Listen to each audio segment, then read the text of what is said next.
Hi there, thanks for stopping by. You can support the growth of this channel by checking out our Patreon at Free Audiobooks Chronicles. Your support will keep us uploading regularly.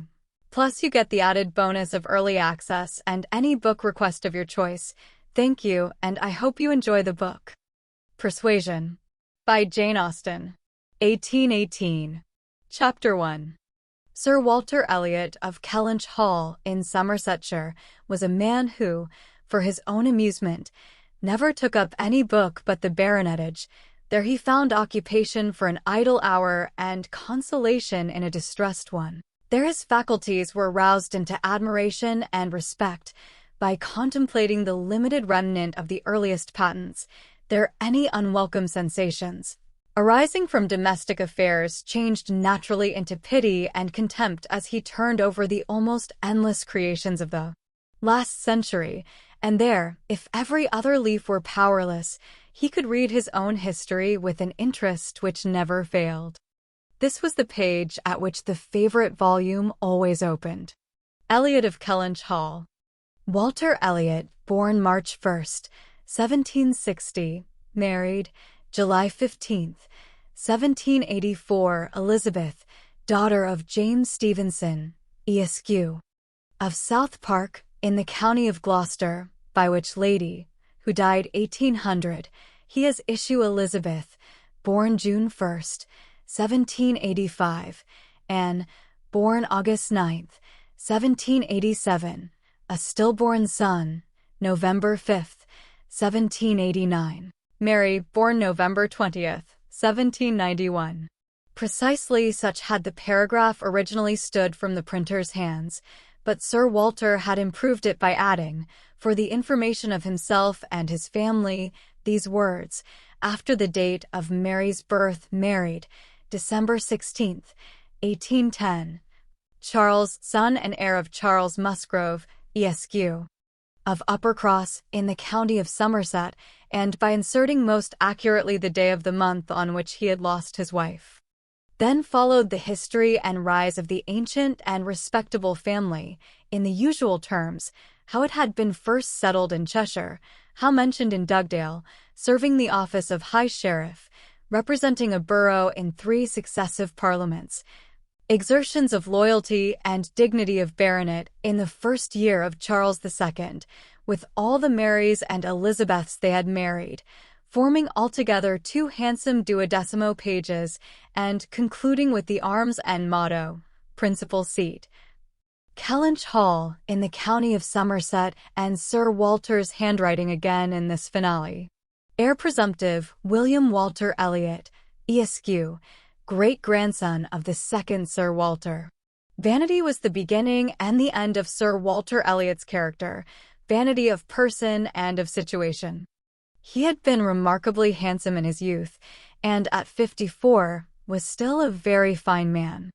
Few women could think more of their personal appearance than he did, nor could the valet of any new-made lord be more delighted with the place he held in society. He considered the blessing of beauty as inferior only to the blessing of a baronetcy, and the Sir Walter Elliot, who united these gifts, was the constant object of his warmest respect and devotion. His good looks and his rank had one fair claim on his attachment, since to them he must have owed a wife of very superior character to anything deserved by his own. Lady Elliot had been an excellent woman, sensible and amiable, whose judgment and conduct, if they might be pardoned the youthful infatuation which made her Lady Elliot, had never required indulgence afterwards. She had humored, or softened, or concealed his failings, and promoted his real respectability for 17 years, and though not the very happiest being in the world herself, had found enough in her duties, her friends, and her children, to attach her to life, and make it no matter of indifference to her when she was called on to quit them. 3 girls, the 2 eldest 16 and 14, was an awful legacy for a mother to bequeath, an awful charge rather, to confide to the authority and guidance of a conceited, silly father. She had, however, one very intimate friend, a sensible, deserving woman, who had been brought, by strong attachment to herself, to settle close by her, in the village of Kellynch, and on her kindness and advice. Lady Elliot mainly relied for the best help and maintenance of the good principles and instruction which she had been anxiously giving her daughters. This friend and Sir Walter did not marry, whatever might have been anticipated on that head by their acquaintance. 13 years had passed away since Lady Elliot's death, and they were still near neighbors and intimate friends, and one remained a widower, the other a widow. That Lady Russell, of steady age and character and extremely well provided for, should have no thought of a second marriage, needs no apology to the public, which is rather apt to be unreasonably discontented when a woman does marry again, than when she does not, but Sir Walter's continuing in singleness requires explanation. Be it known then, that Sir Walter, like a good father, having met with one or two private disappointments in very unreasonable applications, prided himself on remaining single for his dear daughter's sake. For one daughter, his eldest, he would really have given up anything, which he had not been very much tempted to do. Elizabeth had succeeded, at 16, to all that was possible of her mother's rights and consequence, and being very handsome and very like himself, her influence had always been great, and they had gone on together most happily. His two other children were of very inferior value. Mary had acquired a little artificial importance by becoming Mrs. Charles Musgrove, but Anne, with an elegance of mind and sweetness of character, which must have placed her high with any people of real understanding, was nobody with either father or sister. Her word had no weight. Her convenience was always to give way. She was only in. To Lady Russell, indeed, she was a most dear and highly valued goddaughter, favorite and friend.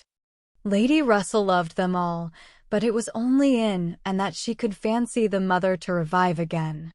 A few years before, and Elliot had been a very pretty girl, but her bloom had vanished early, and as even in its height, her father had found little to admire in her, so totally different were her delicate features and mild dark eyes from his own. There could be nothing in them, now that she was faded and thin, to excite his esteem. He had never indulged much hope, he had now none, of ever reading her name in any other page of his favorite work. All equality of alliance must rest with Elizabeth, for Mary had merely connected herself with an old country family of respectability and large fortune, and had therefore given all the honor and received none. Elizabeth would, one day or other, marry suitably. It sometimes happens that a woman is handsomer at 29 than she was 10 years before, and, generally speaking, if there has been neither ill health nor anxiety, it is a time of life at which scarcely any charm is lost. It was so with Elizabeth, still the same handsome Miss Elliot that she had begun to be 13 years ago, and Sir Walter might be excused, therefore, in forgetting her age, or, at least, be deemed only half a fool, for thinking himself and Elizabeth as blooming as ever, amidst the wreck of the good looks of everybody else, for he could plainly see how old all the rest of his family and acquaintance were growing. And haggard, merry coarse, every face in the neighborhood worsting, and the rapid increase of the crow's foot about Lady Russell's temples had long been a distress to him. Elizabeth did not quite equal her father in personal contentment. 13 years had seen her mistress of Kellynch Hall, presiding and directing with a self-possession and decision which could never have given the idea of her being younger than she was. For 13 years had she been doing the honors, and laying down the domestic law at home, and leading the way to the chaise and four, and walking immediately after Lady Russell out of all the drawing-rooms and dining-rooms in the country. 13 winters' revolving frosts had seen her opening every ball of credit which a scanty neighborhood afforded, and 13 springs shone their blossoms, as she traveled up to London with her father, for a few weeks' annual enjoyment of the great world. She had the remembrance of all this. She had the consciousness of being 9 and 20 to give her some regrets and some apprehensions. She was fully satisfied of being still quite as handsome as ever, but she felt her approach to the years of danger, and would have rejoiced to be certain of being properly solicited by Baronet blood within the next 12-month or two. Then might she again take up the book of books with as much enjoyment as in her early youth, but now she liked it not. Always to be presented with the date of her own birth and see no marriage follow, but that of a youngest sister, made the book an evil, and more than once, when her father had left it open on the table near her, had she closed it with averted eyes, and pushed it away. She had had a disappointment, moreover, which that book, and especially the history of her own family, must ever present the remembrance of. The heir presumptive, the very William Walter Elliot, Esq., whose rights had been so generously supported by her father, had disappointed her. She had, while a very young girl, as soon as she had known him to be, in the event of her having no brother, the future baronet, meant to marry him, and her father had always meant that she should. He had not been known to them as a boy, but soon after Lady Elliot's death, Sir Walter had sought the acquaintance, and though his overtures had not been met with any warmth, he had persevered in seeking it, making allowance for the modest drawing back of youth, and, in one of their spring excursions to London, when Elizabeth was in her first bloom, Mr. Elliot had been forced into the introduction. He was at that time a very young man, just engaged in the study of the law, and Elizabeth found him extremely agreeable, and every plan in his favor was confirmed. He was invited to Kellynch Hall, he was talked of and expected all the rest of the year, but he never came. The following spring he was seen again in town, found equally agreeable, again encouraged, invited, and expected, and again he did not come, and the next tidings were that he was married. Instead of pushing his fortune in the line marked out for the heir of the house of Elliot, he had purchased independence by uniting himself to a rich woman of inferior birth. Sir Walter had resented it. As the head of the house, he felt that he ought to have been consulted, especially after taking the young man so publicly by the hand, for they must have been seen together, he observed, once at Tattersall's and twice in the lobby of the House of Commons. His disapprobation was expressed, but apparently very little regarded.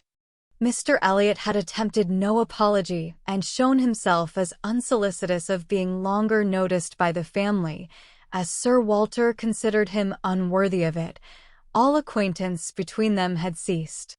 This very awkward history of Mr. Elliot was still, after an interval of several years, felt with anger by Elizabeth, who had liked the man for himself, and still more for being her father's heir, and whose strong family pride could see only in him a proper match for Sir Walter Elliot's eldest daughter. There was not a baronet from A to Z whom her feelings could have so willingly acknowledged as an equal. Yet so miserably had he conducted himself, that though she was at this present time, the summer of 1814, wearing black ribbons for his wife, she could not admit him to be worth thinking of again.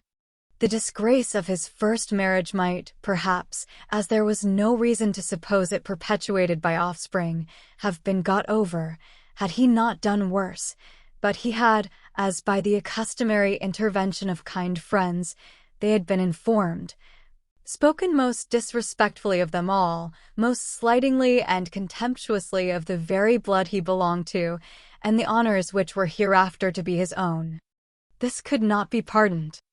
Such were Elizabeth Elliot's sentiments and sensations, such the cares to alloy, the agitations to vary, the sameness and the elegance, the prosperity and the nothingness of her scene of life, such the feelings to give interest to a long, uneventful residence in one country circle, to fill the vacancies which there were no habits of utility abroad, no talents or accomplishments for home, to occupy. But now another occupation and solicitude of mind was beginning to be added to these. Her father was growing distressed for money. She knew that when he now took up the baronetage, It was to drive the heavy bills of his tradespeople and the unwelcome hints of Mr. Shepherd, his agent, from his thoughts.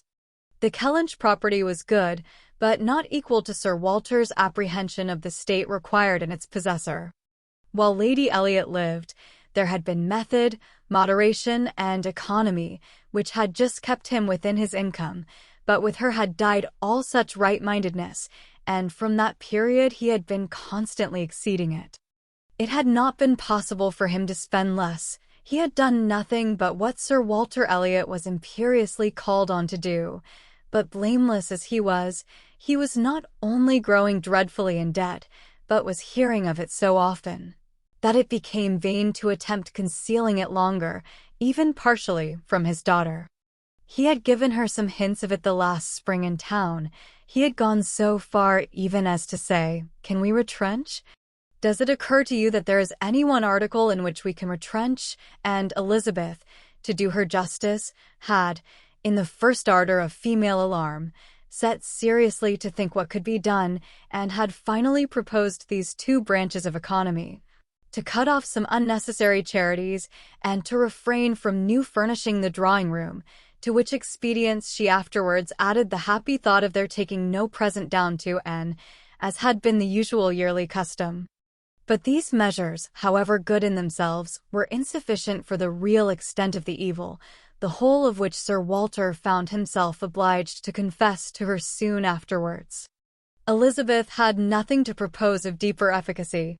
She felt herself ill-used and unfortunate, as did her father, and they were neither of them able to devise any means of lessening their expenses without compromising their dignity, or relinquishing their comforts in a way not to be borne. There was only a small part of his estate that Sir Walter could dispose of, but had every acre been alienable, it would have made no difference. He had condescended to mortgage as far as he had the power, but he would never condescend to sell. No, he would never disgrace his name so far. The Kellynch estate should be transmitted whole and entire as he had received it. Their two confidential friends, Mr. Shepherd, who lived in the neighboring market town, and Lady Russell, were called on to advise them, and both father and daughter seemed to expect that something should be struck out by one or the other to remove their embarrassments and reduce their expenditure without involving the loss of any indulgence of taste or pride. Chapter 2. Mr. Shepherd, a civil, cautious lawyer who, whatever might be his hold or his views on Sir Walter, would rather have the disagreeable prompted by anybody else, excused himself from offering the slightest hint, and only begged leave to recommend an implicit reference to the excellent judgment of Lady Russell, from whose known good sense he fully expected to have just such resolute measures advised as he meant to see finally adopted. Lady Russell was most anxiously zealous on the subject, and gave it much serious consideration. She was a woman rather of sound than of quick abilities, whose difficulties in coming to any decision in this instance were great, from the opposition of two leading principles. She was of strict integrity herself, with a delicate sense of honor, but she was as desirous of saving Sir Walter's feelings, as solicitous for the credit of the family, as aristocratic in her ideas of what was due to them, as anybody of sense and honesty could well be. She was a benevolent, charitable, good woman, and capable of strong attachments, most correct in her conduct, strict in her notions of decorum, and with manners that were held a standard of good breeding. She had a cultivated mind, and was, generally speaking, rational and consistent, but she had prejudices on the side of ancestry. She had a value for rank and consequence, which blinded her a little to the faults of those who possessed them. Herself the widow of only a knight, she gave the dignity of a baronet all its due, and Sir Walter, independent of his claims as an old acquaintance, an attentive neighbor, an obliging landlord, the husband of her very dear friend, the father of and her sisters, was, as being Sir Walter, in her apprehension, entitled to a great deal of compassion and consideration under his present difficulties. They must retrench, that did not admit of a doubt. but she was very anxious to have it done with the least possible pain to him and Elizabeth. She drew up plans of economy, she made exact calculations, and she did what nobody else thought of doing. She consulted and who never seemed considered by the others as having any interest in the question. She consulted, and in a degree was influenced by her in marking out the scheme of retrenchment which was at last submitted to Sir Walter. Every emendation of Anne's had been on the side of honesty against importance. She wanted more vigorous measures, a more complete reformation, a quicker release from debt, a much higher tone of indifference for everything but justice and equity. "If we can persuade your father to all this," said Lady Russell, looking over her paper, "much may be done. If he will adopt these regulations, in 7 years he will be clear, and I hope we may be able to convince him and Elizabeth that Kellynch Hall has a respectability in itself which cannot be affected by these reductions, and that the true dignity of Sir Walter Elliot will be very far from lessened in the eyes of sensible people by acting like a man of principle. What will he be doing, in fact, but what very many of our first families have done or ought to do? There will be nothing singular in his case, and it is singularity which often makes the worst part of our suffering, as it always does of our conduct. I have great hope of prevailing. We must be serious and decided, for after all, the person who has contracted debts must pay them, and though a great deal is due to the feelings of the gentleman and the head of a house, like your father, there is still more due to the character of an honest man." This was the principle on which Anne wanted her father to be proceeding, his friends to be urging him. She considered it as an act of indispensable duty to clear away the claims of creditors with all the expedition which the most comprehensive retrenchments could secure, and saw no dignity in anything short of it. She wanted it to be prescribed, and felt as a duty. She rated Lady Russell's influence highly, and as to the severe degree of self-denial which her own conscience prompted, she believed there might be little more difficulty in persuading them to a complete than to half a reformation.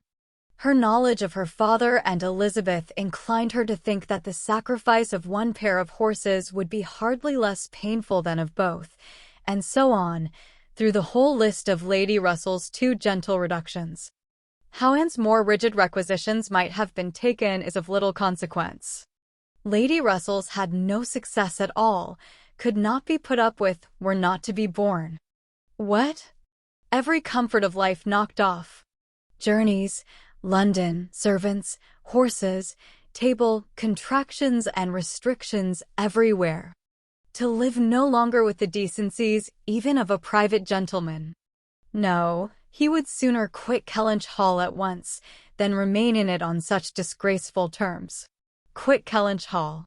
The hint was immediately taken up by Mr. Shepherd, whose interest was involved in the reality of Sir Walter's retrenching, and who was perfectly persuaded that nothing would be done without a change of abode.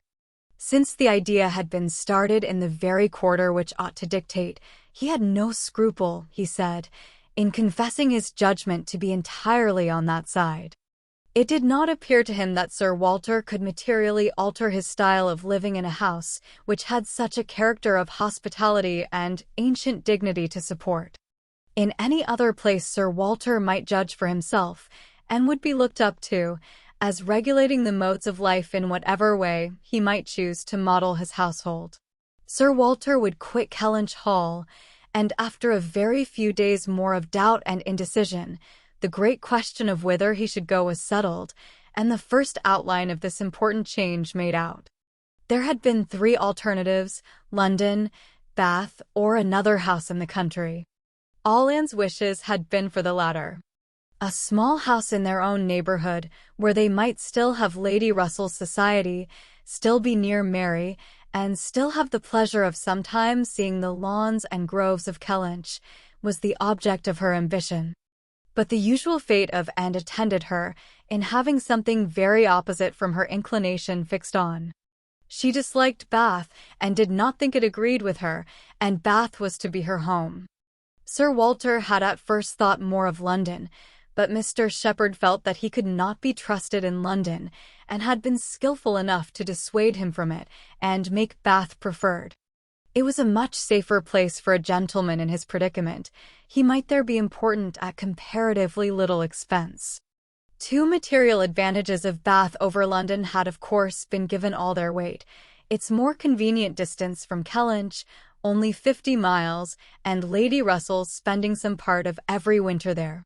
And to the very great satisfaction of Lady Russell, whose first views on the projected change had been for Bath, Sir Walter and Elizabeth were induced to believe that they should lose neither consequence nor enjoyment by settling there.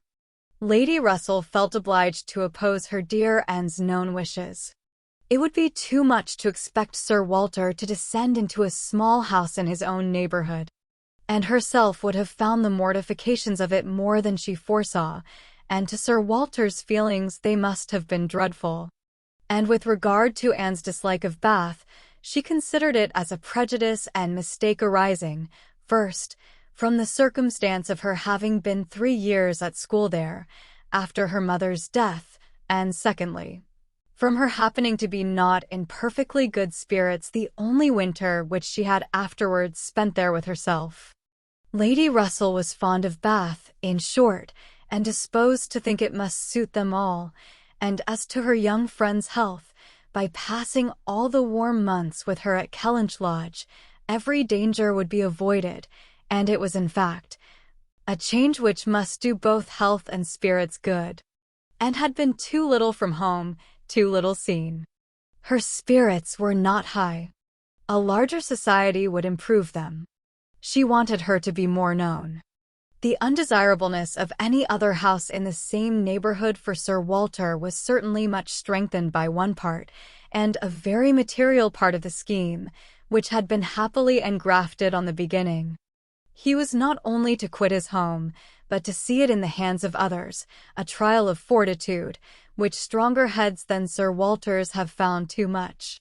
Kellynch Hall was to be let. This, however, was a profound secret, not to be breathed beyond their own circle. Sir Walter could not have borne the degradation of being known to design letting his house. Mr. Shepherd had once mentioned the word advertise, but never dared approach it again. Sir Walter spurned the idea of its being offered in any manner, forbade the slightest hint being dropped of his having such an intention, and it was only on the supposition of his being spontaneously solicited by some most unexceptionable applicant, on his own terms, and as a great favor, that he would let it at all. How quick come the reasons for approving what we like! Lady Russell had another excellent one at hand, for being extremely glad that Sir Walter and his family were to remove from the country. Elizabeth had been lately forming an intimacy, which she wished to see interrupted. It was with the daughter of Mr. Shepherd, who had returned, after an unprosperous marriage, to her father's house, with the additional burden of 2 children. She was a clever young woman, who understood the art of pleasing, at least, at Kellynch Hall, and who had made herself so acceptable to Miss Elliot as to have been already staying there more than once, in spite of all that Lady Russell, who thought it a friendship quite out of place, could hint of caution and reserve. Lady Russell, indeed, had scarcely any influence with Elizabeth, and seemed to love her, rather because she would love her, than because Elizabeth deserved it. She had never received from her more than outward attention, nothing beyond the observances of complaisance, had never succeeded in any point which she wanted to carry, against previous inclination. She had been repeatedly very earnest in trying to get, and included in the visit to London, sensibly open to all the injustice and all the discredit of the selfish arrangements which shut her out, and on many lesser occasions had endeavored to give Elizabeth the advantage of her own better judgment and experience, but always in vain. Elizabeth would go her own way, and never had she pursued it in more decided opposition to Lady Russell than in the selection of Mrs. Clay, turning from the society of so deserving a sister, to bestow her affection and confidence on one who ought to have been nothing to her but the object of distant civility. From situation, Mrs. Clay was, in Lady Russell's estimate, a very unequal, and in her character she believed a very dangerous companion, and a removal that would leave Mrs. Clay behind, and bring a choice of more suitable intimates within Miss Elliot's reach, was therefore an object of first-rate importance. Chapter 3. I must take leave to observe, Sir Walter, said Mr. Shepherd one morning at Kellynch Hall, as he laid down the newspaper, that the present juncture is much in our favor. This peace will be turning all our rich naval officers ashore. They will be all wanting a home.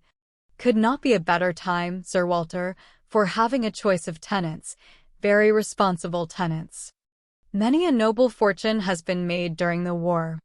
If a rich admiral were to come in our way, Sir Walter, he would be a very lucky man, Shepherd, replied Sir Walter. That's all I have to remark.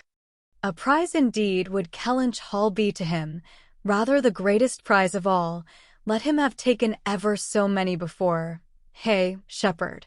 Mr. Shepherd laughed, as he knew he must, at this wit, and then added, I presume to observe, Sir Walter, that, in the way of business, gentlemen of the Navy are well to deal with. I have had a little knowledge of their methods of doing business, and I am free to confess that they have very liberal notions, and are as likely to make desirable tenants as any set of people one should meet with. Therefore, Sir Walter, what I would take leave to suggest is, that if in consequence of any rumors getting abroad of your intention, which must be contemplated as a possible thing, because we know how difficult it is to keep the actions and designs of one part of the world from the notice and curiosity of the other, consequence has its tax. I, John Shepherd, might conceal any family matters that I chose, for nobody would think it worth their while to observe me, but Sir Walter Elliot has eyes upon him which it may be very difficult to elude, and therefore, thus much I venture upon, that it will not greatly surprise me if, with all our caution, some rumor of the truth should get abroad, in the supposition of which, as I was going to observe, since applications will unquestionably follow, I should think any from our wealthy naval commanders particularly worth attending to, and beg leave to add, that 2 hours will bring me over at any time, to save you the trouble of replying. Sir Walter only nodded. But soon afterwards, rising and pacing the room, he observed sarcastically, There are few among the gentlemen of the Navy, I imagine, who would not be surprised to find themselves in a house of this description. They would look around them, no doubt, and bless their good fortune, said Mrs. Clay, for Mrs. Clay was present. Her father had driven her over, nothing being of so much use to Mrs. Clay's health as a drive to Kellynch. But I quite agree with my father in thinking a sailor might be a very desirable tenant. I have known a good deal of the profession, and besides their liberality, they are so neat and careful in all their ways. These valuable pictures of yours, Sir Walter, if you chose to leave them, would be perfectly safe. Everything in and about the house would be taken such excellent care of. The gardens and shrubberies would be kept in almost as high order as they are now. You need not be afraid, Miss Elliot, of your own sweet flower gardens being neglected. As to all that, rejoined Sir Walter coolly, supposing I were induced to let my house, I have by no means made up my mind as to the privileges to be annexed to it. I am not particularly disposed to favor a tenant. The park would be open to him, of course, and few Navy officers, or men of any other description, can have had such a range, but what restrictions I might impose on the use of the pleasure grounds is another thing. I am not fond of the idea of my shrubberies being always approachable, and I should recommend Miss Elliot to be on her guard with respect to her flower garden.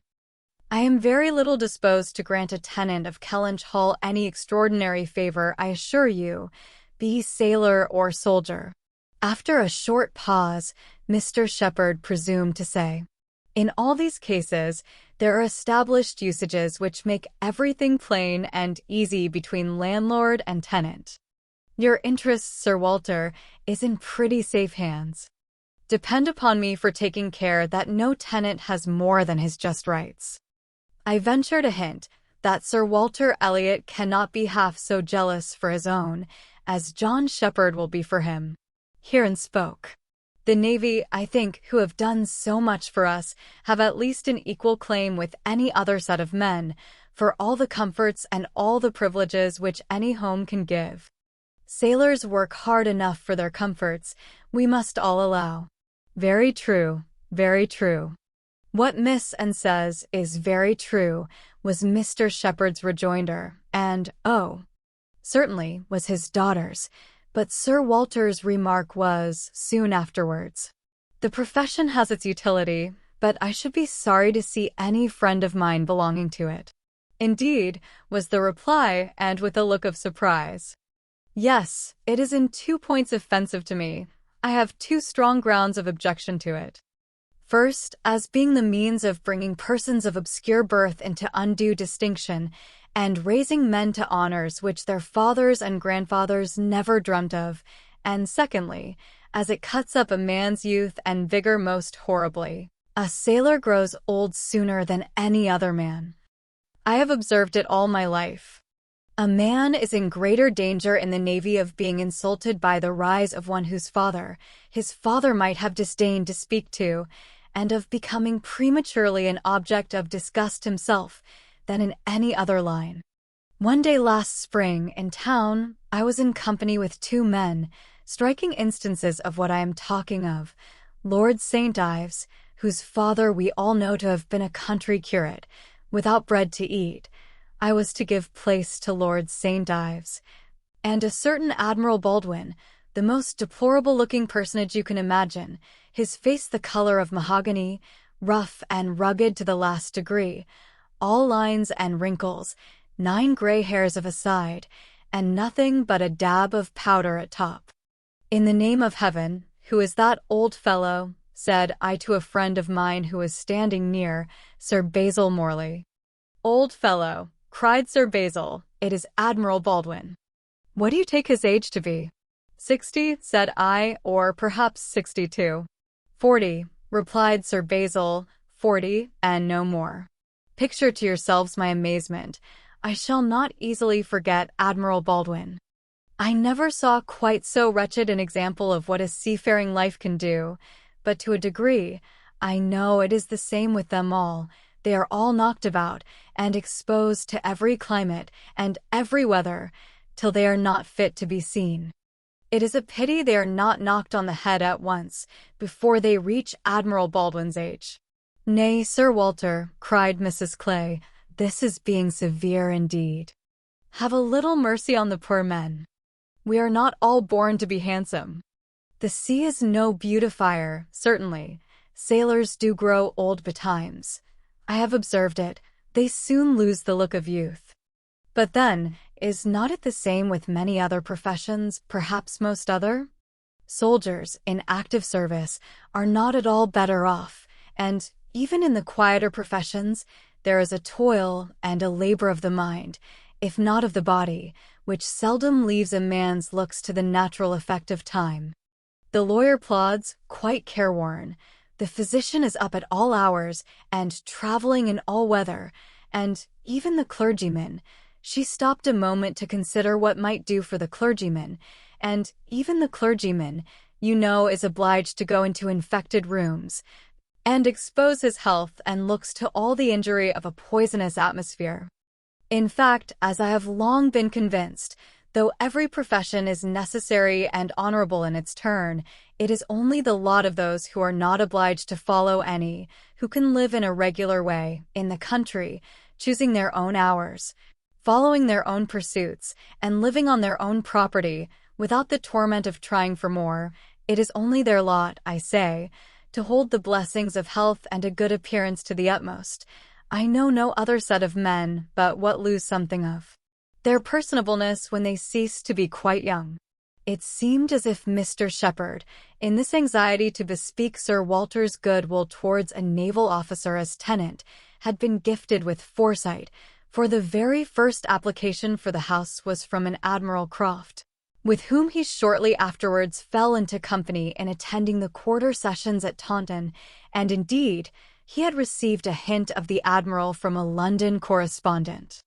By the report which he hastened over to Kellynch to make, Admiral Croft was a native of Somersetshire, who, having acquired a very handsome fortune, was wishing to settle in his own country, and had come down to Taunton in order to look at some advertised places in that immediate neighbourhood, which, however, had not suited him, that accidentally hearing, it was just as he had foretold, Mr. Shepherd observed. Sir Walter's concerns could not be kept a secret, accidentally hearing of the possibility of Kellynch Hall being to let, and understanding his, Mr. Shepherd's, connection with the owner, he had introduced himself to him in order to make particular inquiries, and had, in the course of a pretty long conference, expressed as strong an inclination for the place as a man who knew it only by description could feel, and given Mr. Shepherd, in his explicit account of himself, every proof of his being a most responsible, eligible tenant. "And who is Admiral Croft?" was Sir Walter's cold, suspicious inquiry. Mr. Shepherd answered for his being of a gentleman's family, and mentioned a place, and, after the little pause which followed, added, "He is a rear admiral of the White. He was in the Trafalgar action, and has been in the East Indies since. He was stationed there, I believe, several years." "Then I take it for granted," observed Sir Walter, "that his face is about as orange as the cuffs and capes of my livery." Mr. Shepherd hastened to assure him that Admiral Croft was a very hale, hearty, well-looking man, a little weather-beaten, to be sure, but not much, and quite the gentleman in all his notions and behavior. Not likely to make the smallest difficulty about terms, only wanted a comfortable home, and to get into it as soon as possible, knew he must pay for his convenience, knew what rent a ready-furnished house of that consequence might fetch, should not have been surprised if Sir Walter had asked more, had inquired about the manor, would be glad of the deputation, certainly, but made no great point of it, said he sometimes took out a gun, but never killed, quite the gentleman. Mr. Shepherd was eloquent on the subject, pointing out all the circumstances of the Admiral's family, which made him peculiarly desirable as a tenant. He was a married man, and without children, the very state to be wished for. A house was never taken good care of, Mr. Shepherd observed, without a lady. He did not know whether furniture might not be in danger of suffering as much where there was no lady, as where there were many children. A lady without a family was the very best preserver of furniture in the world. He had seen Mrs. Croft, too. She was at Taunton with the Admiral, and had been present almost all the time they were talking the matter over. And a very well-spoken, genteel, shrewd lady, she seemed to be, continued he, asked more questions about the house, and terms, and taxes, than the Admiral himself, and seemed more conversant with business, and moreover, Sir Walter, I found she was not quite unconnected in this country, any more than her husband, that is to say, she is sister to a gentleman who did live amongst us once. She told me so herself, sister to the gentleman who lived a few years back at Monkford. Bless me! What was his name? At this moment I cannot recollect his name, though I have heard it so lately. Penelope, my dear, can you help me to the name of the gentleman who lived at Monkford, Mrs. Croft's brother? But Mrs. Clay was talking so eagerly with Miss Elliot that she did not hear the appeal. I have no conception whom you can mean, Shepherd. I remember no gentleman resident at Monkford since the time of old Governor Trent. Bless me! How very odd! I shall forget my own name soon, I suppose. A name that I am so very well acquainted with, knew the gentleman so well by sight, seen him 100 times, came to consult me once, I remember, about a trespass of one of his neighbors, farmer's man breaking into his orchard, wall torn down, apples stolen, caught in the fact, and afterwards, contrary to my judgment, submitted to an amicable compromise. Very odd indeed. After waiting another moment. You mean Mr. Wentworth, I suppose, said N. Mr. Shepherd was all gratitude. Wentworth was the very name. Mr. Wentworth was the very man. He had the curacy of Monkford, you know, Sir Walter, some time back, for 2 or 3 years. Came there about the year 5, I take it. You remember him, I am sure. Wentworth? Oh! Aye, Mr. Wentworth, the curate of Monkford. You misled me by the term gentleman. I thought you were speaking of some man of property. Mr. Wentworth was nobody, I remember, quite unconnected, nothing to do with the Strafford family. One wonders how the names of many of our nobility become so common. As Mr. Shepherd perceived that this connection of the Crofts did them no service with Sir Walter, he mentioned it no more, returning, with all his zeal, to dwell on the circumstances more indisputably in their favor, their age, and number, and fortune. The high idea they had formed of Kellynch Hall, and extreme solicitude for the advantage of renting it, making it appear as if they ranked nothing beyond the happiness of being the tenants of Sir Walter Elliot, an extraordinary taste, certainly. Could they have been supposed in the secret of Sir Walter's estimate of the dues of a tenant? It succeeded, however, and though Sir Walter must ever look with an evil eye on anyone intending to inhabit that house, and think them infinitely too well off in being permitted to rent it on the highest terms, he was talked into allowing Mr. Shepherd to proceed in the treaty, and authorizing him to wait on Admiral Croft, who still remained at Taunton, and fix a day for the house being seen. Sir Walter was not very wise, but still he had experience enough of the world to feel that a more unobjectionable tenant, in all essentials, than Admiral Croft bid fair to be, could hardly offer. So far went his understanding, and his vanities supplied a little additional soothing in the Admiral's situation in life, which was just high enough and not too high. I have let my house to Admiral Croft would sound extremely well, very much better than to any mere Mr. Save, perhaps, some half-dozen in the nation, always needs a note of explanation. An admiral speaks his own consequence and, at the same time, can never make a baronet look small. In all their dealings and intercourse, Sir Walter Elliot must ever have the precedence.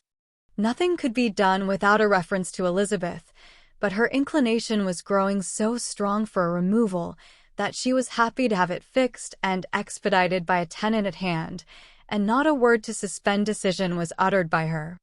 Mr. Shepherd was completely empowered to act, and no sooner had such an end been reached than Anne, who had been a most attentive listener to the whole, left the room to seek the comfort of cool air for her flushed cheeks, and as she walked along a favorite grove, said, with a gentle sigh, "A few months more, and he, perhaps, may be walking here." Chapter 4. He was not Mr. Wentworth, the former curate of Monkford, however suspicious appearances may be, but a Captain Frederick Wentworth, his brother, who being made commander in consequence of the action off St. Domingo, and not immediately employed, had come into Somersetshire in the summer of 1806, and having no parent living, found a home for half a year at Monkford.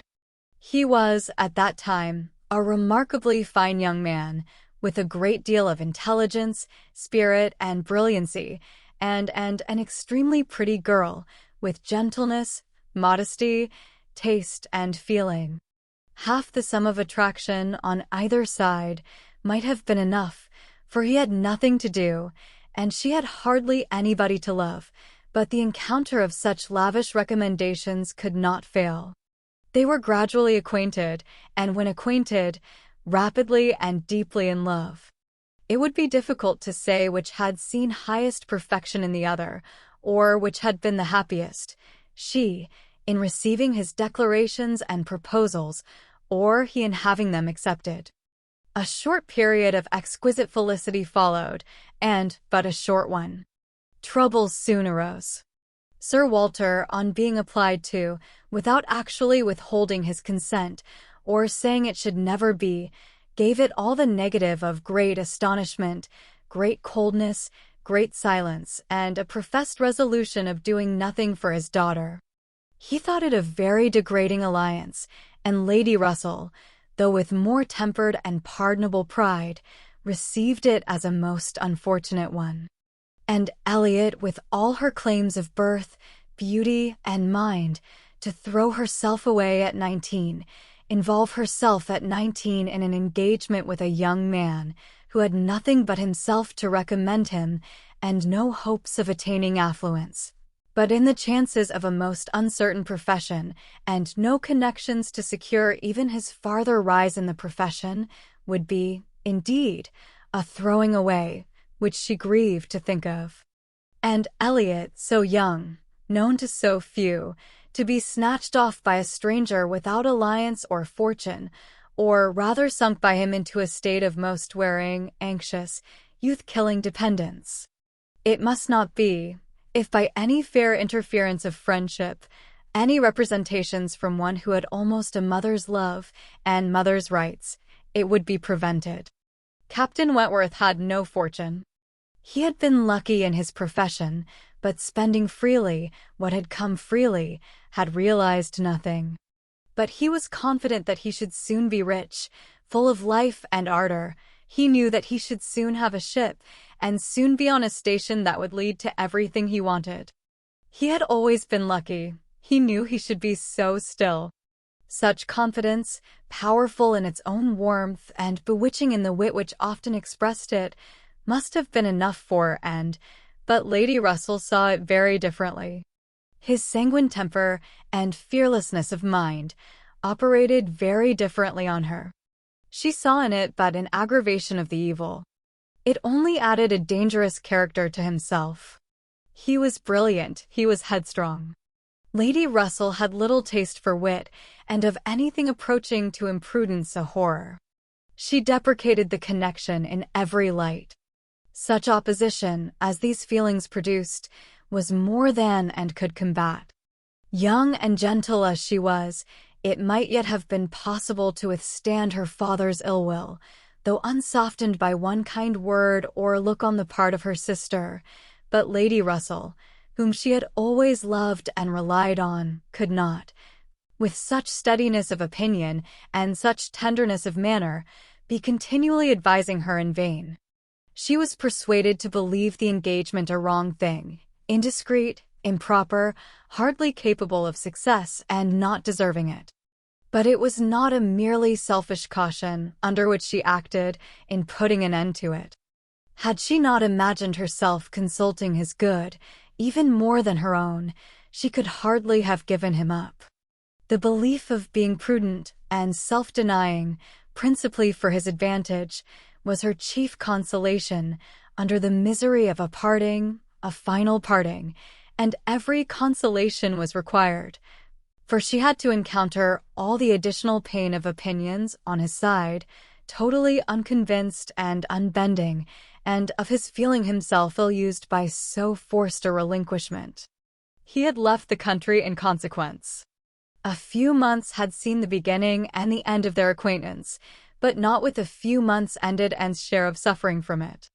Her attachment and regrets had, for a long time, clouded every enjoyment of youth, and an early loss of bloom and spirits had been their lasting effect.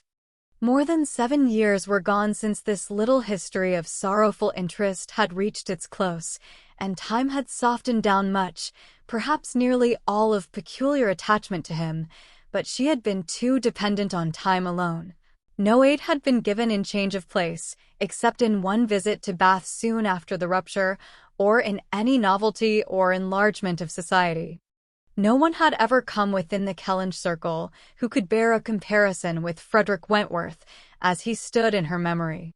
No second attachment, the only thoroughly natural, happy, and sufficient cure, at her time of life, had been possible to the nice tone of her mind, the fastidiousness of her taste, in the small limits of the society around them. She had been solicited, when about 22, to change her name, by the young man, who not long afterwards found a more willing mind in her younger sister, and Lady Russell had lamented her refusal, for Charles Musgrove was the eldest son of a man whose landed property and general importance were second in that country only to Sir Walter's, and of good character and appearance, and however Lady Russell might have asked yet for something more, while Anne was 19, she would have rejoiced to see her at 22 so respectably removed from the partialities and injustice of her father's house, and settled so permanently near herself. But in this case, Anne had left nothing for advice to do, and though Lady Russell, as satisfied as ever with her own discretion, never wished the past undone, she began now to have the anxiety which borders on hopelessness for Anne's being tempted, by some man of talents and independence, to enter a state for which she held her to be peculiarly fitted by her warm affections and domestic habits.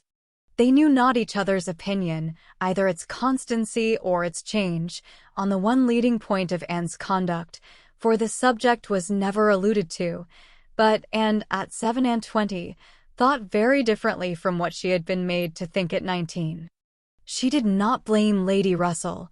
She did not blame herself for having been guided by her, but she felt that were any young person, in similar circumstances, to apply to her for counsel, they would never receive any of such certain immediate wretchedness, such uncertain future good.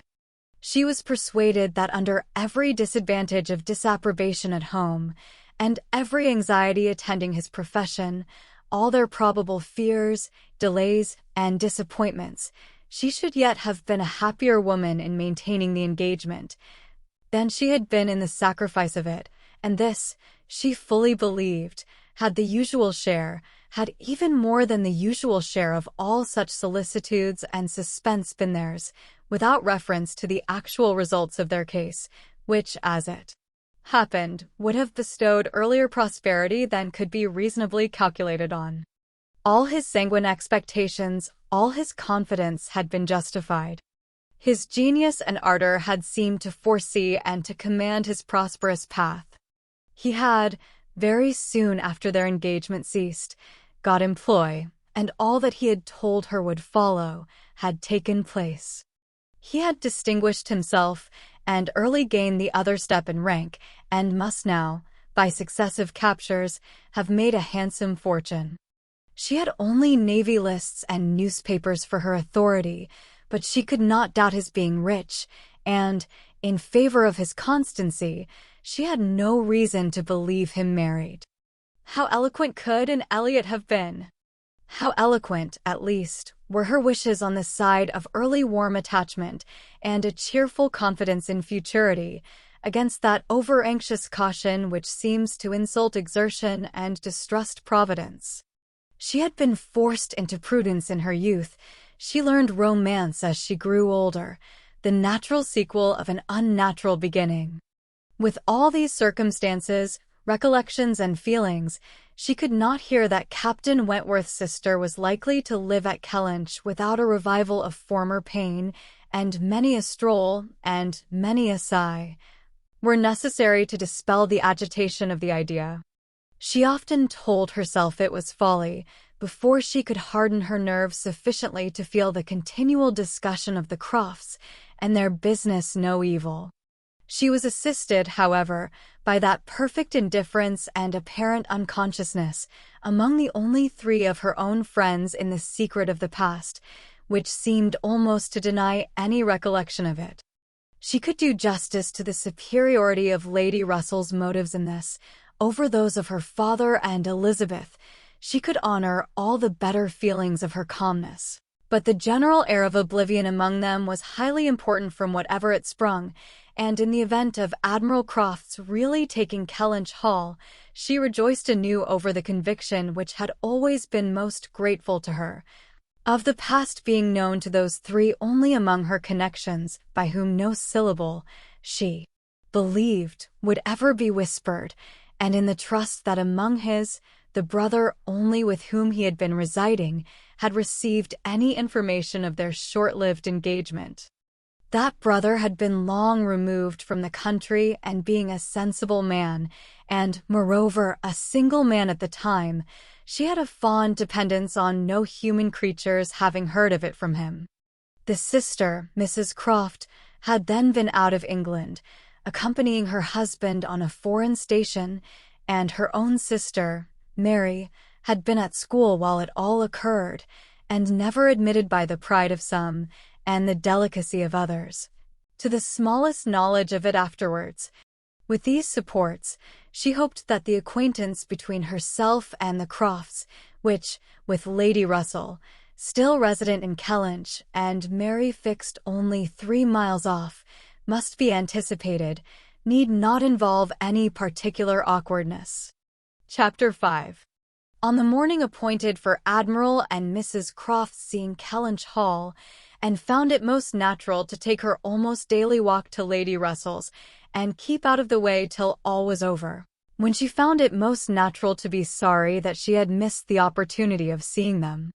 This meeting of the two parties proved highly satisfactory, and decided the whole business at once.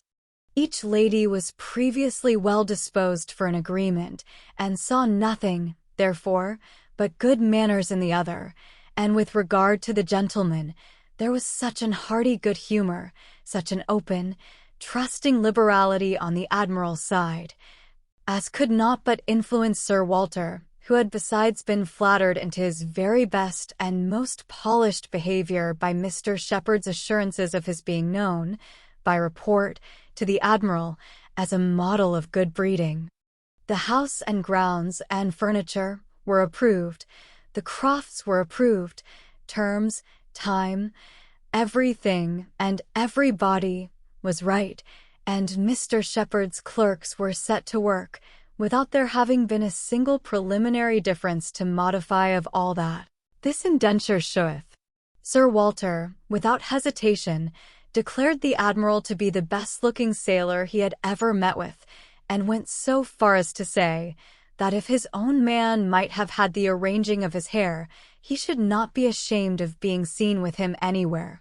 And the Admiral, with sympathetic cordiality, observed to his wife as they drove back through the park, "I thought we should soon come to a deal, my dear, in spite of what they told us at Taunton. The baronet will never set the Thames on fire, but there seems to be no harm in him." Reciprocal compliments, which would have been esteemed about equal. The Crofts were to have possession at Michaelmas, and as Sir Walter proposed removing to Bath in the course of the preceding month, there was no time to be lost in making every dependent arrangement.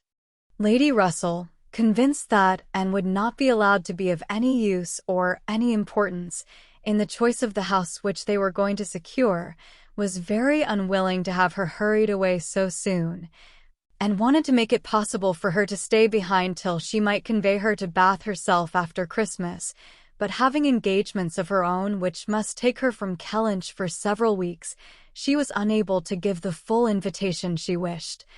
And though dreading the possible heats of September in all the white glare of Bath, and grieving to forego all the influence so sweet and so sad of the autumnal months in the country, did not think that, everything considered, she wished to remain.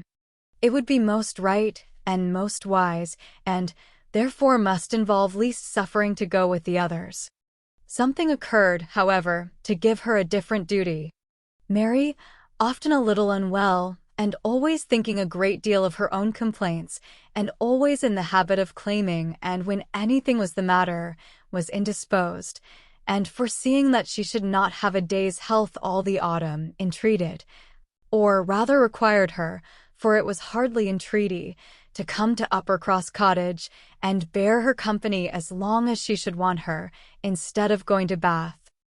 "I cannot possibly do without Anne," was Mary's reasoning, and Elizabeth's reply was, "Then I am sure Anne had better stay, for nobody will want her in Bath."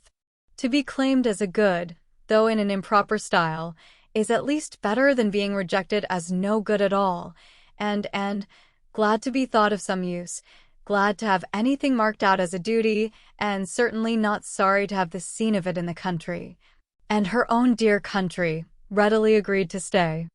This invitation of Mary's removed all Lady Russell's difficulties, and it was consequently soon settled that Anne should not go to Bath till Lady Russell took her, and that all the intervening time should be divided between Uppercross Cottage and Kellynch Lodge. So far all was perfectly right, but Lady Russell was almost startled by the wrong of one part of the Kellynch Hall plan when it burst on her, which was Mrs. Clay's being engaged to go to Bath with Sir Walter and Elizabeth, as a most important and valuable assistant to the latter in all the business before her.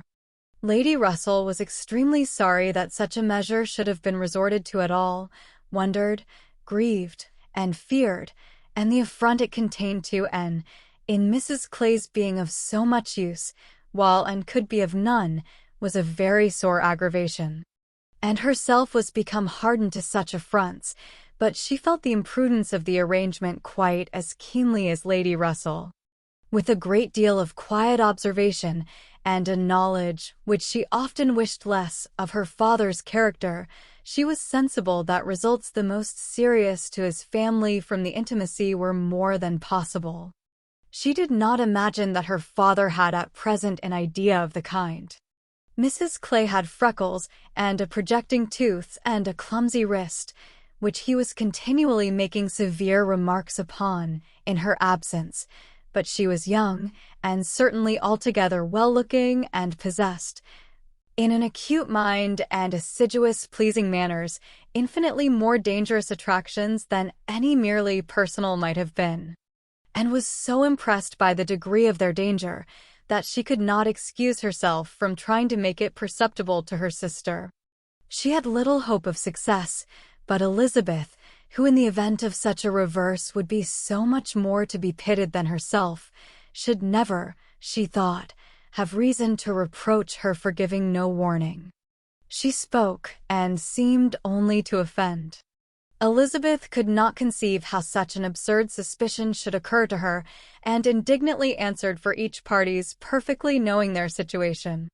Mrs. Clay, said she, warmly, never forgets who she is, and as I am rather better acquainted with her sentiments than you can be, I can assure you that upon the subject of marriage they are particularly nice, and that she reprobates all inequality of condition and rank more strongly than most people. And as to my father, I really should not have thought that he, who has kept himself single so long for our sakes, need be suspected now. If Mrs. Clay were a very beautiful woman, I grant you, it might be wrong to have her so much with me, not that anything in the world, I am sure, would induce my father to make a degrading match, but he might be rendered unhappy. But poor Mrs. Clay, who, with all her merits, can never have been reckoned tolerably pretty, I really think poor Mrs. Clay may be staying here in perfect safety. One would imagine you had never heard my father speak of her personal misfortunes, though I know you must 50 times. That tooth of hers and those freckles. Freckles do not disgust me so very much as they do him. I have known a face not materially disfigured by a few, but he abominates them. You must have heard him notice Mrs. Clay's freckles. There is hardly any personal defect, replied Anne, which an agreeable manner might not gradually reconcile one to. I think very differently, answered Elizabeth, shortly. An agreeable manner may set off handsome features, but can never alter plain ones. However, at any rate, as I have a great deal more at stake on this point than anybody else can have, I think it rather unnecessary in you to be advising me. And had done, glad that it was over, and not absolutely hopeless of doing good. Elizabeth, though resenting the suspicion, might yet be made observant by it. The last office of the 4 carriage horses was to draw Sir Walter, Miss Elliot, and Mrs. Clay to Bath. The party drove off in very good spirits, Sir Walter prepared with condescending bows for all the afflicted tenantry and cottagers who might have had a hint to show themselves, and walked up at the same time, in a sort of desolate tranquillity, to the lodge, where she was to spend the first week. Her friend was not in better spirits than herself. Lady Russell felt this break-up of the family exceedingly. Their respectability was as dear to her as her own, and a daily intercourse had become precious by habit. It was painful to look upon their deserted grounds, and still worse to anticipate the new hands they were to fall into, and to escape the solitariness and the melancholy of so altered a village, and be out of the way when Admiral and Mrs. Croft first arrived. She had determined to make her own absence from home begin when she must give up Anne.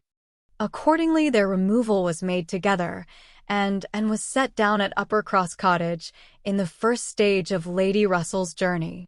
Uppercross was a moderate-sized village, which a few years back had been completely in the old English style, containing only 2 houses superior in appearance to those of the yeomen and labourers, the mansion of the squire, with its high walls, great gates, and old trees, substantial and unmodernized, and the compact, tight parsonage, enclosed in its own neat garden, with a vine and a pear tree trained round its casements.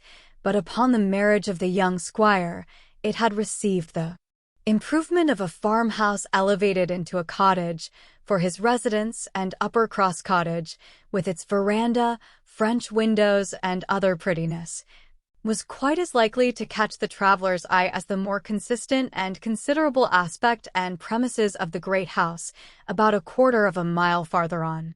Here Anne had often been staying. She knew the ways of Uppercross as well as those of Kellynch.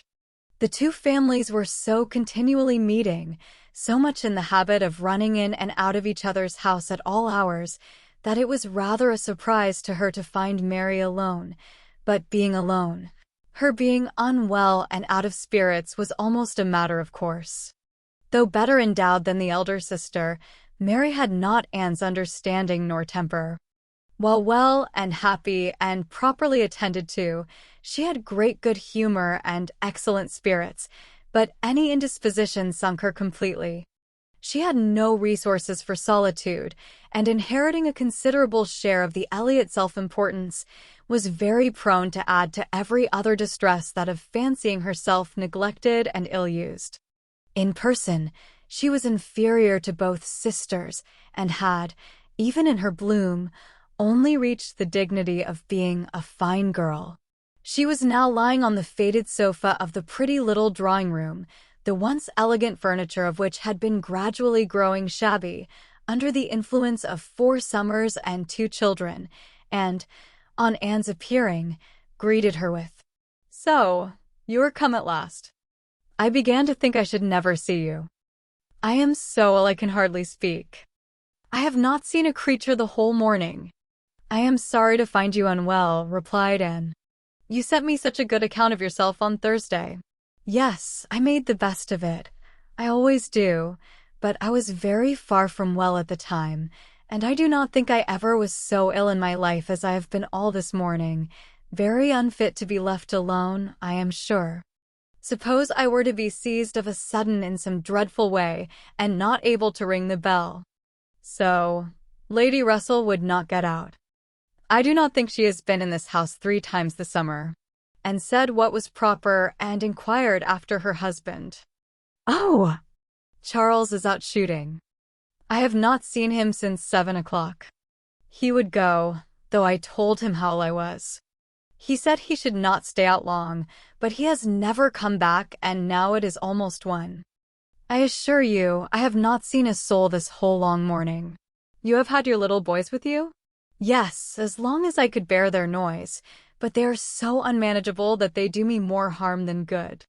Little Charles does not mind a word I say, and Walter is growing quite as bad." "Well, you will soon be better now," replied Anne cheerfully. "You know I always cure you when I come. How are your neighbors at the great house?" "I can give you no account of them. I have not seen one of them today, except Mr. Musgrove, who just stopped and spoke through the window, but without getting off his horse, and though I told him how ill I was, not one of them have been near me. It did not happen to suit the Miss Musgroves, I suppose, and they never put themselves out of their way. You will see them yet, perhaps, before the morning is gone. It is early. I never want them, I assure you. They talk and laugh a great deal too much for me." "Oh!" "And I am so very unwell. It was quite unkind of you not to come on Thursday. My dear Mary, recollect what a comfortable account you sent me of yourself. You wrote in the cheerfulest manner, and said you were perfectly well, and in no hurry for me, and that being the case, you must be aware that my wish would be to remain with Lady Russell to the last, and besides what I felt on her account. I have really been so busy, have had so much to do, that I could not very conveniently have left Kellynch sooner. Dear me, what can you possibly have to do? A great many things, I assure you. More than I can recollect in a moment, but I can tell you some. I have been making a duplicate of the catalogue of my father's books and pictures. I have been several times in the garden with Mackenzie, trying to understand, and make him understand, which of Elizabeth's plants are for Lady Russell. I have had all my own little concerns to arrange, books and music to divide, and all my trunks to repack, from not having understood in time what was intended as to the wagons, and one thing I have had to do, Mary, of a more trying nature, going to almost every house in the parish as a sort of take leave. I was told that they wished it. But all these things took up a great deal of time. Oh! Well, and after a moment's pause, but you have never asked me one word about our dinner at the Pools yesterday. Did you go then? I have made no inquiries, because I concluded you must have been obliged to give up the party. Oh, yes. I went. I was very well yesterday. Nothing at all the matter with me till this morning. It would have been strange if I had not gone. I am very glad you were well enough, and I hope you had a pleasant party. Nothing remarkable. One always knows beforehand what the dinner will be, and who will be there, and it is so very uncomfortable not having a carriage of one's own. Mr. and Mrs. Musgrove took me, and we were so crowded. They are both so very large, and take up so much room, and Mr. Musgrove always sits forward. So, there was I, crowded into the back seat with Henrietta and Louisa, and I think it very likely that my illness today may be owing to it. A little further perseverance and patience and forced cheerfulness on Anne's side produced nearly a cure on Mary's. She could soon sit upright on the sofa, and began to hope she might be able to leave it by dinner time. Then, forgetting to think of it, she was at the other end of the room, beautifying a nosegay. Then, she ate her cold meat, and then she was well enough to propose a little walk. "Where shall we go?" said she, when they were ready. "I suppose you will not like to call at the great house before they have been to see you?" "I have not the smallest objection on that account," replied Anne. "I should never think of standing on such ceremony with people I know so well as Mrs. and the Miss Musgroves." "Oh! But they ought to call upon you as soon as possible. They ought to feel what is due to you as my sister. However, we may as well go and sit with them a little while, and when we have that over, we can enjoy our walk." And had always thought such a style of intercourse highly imprudent, but she had ceased to endeavor to check it, from believing that, though there were on each side continual subjects of offense, neither family could now do without it. To the great house accordingly they went, to sit the full half-hour in the old-fashioned square parlor, with a small carpet and shining floor, to which the present daughters of the house were gradually giving the proper air of confusion by a grand pianoforte and a harp, flower stands and little tables placed in every direction. Oh! Could the originals of the portraits against the wainscot, could the gentlemen in brown velvet and the ladies in blue satin have seen what was going on, have been conscious of such an overthrow of all order and neatness? The portraits themselves seemed to be staring in astonishment. The Musgroves, like their houses, were in a state of alteration, perhaps of improvement. The father and mother were in the old English style, and the young people in the new. Mr. and Mrs. Musgrove were a very good sort of people, friendly and hospitable, not much educated, and not at all elegant. Their children had more modern minds and manners. There was a numerous family, but the only two grown up, excepting Charles, were Henrietta and Louisa, young ladies of 19 and 20, who had brought from school at Exeter all the usual stock of accomplishments. and were now like thousands of other young ladies, living to be fashionable, happy, and merry. Their dress had every advantage. Their faces were rather pretty, their spirits extremely good, their manner unembarrassed and pleasant. They were of consequence at home and favorites abroad, and always contemplated them as some of the happiest creatures of her acquaintance, but still, saved as we all are, by some comfortable feeling of superiority from wishing for the possibility of exchange. She would not have given up her own more elegant and cultivated mind for all their enjoyments, and envied them nothing but that seemingly perfect good understanding and agreement together, that good-humored mutual affection, of which she had known so little herself with either of her sisters. They were received with great cordiality. Nothing seemed amiss on the side of the great house family, which was generally, as Anne very well knew, the least to blame. The half-hour was chatted away pleasantly enough, and she was not at all surprised, at the end of it, to have their walking party joined by both the Miss Musgroves at Mary's particular invitation. Chapter 6. Anne had not wanted this visit to Uppercross to learn that a removal from one set of people to another, though at a distance of only 3 miles, will often include a total change of conversation, opinion, and idea. She had never been staying there before, without being struck by it, or without wishing that other Elliots could have her advantage in seeing how unknown, or unconsidered there were the affairs which at Kellynch Hall were treated as of such general publicity and pervading interest.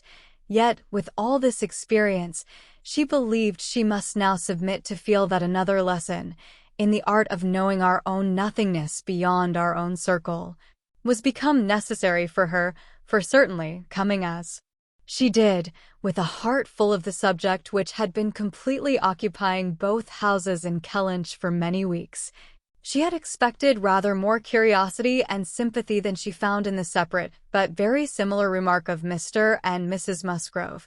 So, Miss and Sir Walter and your sister are gone, and what part of Bath do you think they will settle in? And this, without much waiting for an answer, or in the young lady's addition of, I hope we shall be in Bath in the winter, but remember, Papa, if we do go, we must be in a good situation, none of your Queen Squares for us, or in the anxious supplement from Mary, of, upon my word, I shall be pretty well off, when you are all gone away to be happy at Bath.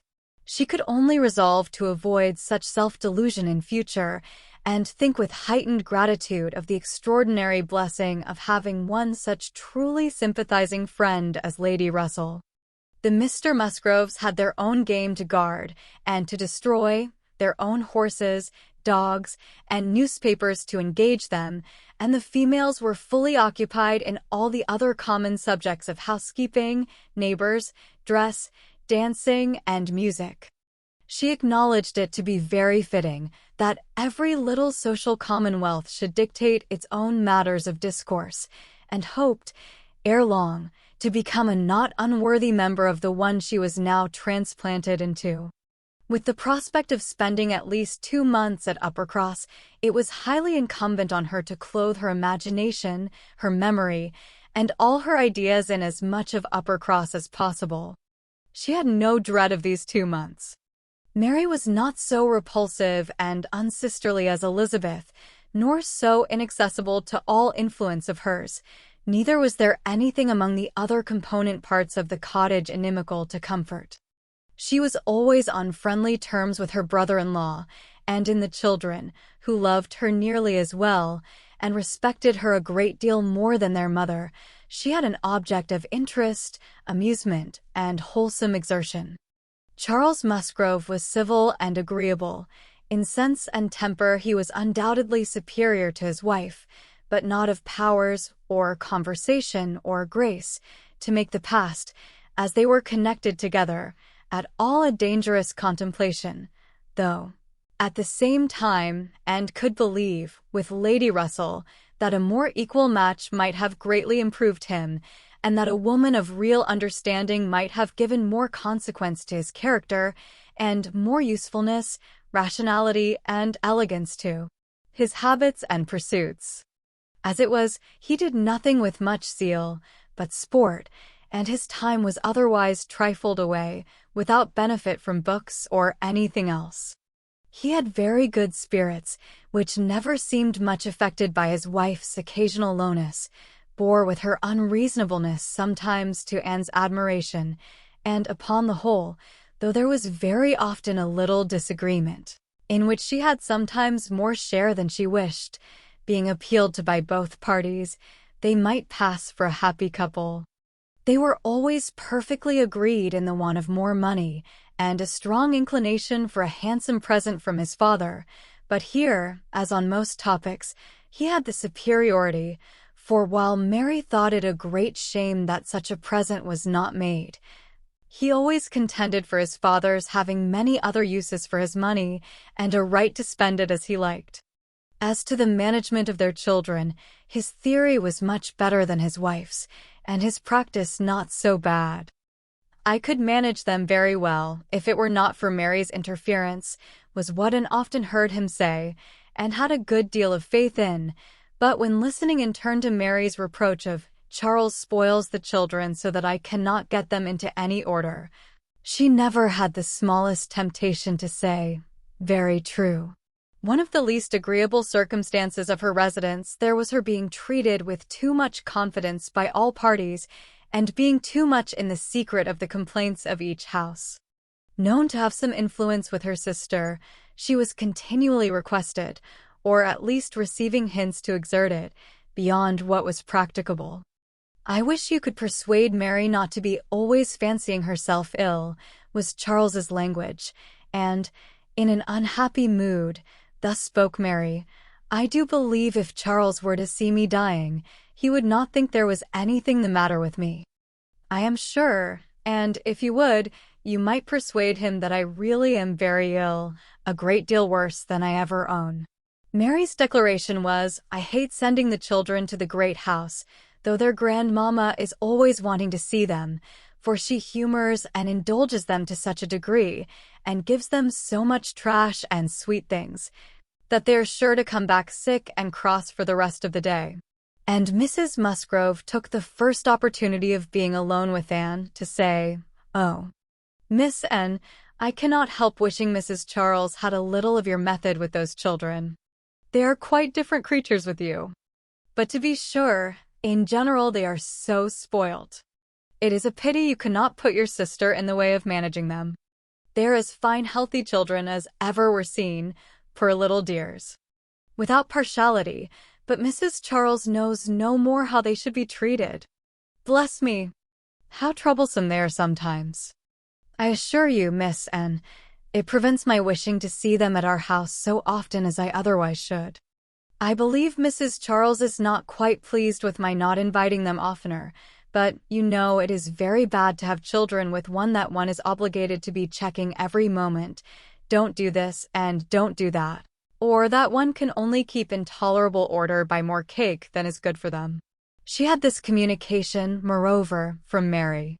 "Mrs. Musgrove thinks all her servants so steady that it would be high treason to call it in question, but I am sure, without exaggeration, that her upper housemaid and laundry-maid, instead of being in their business, are gaddying about the village all day long.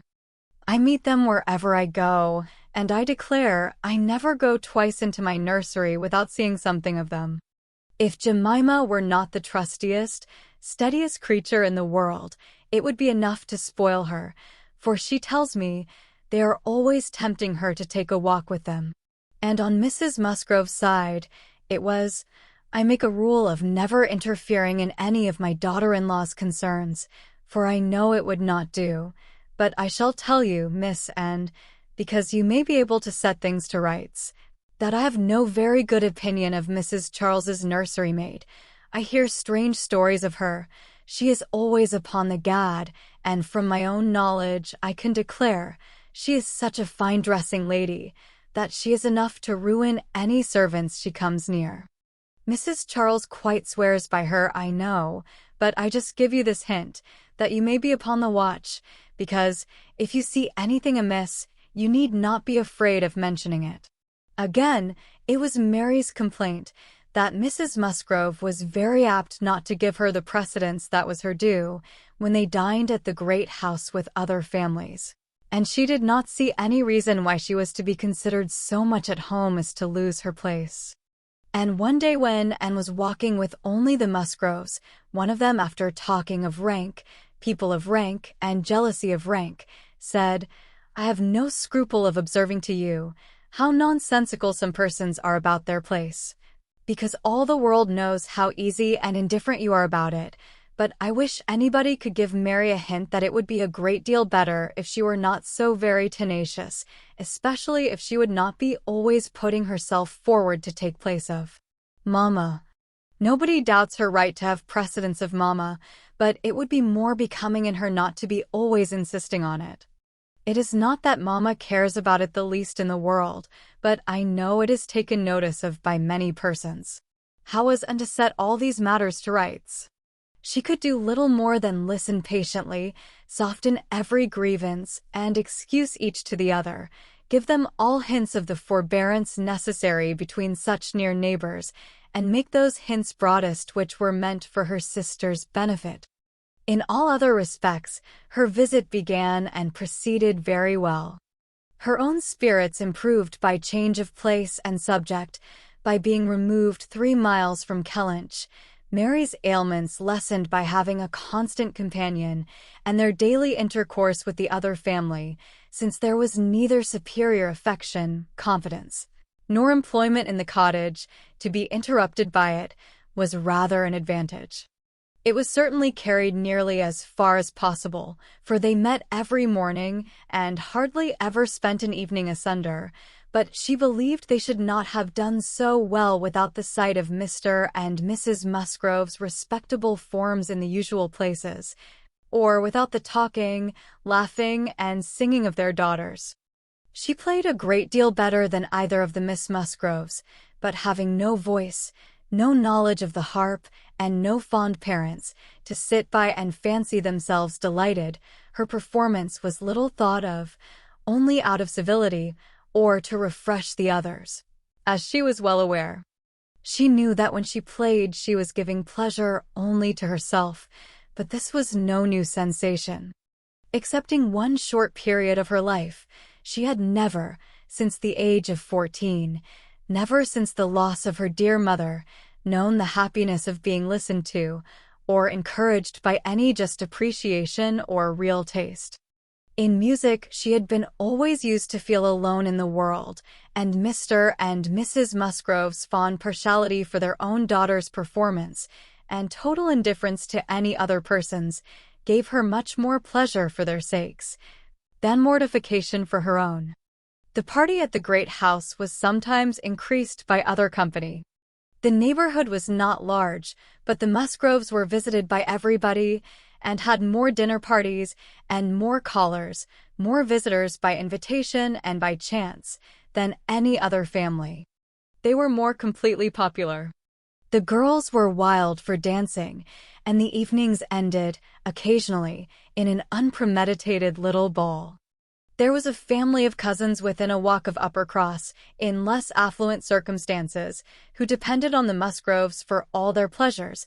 They would come at any time, and help play at anything or dance anywhere, and Anne, very much preferring the office of musician to a more active post, played country dances to them by the hour together, a kindness which always recommended her musical powers to the notice of Mr. and Mrs. Musgrove more than anything else, and often drew this compliment: "Well done, Miss Anne. Very well done indeed.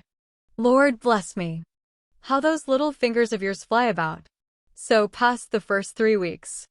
Michaelmas came, and now Anne's heart must be in Kellynch again. A beloved home made over to others, all the precious rooms and furniture, groves, and prospects, beginning to own other eyes and other limbs. She could not think of much else on the 29th of September, and she had this sympathetic touch in the evening from Mary, who, on having occasion to note down the day of the month, exclaimed, "Dear me, is not this the day the Crofts were to come to Kellynch? I am glad I did not think of it before. How low it makes me. The Crofts took possession with true naval alertness and were to be visited. Mary deplored the necessity for herself. Nobody knew how much she should suffer. She should put it off as long as she could, but was not easy till she had talked Charles into driving her over on an early day, and was in a very animated, comfortable state of imaginary agitation when she came back, and had very sincerely rejoiced in there being no means of her going. She wished, however, to see the Crofts, and was glad to be within when the visit was returned. They came. The master of the house was not at home, but the two sisters were together, and as it chanced that Mrs. Croft fell to the share of Anne, while the Admiral sat by Mary, and made himself very agreeable by his good-humored notice of her little boys, she was well able to watch for a likeness, and if it failed her in the features, to catch it in the voice, or in the turn of sentiment and expression. Mrs. Croft, though neither tall nor fat, had a squareness, uprightness, and vigor of form, which gave importance to her person. She had bright dark eyes, good teeth, and altogether an agreeable face, though her reddened and weather-beaten complexion, the consequence of her having been almost as much at sea as her husband, made her seem to have lived some years longer in the world than her real 38. Her manners were open, easy, and decided, like one who had no distrust of herself and no doubts of what to do, without any approach to coarseness, however, or any want of good humor, and gave her credit, indeed, for feelings of great consideration towards herself in all that related to Kellynch, and it pleased her, especially, as she had satisfied herself in the very first half-minute, in the instant even of introduction, that there was not the smallest symptom of any knowledge or suspicion on Mrs. Croft's side to give a bias of any sort. She was quite easy on that head, and consequently full of strength and courage, till for a moment electrified by Mrs. Croft's suddenly saying, "It was you, and not your sister, I find, that my brother had the pleasure of being acquainted with when he was in this country," and hoped she had outlived the age of blushing, but the age of emotion she certainly had not. "Perhaps you may not have heard that he is married," added Mrs. Croft. She could now answer as she ought, and was happy to feel, when Mrs. Croft's next words explained it to be Mr. Wentworth of whom she spoke, that she had said nothing which might not do for either brother. She immediately felt how reasonable it was that Mrs. Croft should be thinking and speaking of Edward, and not of Frederick, and with shame at her own forgetfulness applied herself to the knowledge of their former neighbor's present state with proper interest. The rest was all tranquillity, till, just as they were moving, she heard the Admiral say to Mary, "We are expecting a brother of Mrs. Croft's here soon. I dare say you know him by name."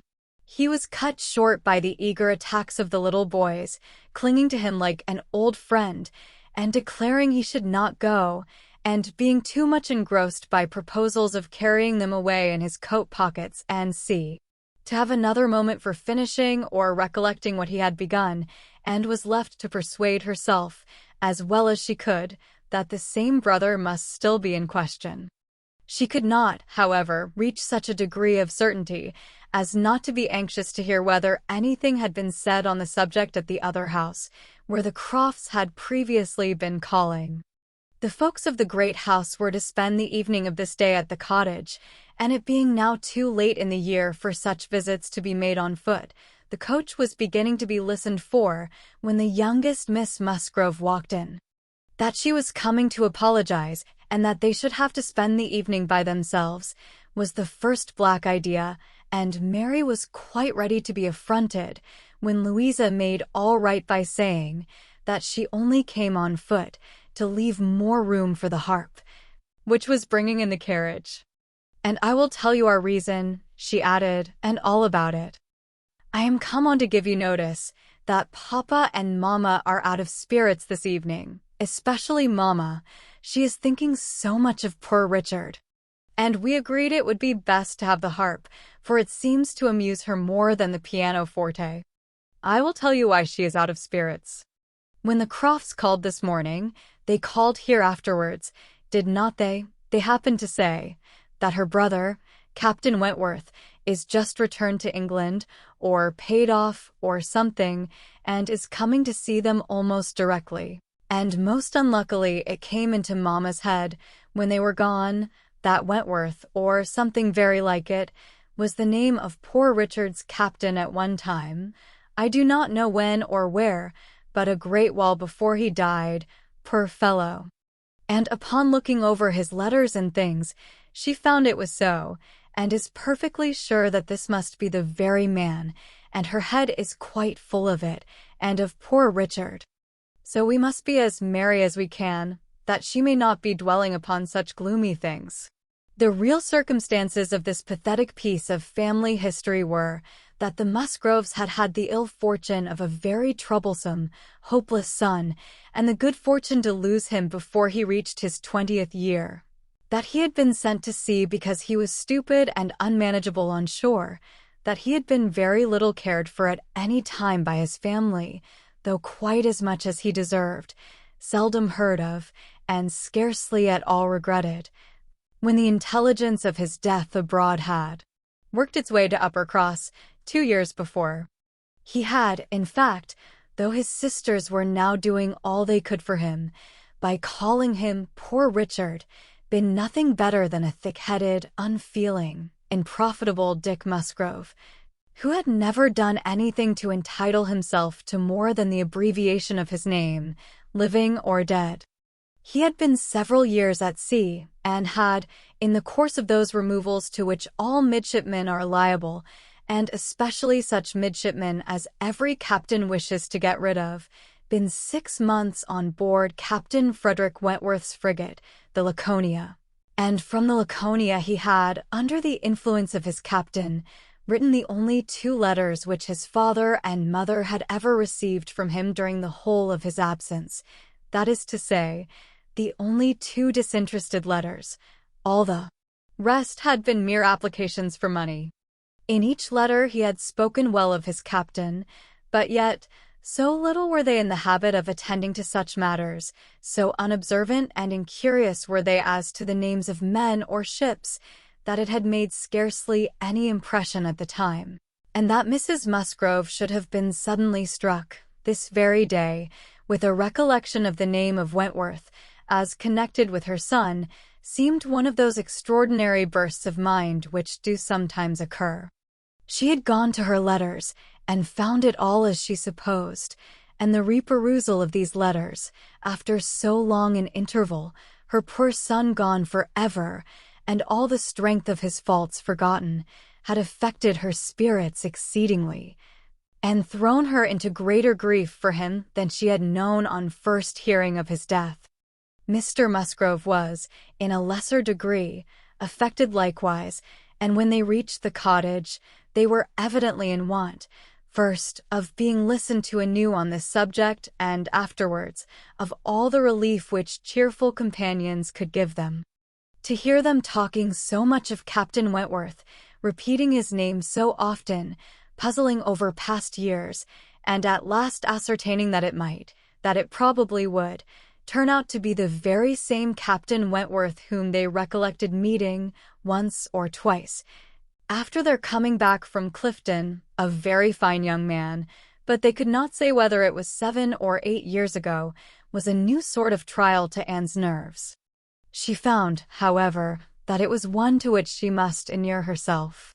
Since he actually was expected in the country, she must teach herself to be insensible on such points. And not only did it appear that he was expected, and speedily, but the Musgroves, in their warm gratitude for the kindness he had shown poor Dick, and very high respect for his character, stamped as it was by poor Dick's having been 6 months under his care, and mentioning him in strong, though not perfectly well-spelt praise, as a fine dashing fellow, only too particular about the schoolmaster, were bent on introducing themselves, and seeking his acquaintance as soon as they could hear of his arrival. The resolution of doing so helped to form the comfort of their evening. Chapter 7.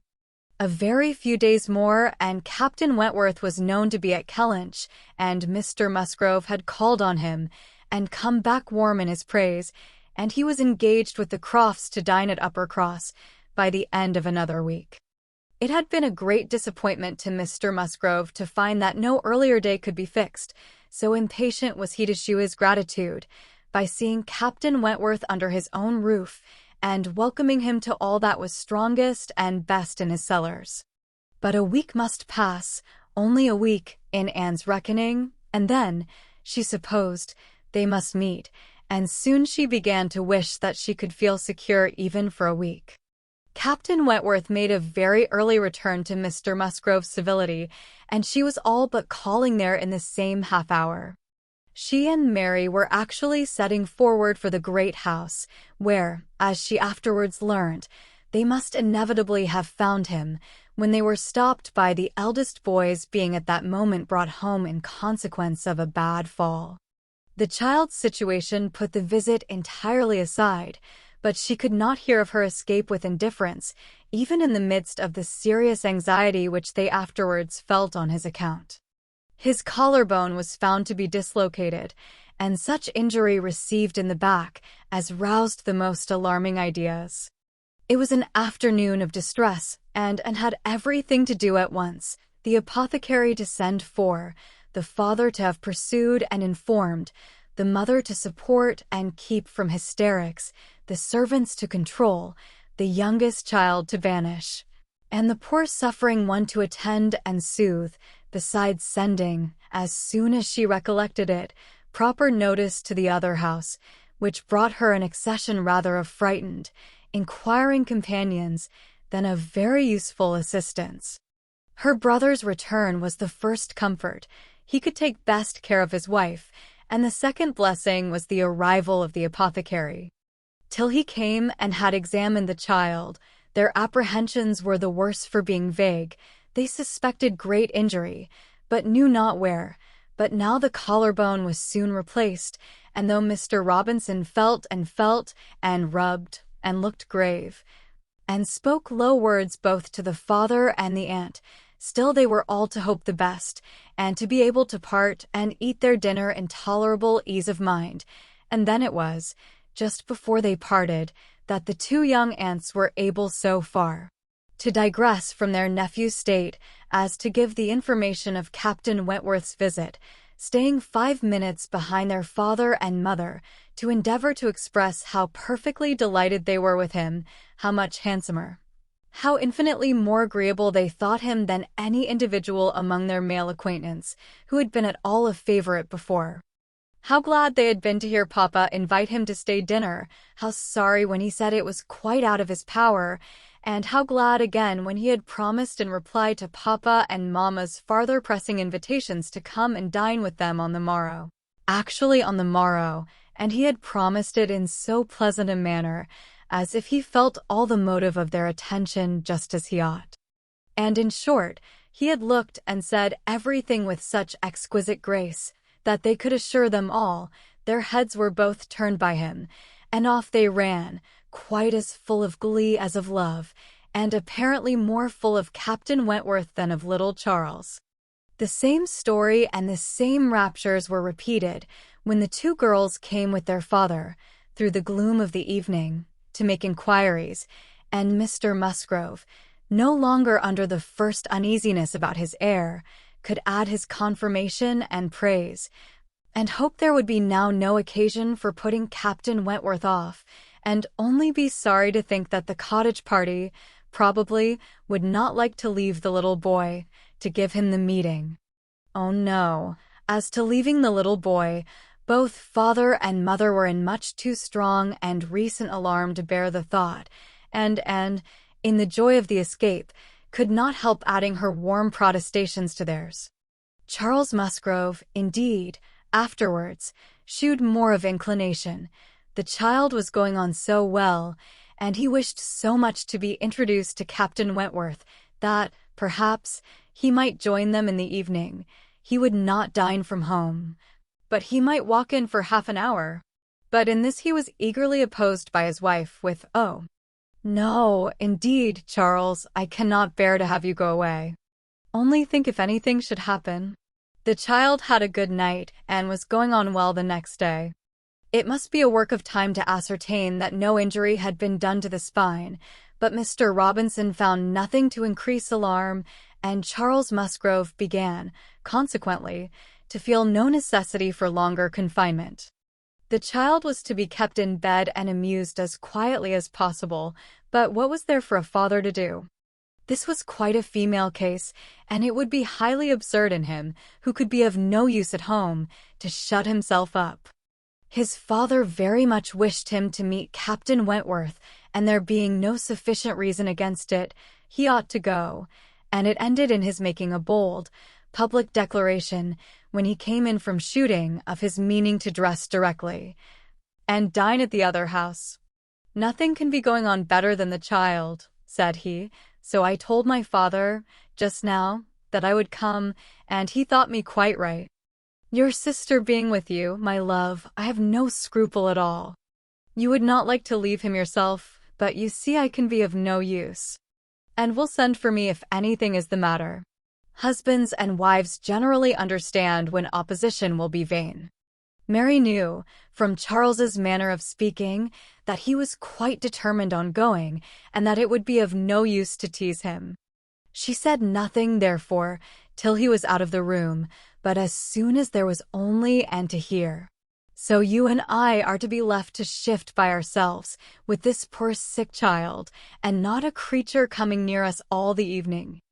I knew how it would be. This is always my luck. If there is anything disagreeable going on, men are always sure to get out of it, and Charles is as bad as any of them. Very unfeeling. I must say it is very unfeeling of him to be running away from his poor little boy. Talks of his being going on so well. How does he know that he is going on well, or that there may not be a sudden change half an hour hence? I did not think Charles would have been so unfeeling. So here he is to go away and enjoy himself, and because I am the poor mother, I am not to be allowed to stir, and yet I am sure I am more unfit than anybody else to be about the child. My being the mother is the very reason why my feelings should not be tried. I am not at all equal to it. You saw how hysterical I was yesterday. But that was only the effect of the suddenness of your alarm of the shock. You will not be hysterical again. I dare say we shall have nothing to distress us. I perfectly understand Mr. Robinson's directions and have no fears, and indeed, Mary, I cannot wonder at your husband. Nursing does not belong to a man, it is not his province. A sick child is always the mother's property, her own feelings generally make it so. I hope I am as fond of my child as any mother, but I do not know that I am of any more use in the sick room than Charles, for I cannot be always scolding and teasing the poor child when it is ill, and you saw, this morning, that if I told him to keep quiet, he was sure to begin kicking about. I have not nerves for this sort of thing. But could you be comfortable yourself to be spending the whole evening away from the poor boy? Yes. You see as papa can, and why should not I? Jemima is so careful, and she could send us word every hour how he was. I really think Charles might as well have told his father we would all come. I am not more alarmed about little Charles now than he is. I was dreadfully alarmed yesterday, but the case is very different today. Well, if you do not think it too late to give notice for yourself, suppose you were to go, as well as your husband. Leave little Charles to my care. Mr. and Mrs. Musgrove cannot think it wrong while I remain with him. Are you serious? Cried Mary, her eyes brightening. Dear me, that's a very good thought, very good indeed. To be sure, I may just as well go as not, for I am of no use at home, am I? And it only harasses me. You, who have not a mother's feelings, are a great deal the properest person. You can make little Charles do anything. He always minds you at a word. It will be a great deal better than leaving him only with Jemima. Oh! I shall certainly go. I am sure I ought if I can, quite as much as Charles, for they want me excessively to be acquainted with Captain Wentworth, and I know you do not mind being left alone. An excellent thought of yours, indeed, Anne. I will go and tell Charles and get ready directly. You can send for us, you know, at a moment's notice, if anything is the matter, but I dare say there will be nothing to alarm you. I should not go, you may be sure, if I did not feel quite at ease about my dear child. The next moment she was tapping at her husband's dressing-room door, and as Anne followed her upstairs, she was in time for the whole conversation, which began with Mary saying, in a tone of great exultation, "I mean to go with you, Charles, for I am of no more use at home than you are. If I were to shut myself up forever with the child, I should not be able to persuade him to do anything he did not like. And will stay, and undertakes to stay at home and take care of him. It is Anne's own proposal, and so I shall go with you, which will be a great deal better, for I have not dined at the other house since Tuesday." "This is very kind of Anne," was her husband's answer, "and I should be very glad to have you go, but it seems rather hard that she should be left at home by herself to nurse our sick child."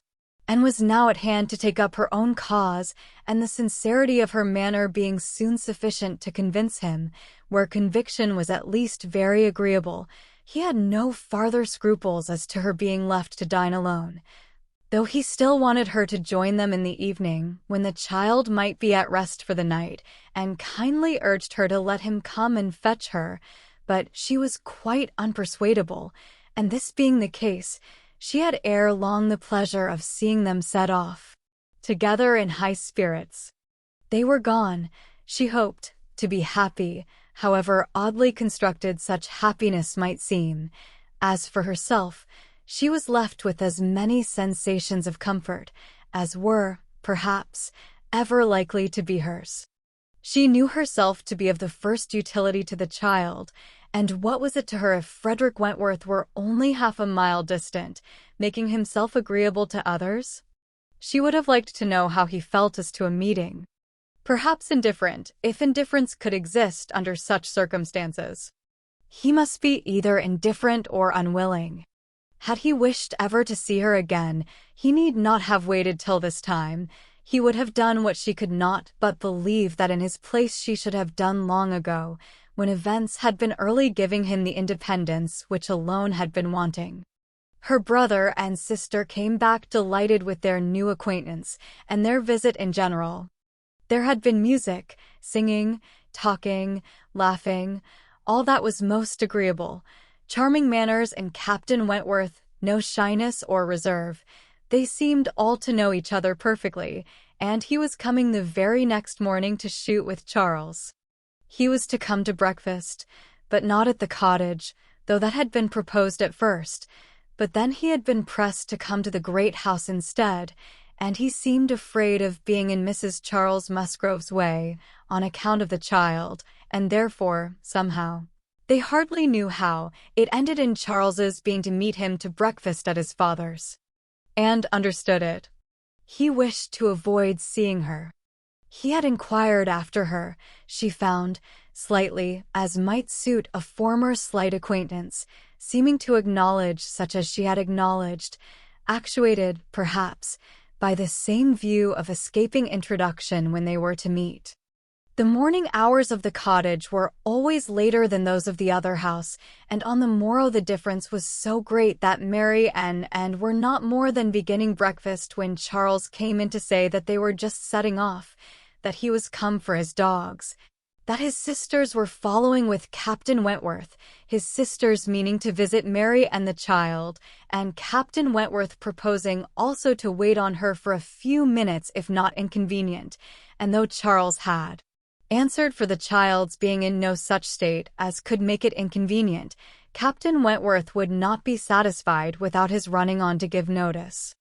Mary, very much gratified by this attention, was delighted to receive him, while 1,000 feelings rushed on and, of which this was the most consoling, that it would soon be over. And it was soon over. In 2 minutes after Charles's preparation, the others appeared. They were in the drawing-room. Her eye half met Captain Wentworth's, a bow, a curtsy passed. She heard his voice. He talked to Mary, said all that was right, said something to the Miss Musgroves, enough to mark an easy footing. The room seemed full of persons and voices, but a few minutes ended it. Charles shooed himself at the window. All was ready. Their visitor had bowed and was gone. The Miss Musgroves were gone too, suddenly resolving to walk to the end of the village with the sportsmen. The room was cleared, and might finish her breakfast as she could. "It is over. It is over," she repeated to herself again and again, in nervous gratitude. The worst is over. Mary talked, but she could not attend. She had seen him. They had met. They had been once more in the same room. Soon, however, she began to reason with herself and try to be feeling less. 8 years, almost 8 years had passed since all had been given up. How absurd to be resuming the agitation which such an interval had banished into distance and indistinctness. What might not 8 years do? Events of every description, changes, alienations, removals, all must be comprised in it, and oblivion of the past, how natural, how certain too. It included nearly a third part of her own life. Alas! With all her reasoning, she found that to retentive feelings 8 years may be little more than nothing. Now, how were his sentiments to be read? Was this like wishing to avoid her? And the next moment she was hating herself for the folly which asked the question. On one other question which perhaps her utmost wisdom might not have prevented, she was soon spared all suspense, for, after the Miss Musgroves had returned and finished their visit at the cottage, she had this spontaneous information from Mary. "Captain Wentworth is not very gallant by you, and, though he was so attentive to me, Henrietta asked him what he thought of you when they went away, and he said, you were so altered he should not have known you again." Mary had no feelings to make her respect her sisters in a common way, but she was perfectly unsuspicious of being inflicting any peculiar wound. Altered beyond his knowledge, and fully submitted in silent, deep mortification. Doubtless it was so, and she could take no revenge, for he was not altered, or not for the worse. She had already acknowledged it to herself, and she could not think differently, let him think of her as he would. No, the years which had destroyed her youth and bloom had only given him a more glowing, manly, open look, in no respect lessening his personal advantages. She had seen the same Frederick Wentworth. So altered that he should not have known her again. These were words which could not but dwell with her. Yet she soon began to rejoice that she had heard them. They were of sobering tendency, they allayed agitation, they composed, and consequently must make her happier.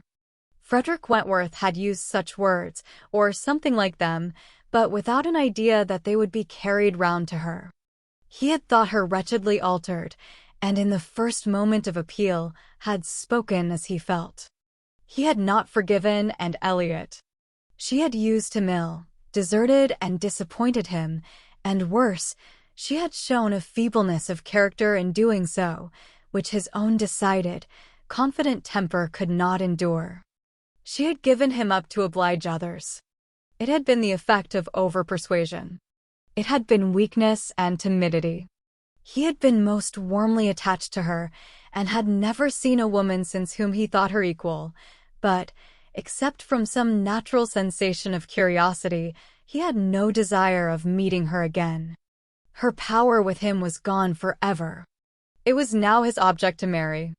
He was rich, and being turned on shore, fully intended to settle as soon as he could be properly tempted, actually looking round, ready to fall in love with all the speed which a clear head and a quick taste could allow. He had a heart for either of the Miss Musgroves, if they could catch it, a heart, in short, for any pleasing young woman who came in his way, excepting and Eliot. This was his only secret exception when he said to his sister, in answer to her suppositions, "Yes, here I am, Sophia, quite ready to make a foolish match. Anybody between 15 and 30 may have me for asking." A little beauty and a few smiles and a few compliments to the Navy, and I am a lost man. Should not this be enough for a sailor who has had no society among women to make him nice? He said it, she knew, to be contradicted. His bright, proud eye spoke the conviction that he was nice, and Elliot was not out of his thoughts when he more seriously described the woman he should wish to meet with. A strong mind, with sweetness of manner, made the first and the last of the description. "That is the woman I want," said he. "Something a little inferior I shall of course put up with, but it must not be much. If I am a fool, I shall be a fool indeed, for I have thought on the subject more than most men." Chapter 8. From this time Captain Wentworth and Elliot were repeatedly in the same circle. They were soon dining in company together at Mr. Musgrove's, for the little boy's state could no longer supply his aunt with a pretence for absenting herself, and this was but the beginning of other dinings and other meetings. Whether former feelings were to be renewed must be brought to the proof. Former times must undoubtedly be brought to the recollection of each.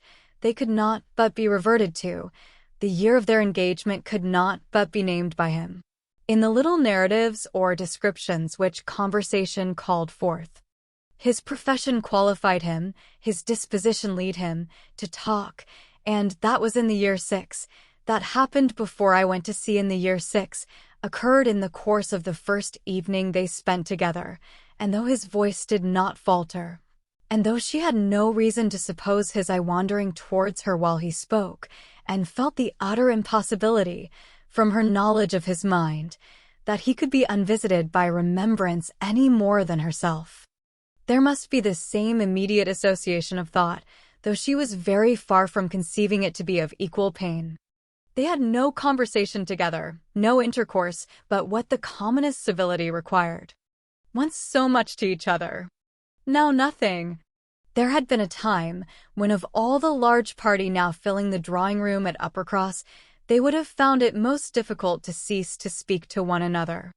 With the exception, perhaps, of Admiral and Mrs. Croft, who seemed particularly attached and happy, and could allow no other exceptions even among the married couples, there could have been no two hearts so open, no tastes so similar, no feelings so in unison, no countenances so beloved. Now they were as strangers, nay, worse than strangers, for they could never become acquainted. It was a perpetual estrangement. When he talked, she heard the same voice and discerned the same mind.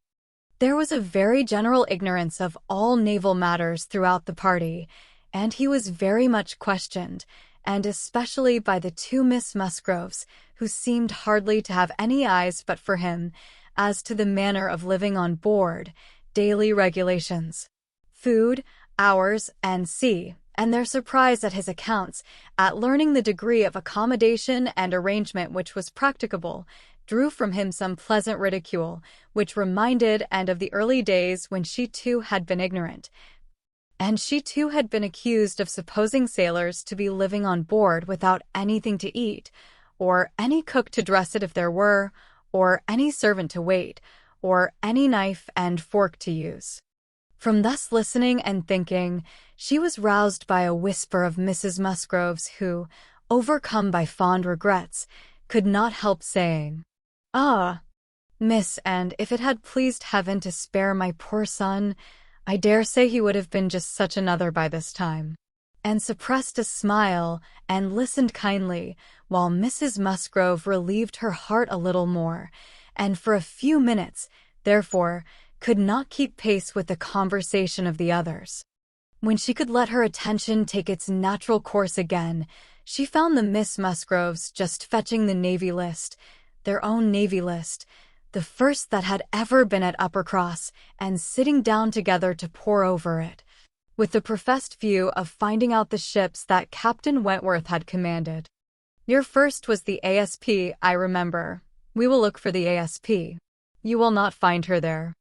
Quite worn out and broken up. I was the last man who commanded her. Hardly fit for service then. Reported fit for home service for a year or two, and so I was sent off to the West Indies. The girls looked all amazement. The Admiralty, he continued, entertain themselves now and then with sending a few hundred men to sea in a ship not fit to be employed. But they have a great many to provide for, and among the thousands that may just as well go to the bottom as not, it is impossible for them to distinguish the very set who may be least missed. Phoo! Phoo! Cried the Admiral. What stuff these young fellows talk! Never was a better sloop than the ASP in her day. For an old-built sloop, you would not see her equal. Lucky fellow to get her. He knows there must have been 20 better men than himself applying for her at the same time. Lucky fellow to get anything so soon, with no more interest than his. I felt my luck, Admiral, I assure you, replied Captain Wentworth, seriously. I was as well satisfied with my appointment as you can desire. It was a great object with me at that time to be at sea. A very great object. I wanted to be doing something. To be sure you did. What should a young fellow like you do ashore for half a year together? If a man had not a wife, he soon wants to be afloat again. But, Captain Wentworth, cried Louisa, how vexed you must have been when you came to the ASP, to see what an old thing they had given you. I knew pretty well what she was before that day, said he, smiling. I had no more discoveries to make than you would have as to the fashion and strength of any old police, which you had seen lent about among half your acquaintance ever since you could remember, and which at last, on some very wet day, is lent to yourself.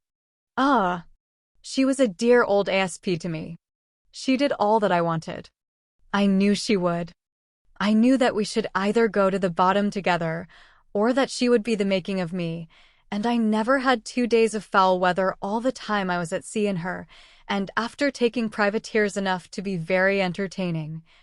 I had the good luck in my passage home the next autumn to fall in with the very French frigate I wanted.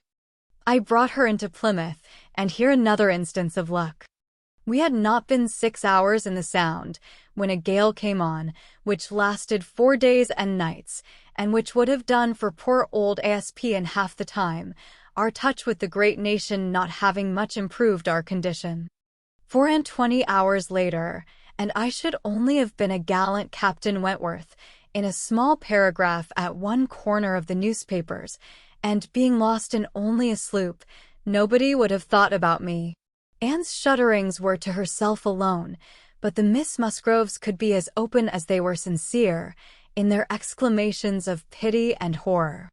And so then, I suppose, said Mrs. Musgrove, in a low voice, as if thinking aloud, so then he went away to the Laconia, and there he met with our poor boy.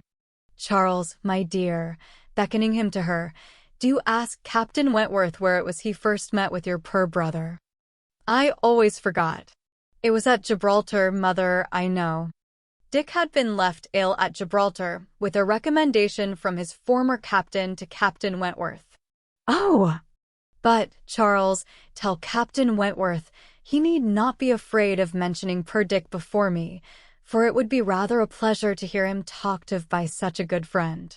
Charles, being somewhat more mindful of the probabilities of the case, only nodded in reply and walked away. The girls were now hunting for the Laconia, and Captain Wentworth could not deny himself the pleasure of taking the precious volume into his own hands to save them the trouble, and once more read aloud the little statement of her name and rate, and present non-commissioned class, observing over it that she too had been one of the best friends man ever had. Ah! Those were pleasant days when I had the Laconia. How fast I made money in her. A friend of mine and I had such a lovely cruise together off the Western Islands. Poor Harville, sister. You know how much he wanted money, worse than myself. He had a wife. Excellent fellow. I shall never forget his happiness. He felt it all, so much for her sake. I wished for him again the next summer, when I had still the same luck in the Mediterranean. And I am sure, sir, said Mrs. Musgrove, it was a lucky day for us, when you were put captain into that ship. We shall never forget what you did. Her feelings made her speak low, and Captain Wentworth, hearing only in part, and probably not having Dick Musgrove at all near his thoughts, looked rather in suspense and as if waiting for more. "My brother," whispered one of the girls. "Mama is thinking of poor Richard." "Poor dear fellow," continued Mrs. Musgrove. "He was grown so steady, and such an excellent correspondent, while he was under your care. Ah, it would have been a happy thing if he had never left you.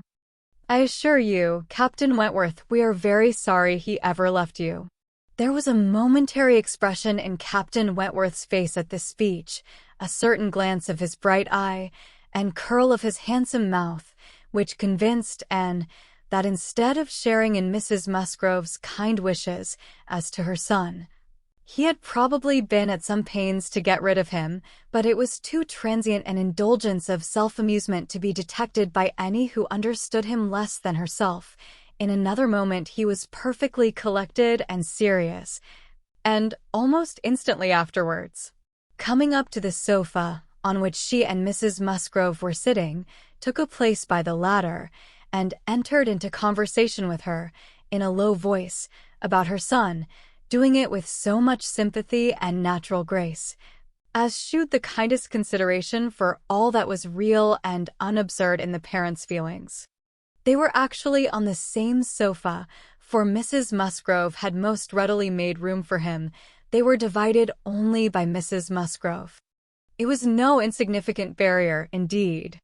Mrs. Musgrove was of a comfortable, substantial size, infinitely more fitted by nature to express good cheer and good humor than tenderness and sentiment, and while the agitations of Anne's slender form and pensive face may be considered as very completely screened, Captain Wentworth should be allowed some credit for the self-command with which he attended to her large fat sighings over the destiny of a son whom alive nobody had cared for. Personal size and mental sorrow have certainly no necessary proportions. A large bulky figure has as good a right to be in deep affliction as the most graceful set of limbs in the world. But, fair or not fair, there are unbecoming conjunctions, which reason will patronize in vain, which taste cannot tolerate, which ridicule will seize. The Admiral, after taking 2 or 3 refreshing turns about the room with his hands behind him, being called to order by his wife, now came up to Captain Wentworth, and without any observation of what he might be interrupting, thinking only of his own thoughts, began with, "If you had been a week later at Lisbon last spring, Frederick, you would have been asked to give a passage to Lady Mary Grierson and her daughters." "Should I? I am glad I was not a week later then." The Admiral abused him for his want of gallantry. He defended himself, though professing that he would never willingly admit any ladies on board a ship of his, excepting for a ball or a visit which a few hours might comprehend. "But if I know myself," said he, "this is from no want of gallantry towards them. It is rather from feeling how impossible it is, with all one's efforts and all one's sacrifices, to make the accommodations on board such as women ought to have. There can be no want of gallantry, Admiral, in rating the claims of women to every personal comfort high, and this is what I do. I hate to hear of women on board, or to see them on board, and no ship under my command shall ever convey a family of ladies anywhere if I can help it." This brought his sister upon him. "Oh, Frederick, but I cannot believe it of you. All idle refinement. Women may be as comfortable on board as in the best house in England. I believe I have lived as much on board as most women, and I know nothing superior to the accommodations of a man-of-war. I declare I have not a comfort or an indulgence about me, even at Kellynch Hall, with a kind bow to Anne, beyond what I always had in most of the ships I have lived in, and they have been 5 altogether." "Nothing to the purpose," replied her brother. "You were living with your husband, and were the only woman on board. But you yourself brought Mrs. Harville, her sister, her cousin, and 3 children, round from Portsmouth to Plymouth. Where was this superfine, extraordinary sort of gallantry of yours then? All merged in my friendship, Sophia." I would assist any brother officer's wife that I could, and I would bring anything of Harville's from the world's end, if he wanted it. But do not imagine that I did not feel it an evil in itself. Depend upon it, they were all perfectly comfortable. I might not like them the better for that, perhaps. Such a number of women and children have no right to be comfortable on board. My dear Frederick, you are talking quite idly. Pray, what would become of us poor sailors' wives, who often want to be conveyed to one port or another, after our husbands, if everybody had your feelings? My feelings, you see, did not prevent my taking Mrs. Harville and all her family to Plymouth. But I hate to hear you talking so like a fine gentleman, and as if women were all fine ladies, instead of rational creatures. We none of us expect to be in smooth water all our days. Ah, my dear, said the Admiral, when he has got a wife, he will sing a different tune. When he is married, if we have the good luck to live to another war, we shall see him do as you and I, and a great many others, have done. We shall have him very thankful to anybody that will bring him his wife. Aye, that we shall. Now I have done, cried Captain Wentworth. When once married people begin to attack me with, oh, you will think very differently when you are married. I can only say, no, I shall not, and then they say again, yes, you will, and there is an end of it. He got up and moved away. What a great traveler you must have been, ma'am, said Mrs. Musgrove to Mrs. Croft. Pretty well, ma'am, in the 15 years of my marriage, though many women have done more. I have crossed the Atlantic 4 times, and have been once to the East Indies, and back again, and only once, besides being in different places about home, Cork, and Lisbon, and Gibraltar. But I never went beyond the Straits, and never was in the West Indies. We do not call Bermuda or Bahama, you know, the West Indies. Mrs. Musgrove had not a word to say in dissent. She could not accuse herself of having ever called them anything in the whole course of her life. And I do assure you, ma'am, pursued Mrs. Croft, that nothing can exceed the accommodations of a man-of-war. I speak, you know, of the higher rates. When you come to a frigate, of course, you are more confined, though any reasonable woman may be perfectly happy in one of them, and I can safely say that the happiest part of my life has been spent on board a ship. While we were together, you know, there was nothing to be feared. Thank God. I have always been blessed with excellent health, and no climate disagrees with me. A little disordered always the first 24 hours of going to sea, but never knew what sickness was afterwards. The only time I ever really suffered in body or mind, the only time that I ever fancied myself unwell, or had any ideas of danger, was the winter that I passed by myself at Deal, when the Admiral, Captain Croft then, was in the North Seas. I lived in perpetual fright at that time, and had all manner of imaginary complaints from not knowing what to do with myself, or when I should hear from him next, but as long as we could be together, nothing ever ailed me, and I never met with the smallest inconvenience. To be sure. Yes, indeed. Oh, yes. I am quite of your opinion, Mrs. Croft, was Mrs. Musgrove's hearty answer. There is nothing so bad as a separation. I am quite of your opinion. I know what it is, for Mr. Musgrove always attends the assizes, and I am so glad when they are over, and he is safe back again. The evening ended with dancing. On its being proposed, and offered her services as usual, and though her eyes would sometimes fill with tears as she sat at the instrument, she was extremely glad to be employed, and desired nothing in return but to be unobserved. It was a merry, joyous party, and no one seemed in higher spirits than Captain Wentworth. She felt that he had everything to elevate him which general attention and deference, and especially the attention of all the young women, could do.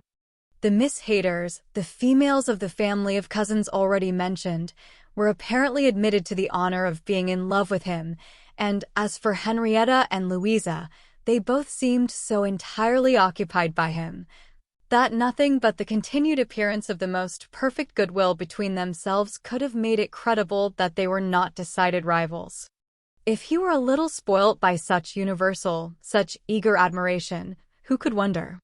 These were some of the thoughts which occupied Anne, while her fingers were mechanically at work, proceeding for half an hour together, equally without error and without consciousness. Once she felt that he was looking at herself, observing her altered features, perhaps, trying to trace in them the ruins of the face which had once charmed him, and once she knew that he must have spoken of her, she was hardly aware of it, till she heard the answer, but then she was sure of his having asked his partner whether Miss Elliot never danced. The answer was, "Oh, no, never. She has quite given up dancing. She had rather play. She is never tired of playing." Once, too, he spoke to her.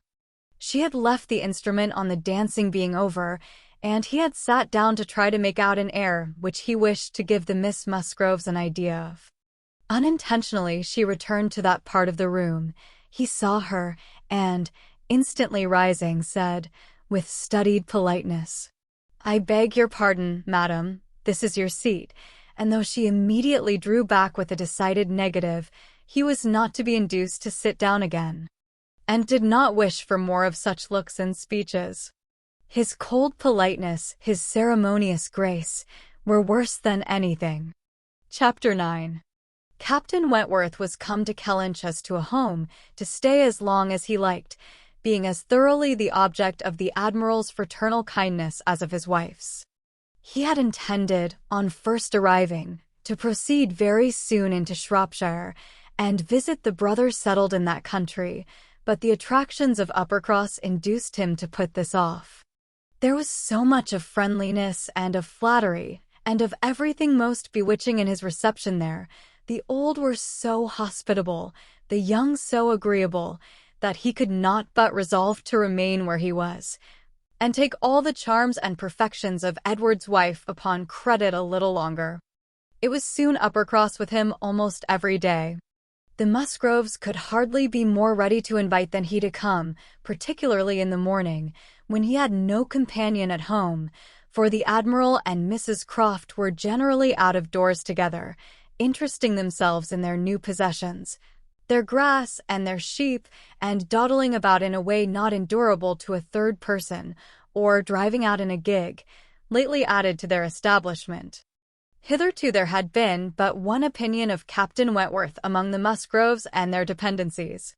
It was unvarying, warm admiration everywhere, but this intimate footing was not more than established, when a certain Charles Hayter returned among them, to be a good deal disturbed by it, and to think Captain Wentworth very much in the way.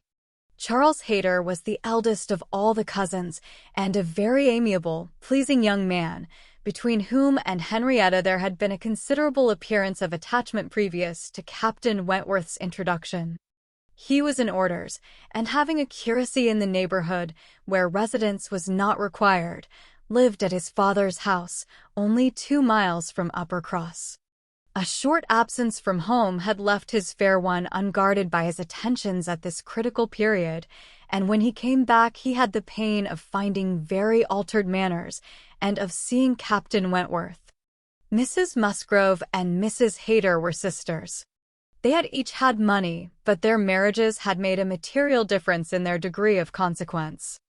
Mr. Hayter had some property of his own, but it was insignificant compared with Mr. Musgrove's, and while the Musgroves were in the first class of society in the country, the young Hayters would, from their parents' inferior, retired, and unpolished way of living, and their own defective education, have been hardly in any class at all, but for their connection with Uppercross, this eldest son of course excepted, who had chosen to be a scholar and a gentleman, and who was very superior in cultivation and manners to all the rest. The two families had always been on excellent terms, there being no pride on one side, and no envy on the other, and only such a consciousness of superiority in the Miss Musgroves as made them pleased to improve their cousins. Charles's attentions to Henrietta had been observed by her father and mother without any disapprobation. It would not be a great match for her, but if Henrietta liked him, and Henrietta did seem to like him. Henrietta fully thought so herself before Captain Wentworth came, but from that time cousin Charles had been very much forgotten. Which of the two sisters was preferred by Captain Wentworth was as yet quite doubtful as far as Anne's observation reached. Henrietta was perhaps the prettiest. Louisa had the higher spirits, and she knew not now whether the more gentle or the more lively character were most likely to attract him. Mr. and Mrs. Musgrove, either from seeing little or from an entire confidence in the discretion of both their daughters and of all the young men who came near them, seemed to leave everything to take its chance. There was not the smallest appearance of solicitude or remark about them in the mansion house, but it was different at the cottage. The young couple there were more disposed to speculate and wonder, and Captain Wentworth had not been above 4 or 5 times in the Miss Musgrove's company, and Charles Hayter had but just reappeared, when and had to listen to the opinions of her brother and sister, as to which was the one liked best. Charles gave it for Louisa, Mary for Henrietta, but quite agreeing that to have him marry either could be extremely delightful. Charles had never seen a pleasanter man in his life, and from what he had once heard Captain Wentworth himself say, was very sure that he had not made less than £20,000 by the war. Here was a fortune at once, besides which there would be the chance of what might be done in any future war, and he was sure Captain Wentworth was as likely a man to distinguish himself as any officer in the Navy. Oh! It would be a capital match for either of his sisters. Upon my word it would, replied Mary. Dear me! If he should rise to any very great honors, if he should ever be made a baronet. Lady Wentworth sounds very well. That would be a noble thing, indeed, for Henrietta. She would take place of me then, and Henrietta would not dislike that. Sir Frederick and Lady Wentworth. It would be but a new creation, however, and I never think much of your new creations. It suited Mary best to think Henrietta the one preferred on the very account of Charles Hayter, whose pretensions she wished to see put an end to. She looked down very decidedly upon the Hayters, and thought it would be quite a misfortune to have the existing connection between the families renewed, very sad for herself and her children.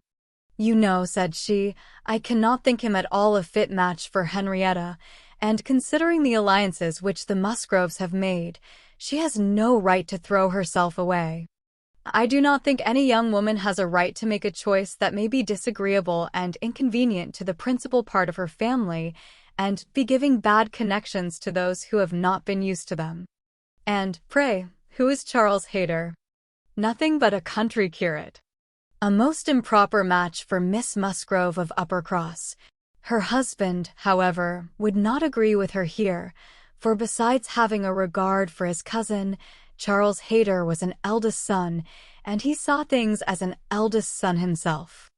Now you are talking nonsense, Mary, was therefore his answer. It would not be a great match for Henrietta, but Charles has a very fair chance, through the Spicers, of getting something from the bishop in the course of a year or two, and you will please to remember that he is the eldest son whenever my uncle dies. He steps into very pretty property. The estate at Winthrop is not less than 250 acres, besides the farm near Taunton, which is some of the best land in the country. I grant you that any of them but Charles would be a very shocking match for Henrietta, and indeed it could not be.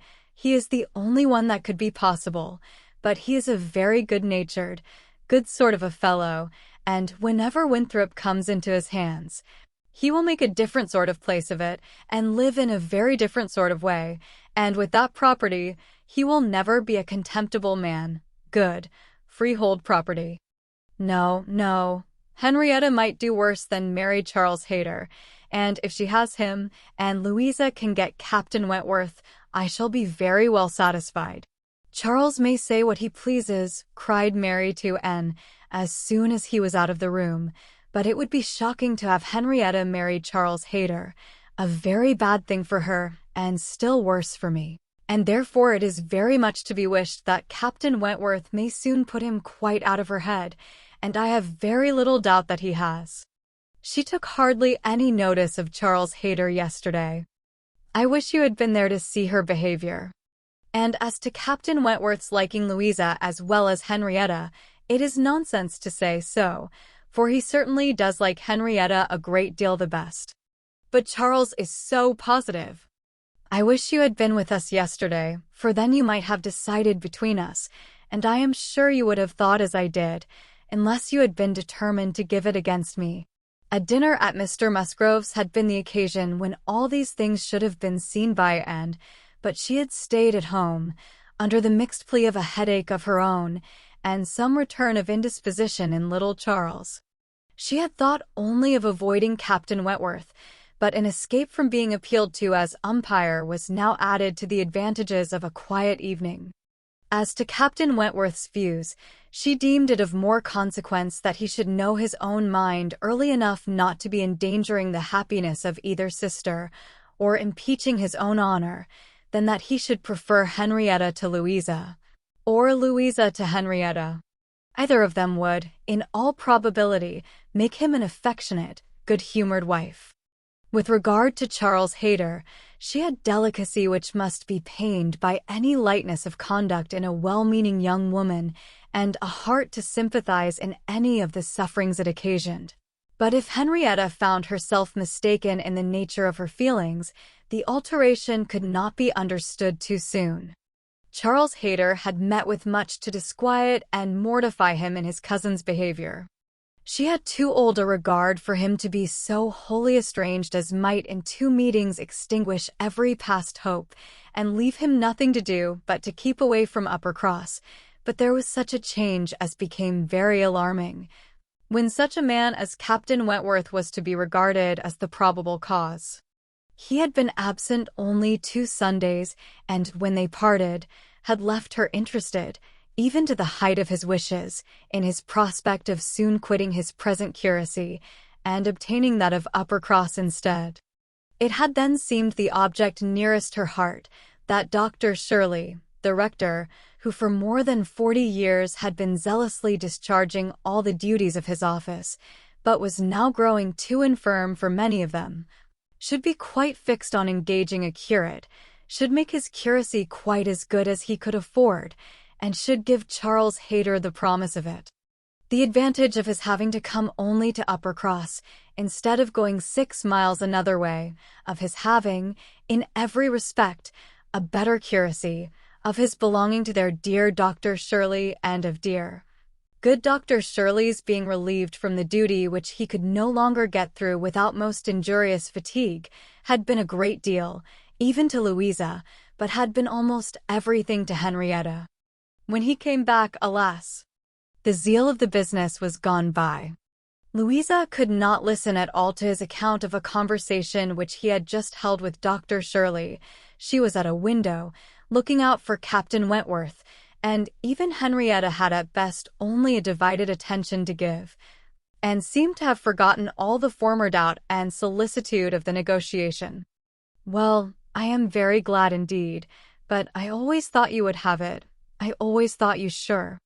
It did not appear to me that, in short, you know, Dr. Shirley must have a curate, and you had secured his promise. Is he coming, Louisa?" One morning, very soon after the dinner at the Musgroves, at which Anne had not been present, Captain Wentworth walked into the drawing-room at the cottage, where were only herself and the little invalid Charles, who was lying on the sofa. The surprise of finding himself almost alone with Anne Elliot deprived his manners of their usual composure. He started, and could only say, "I thought the Miss Musgroves had been here. Mrs. Musgrove told me I should find them here," before he walked to the window to recollect himself, and feel how he ought to behave. "They are upstairs with my sister. They will be down in a few moments, I dare say," had been Anne's reply, in all the confusion that was natural, and if the child had not called her to come and do something for him, she would have been out of the room the next moment, and released Captain Wentworth as well as herself. He continued at the window, and after calmly and politely saying, "I hope the little boy is better," was silent. She was obliged to kneel down by the sofa and remain there to satisfy her patient, and thus they continued a few minutes when, to her very great satisfaction, she heard some other person crossing the little vestibule. She hoped, on turning her head, to see the master of the house, but it proved to be one much less calculated for making matters easy, Charles Hayter. Probably not at all better pleased by the sight of Captain Wentworth than Captain Wentworth had been by the sight of Anne. She only attempted to say, "How do you do? Will you not sit down? The others will be here presently." Captain Wentworth, however, came from his window, apparently not ill-disposed for conversation, but Charles Hayter soon put an end to his attempts by seating himself near the table and taking up the newspaper, and Captain Wentworth returned to his window. Another minute brought another addition. The younger boy, a remarkable stout, forward child of 2 years old, having got the door opened for him by someone without, made his determined appearance among them and went straight to the sofa to see what was going on, and put in his claim to anything good that might be giving away. There being nothing to eat, he could only have some play, and as his aunt would not let him tease his sick brother, he began to fasten himself upon her as she knelt, in such a way that, busy as she was about Charles, she could not shake him off. She spoke to him, ordered, entreated, and insisted in vain. Once she did contrive to push him away, but the boy had the greater pleasure in getting upon her back again directly. "Walter," said she, "get down this moment. You are extremely troublesome. I am very angry with you." "Walter," cried Charles Hayter, "why do you not do as you are bid? Do not you hear your aunt speak? Come to me, Walter, come to Cousin Charles." But not a bit did Walter stir. In another moment, however, she found herself in the state of being released from him.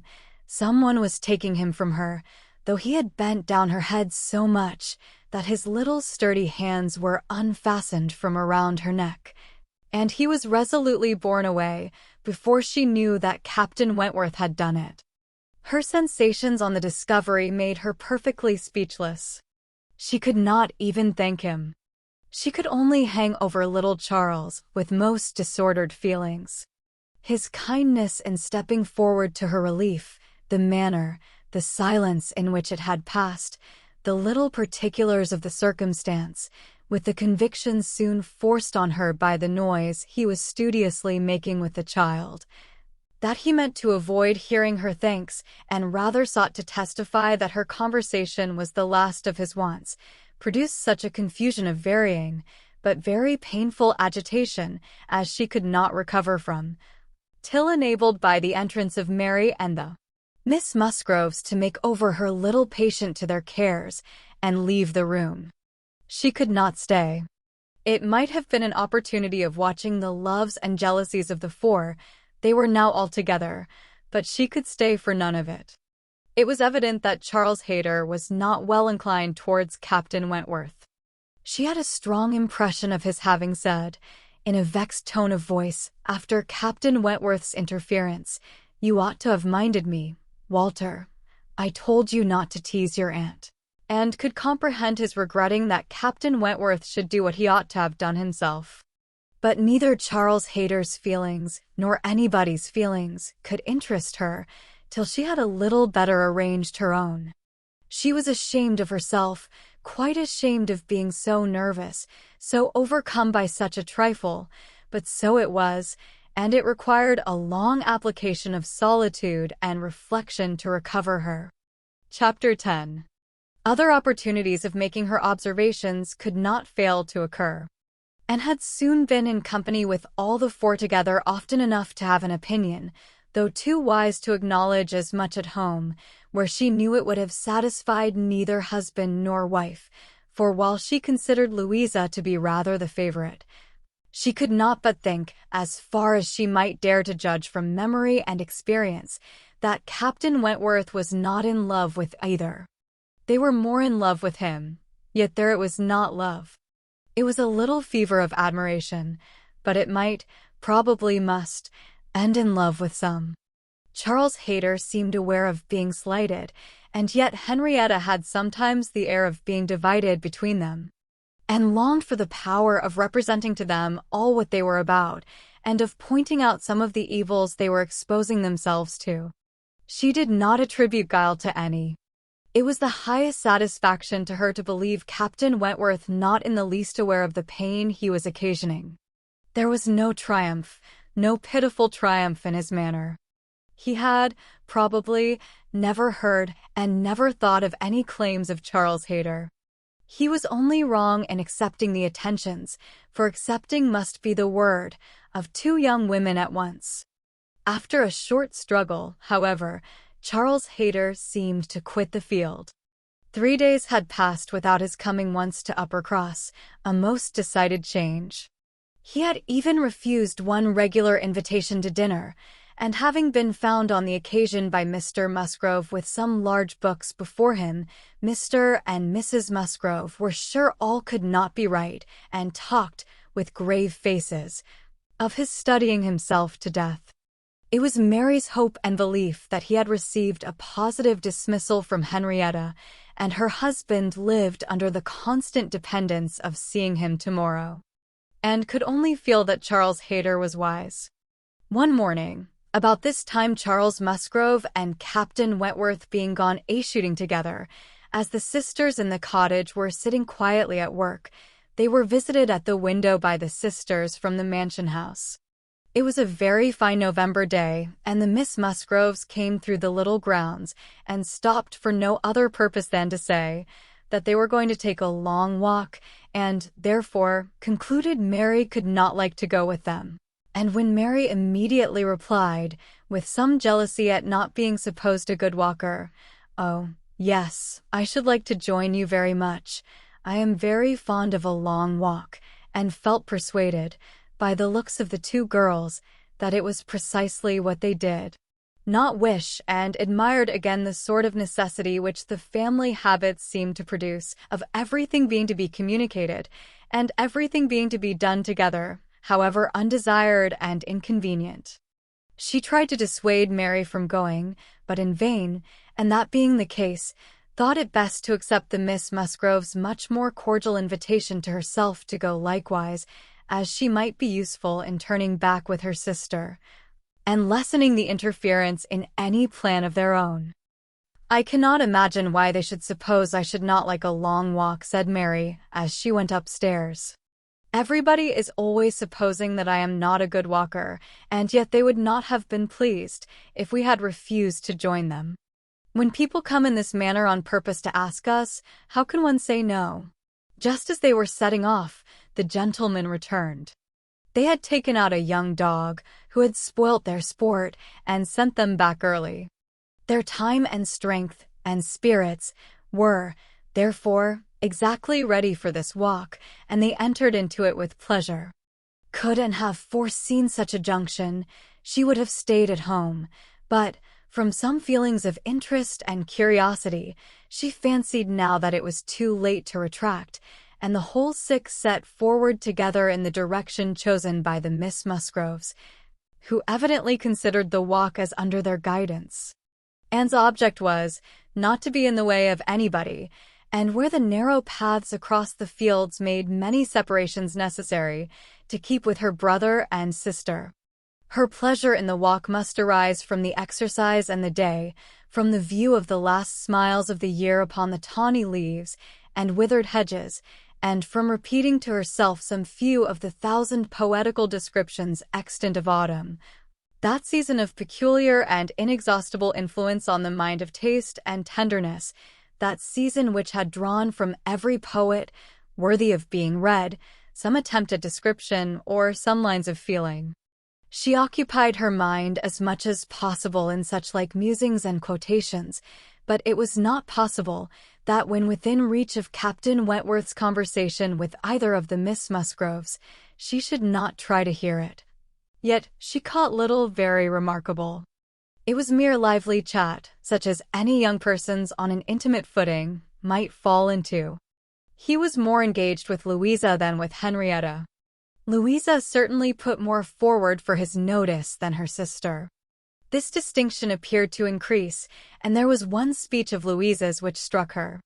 After one of the many praises of the day, which were continually bursting forth, Captain Wentworth added, "What glorious weather for the Admiral and my sister!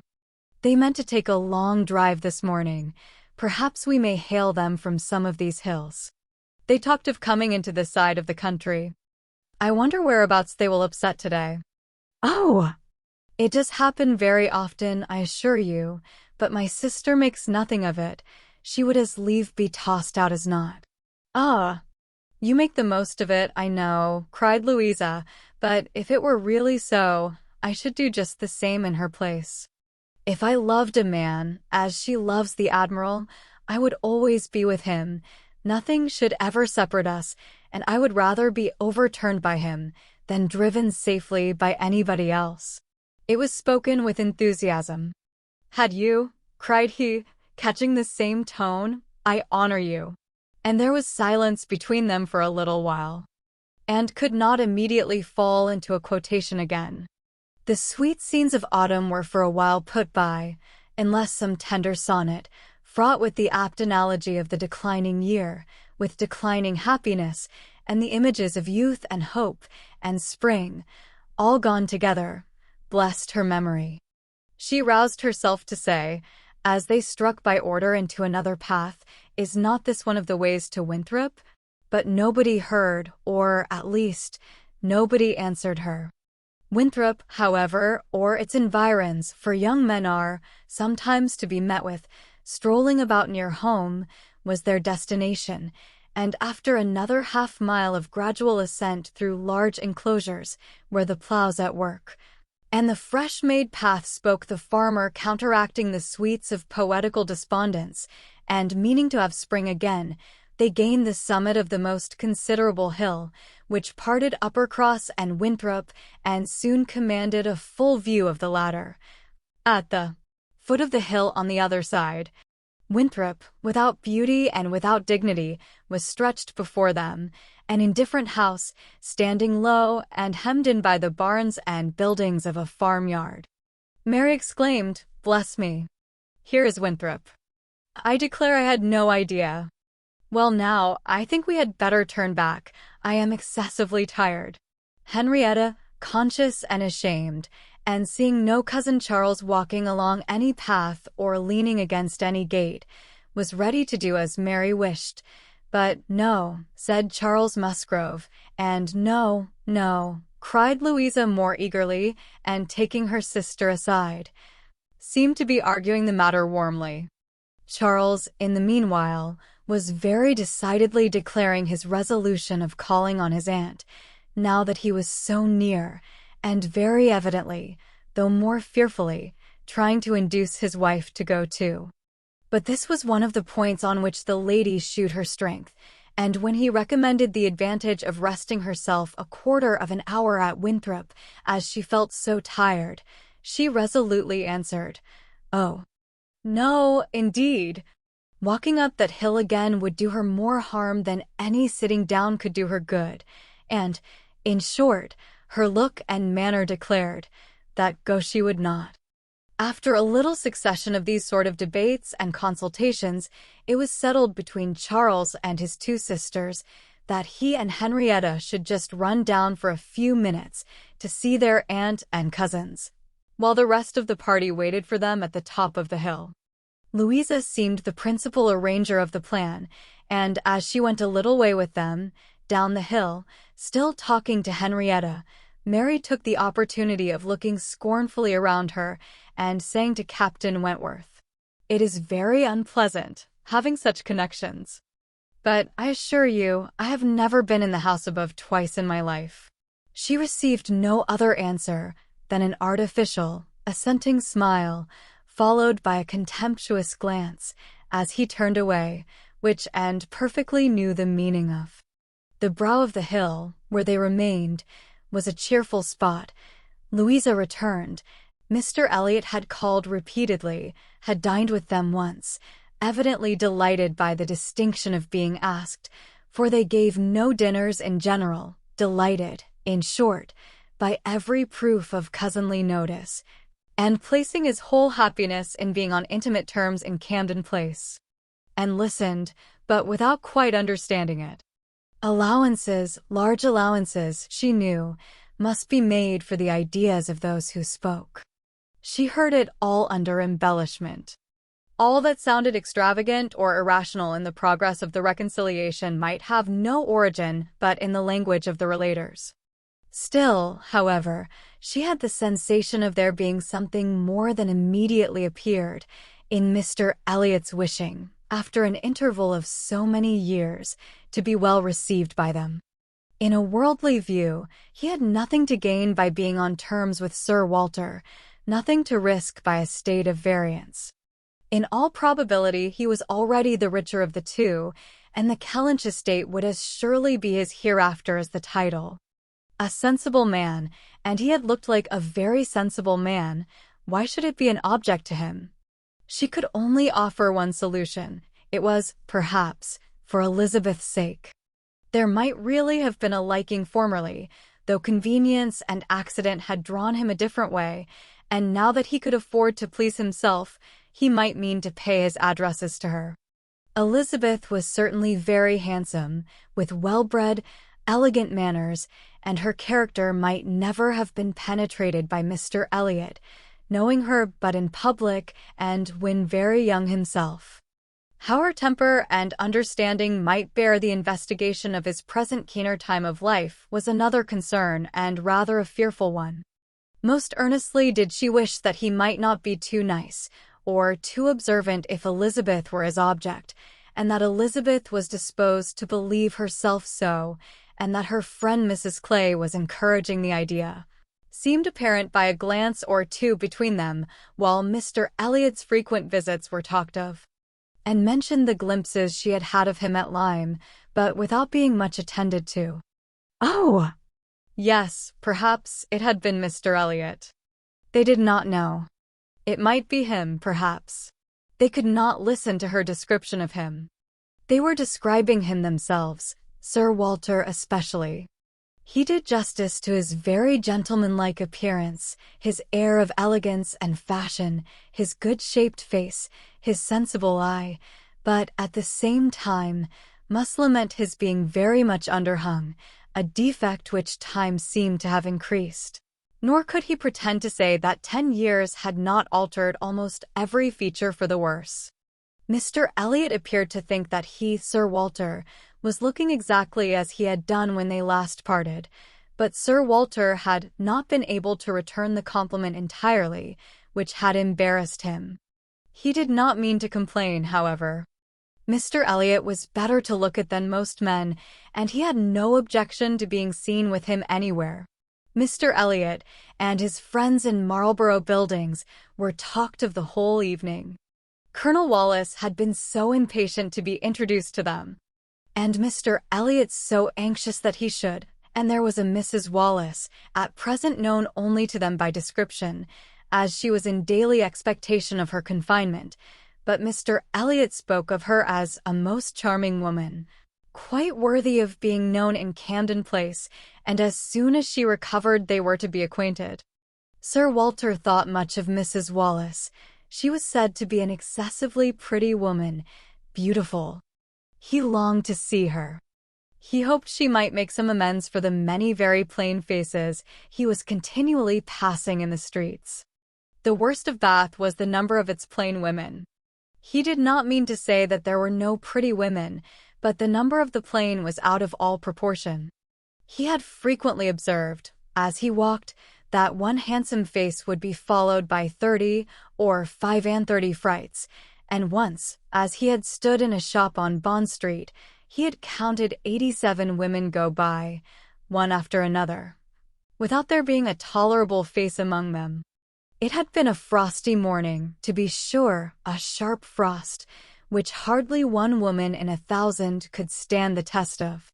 But still, there certainly were a dreadful multitude of ugly women in Bath, and as for the men, they were infinitely worse. Such scarecrows as the streets were full of. It was evident how little the women were used to the sight of anything tolerable by the effect which a man of decent appearance produced.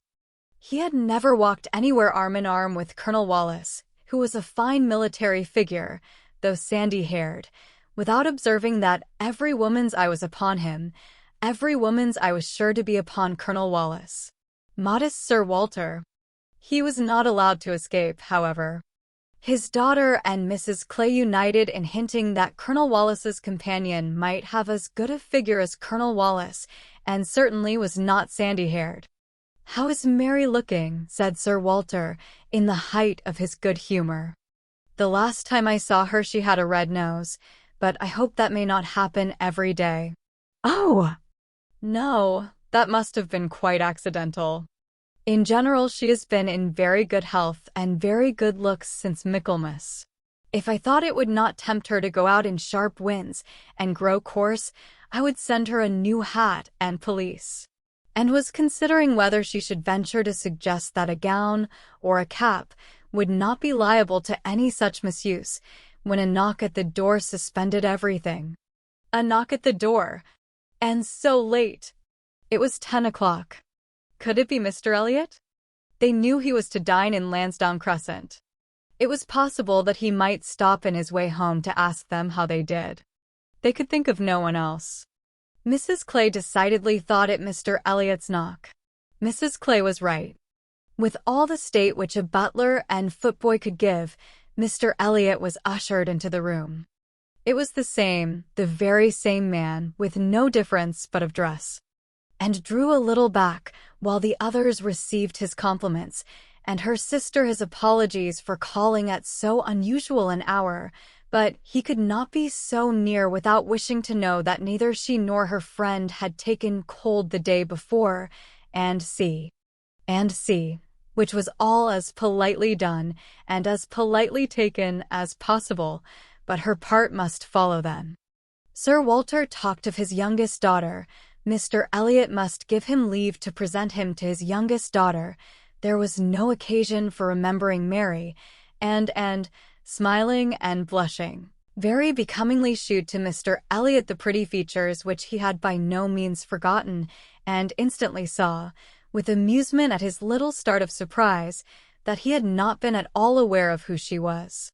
He looked completely astonished, but not more astonished than pleased. His eyes brightened, and with the most perfect alacrity he welcomed the relationship, alluded to the past, and entreated to be received as an acquaintance already.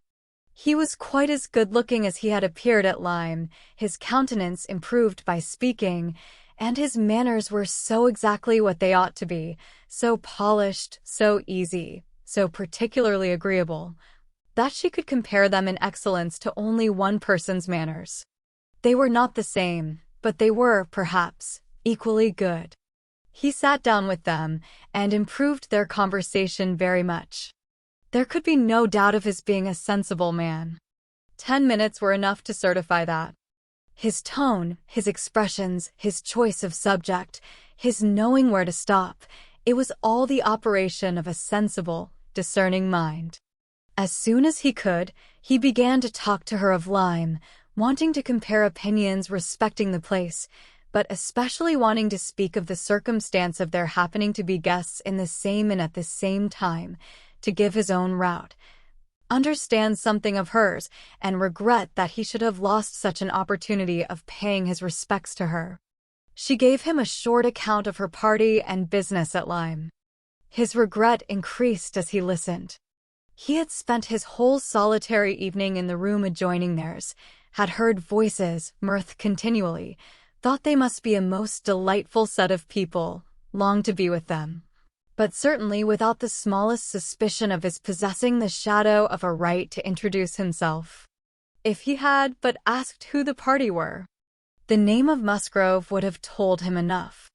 Well, it would serve to cure him of an absurd practice of never asking a question at an inn, which he had adopted, when quite a young man, on the principle of its being very ungenteel to be curious. The notions of a young man of 1 or 22, said he, as to what is necessary in manners to make him quite the thing, are more absurd, I believe, than those of any other set of beings in the world. The folly of the means they often employ is only to be equaled by the folly of what they have in view. But he must not be addressing his reflections to and alone. He knew it. He was soon diffused again among the others, and it was only at intervals that he could return to Lyme.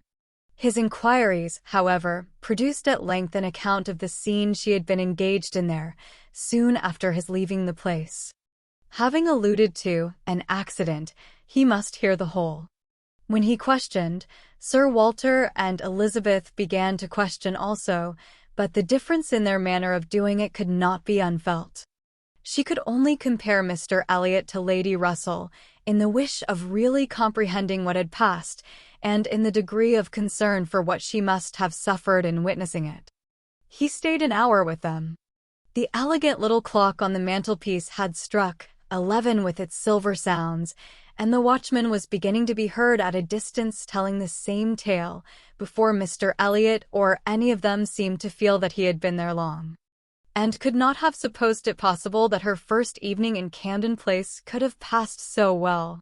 Chapter 16.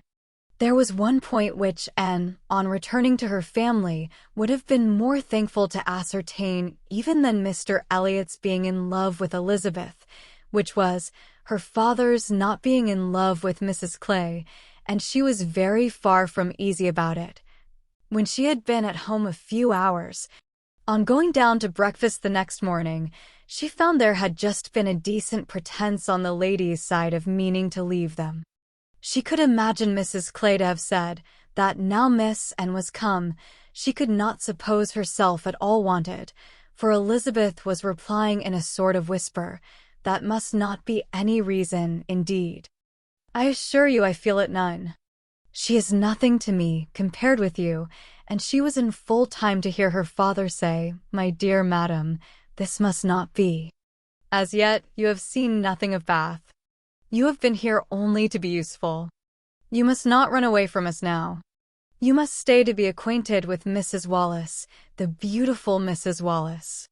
To your fine mind, I well know the sight of beauty is a real gratification." He spoke and looked so much in earnest that Anne was not surprised to see Mrs. Clay stealing a glance at Elizabeth and herself. Her countenance, perhaps, might express some watchfulness, but the praise of the fine mind did not appear to excite a thought in her sister. The lady could not but yield to such joint entreaties, and promised to stay. In the course of the same morning, and her father chancing to be alone together, he began to compliment her on her improved looks. He thought her less thin in her person, in her cheeks, her skin, her complexion, greatly improved, clearer, fresher. Had she been using anything in particular? No, nothing. Merely Gowland, he supposed. No, nothing at all. Huh. He was surprised at that, and added, "Certainly you cannot do better than to continue as you are. You cannot be better than well, or I should recommend Gowland, the constant use of Gowland, during the spring months. Mrs. Clay has been using it at my recommendation, and you see what it has done for her. You see how it has carried away her freckles." If Elizabeth could but have heard this! Such personal praise might have struck her, especially as it did not appear to, and that the freckles were at all lessened. But everything must take its chance. The evil of a marriage would be much diminished if Elizabeth were also to marry. As for herself, she might always command a home with Lady Russell. Lady Russell's composed mind and polite manners were put to some trial on this point in her intercourse in Camden Place. The sight of Mrs. Clay in such favor, and so overlooked, was a perpetual provocation to her there, and vexed her as much when she was away, as a person in Bath who drinks the water, gets all the new publications, and has a very large acquaintance, has time to be vexed. As Mr. Elliot became known to her, she grew more charitable, or more indifferent, towards the others. His manners were an immediate recommendation, and on conversing with him she found the solid so fully supporting the superficial that she was at first, as she told, and almost ready to exclaim, "Can this be Mr. Elliot?" and could not seriously picture to herself a more agreeable or estimable man. Everything united in him: good understanding, correct opinions, knowledge of the world, and a warm heart. He had strong feelings of family attachment and family honor. Without pride or weakness, he lived with the liberality of a man of fortune. Without display, he judged for himself in everything essential, without defying public opinion in any point of worldly decorum. He was steady, observant, moderate, candid, never run away with by spirits or by selfishness, which fancied itself strong feeling, and yet with a sensibility to what was amiable and lovely, and a value for all the felicities of domestic life, which characters of fancied enthusiasm and violent agitation seldom really possess. She was sure that he had not been happy in marriage. Colonel Wallis said it, and Lady Russell saw it, but it had been no unhappiness to sour his mind, nor, she began pretty soon to suspect, to prevent his thinking of a second choice. Her satisfaction in Mr. Elliot outweighed all the plague of Mrs. Clay. It was now some years since, and had begun to learn that she and her excellent friend could sometimes think differently, and it did not surprise her, therefore, that Lady Russell should see nothing suspicious or inconsistent, nothing to require more motives than appeared, in Mr. Elliot's great desire of a reconciliation. In Lady Russell's view, it was perfectly natural that Mr. Elliot, at a mature time of life, should feel it a most desirable object, and what would very generally recommend him among all sensible people, to be on good terms with the head of his family. The simplest process in the world of time upon a head naturally clear, and only erring in the heyday of youth. And presumed, however, still to smile about it, and at last to mention Elizabeth. Lady Russell listened, and looked, and made only this cautious reply, "Elizabeth. Very well, time will explain." It was a reference to the future, which Anne, after a little observation, felt she must submit to. She could determine nothing at present. In that house Elizabeth must be first, and she was in the habit of such general observance as Miss Elliot that any particularity of attention seemed almost impossible. Mr. Elliot, too, it must be remembered, had not been a widower 7 months. A little delay on his side might be very excusable. In fact, Anne could never see the crape round his hat without fearing that she was the inexcusable one in attributing to him such imaginations, for though his marriage had not been very happy, still it had existed so many years that she could not comprehend a very rapid recovery from the awful impression of its being dissolved. However it might end, he was without any question their pleasantest acquaintance in Bath. She saw nobody equal to him, and it was a great indulgence now and then to talk to him about Lyme, which he seemed to have as lively a wish to see again and to see more of, as herself. They went through the particulars of their first meeting a great many times. He gave her to understand that he had looked at her with some earnestness. She knew it well, and she remembered another person's look also. They did not always think alike. His value for rank and connection she perceived was greater than hers. It was not merely complaisance, it must be a liking to the cause, which made him enter warmly into her father and sister's solicitudes on a subject which she thought unworthy to excite them.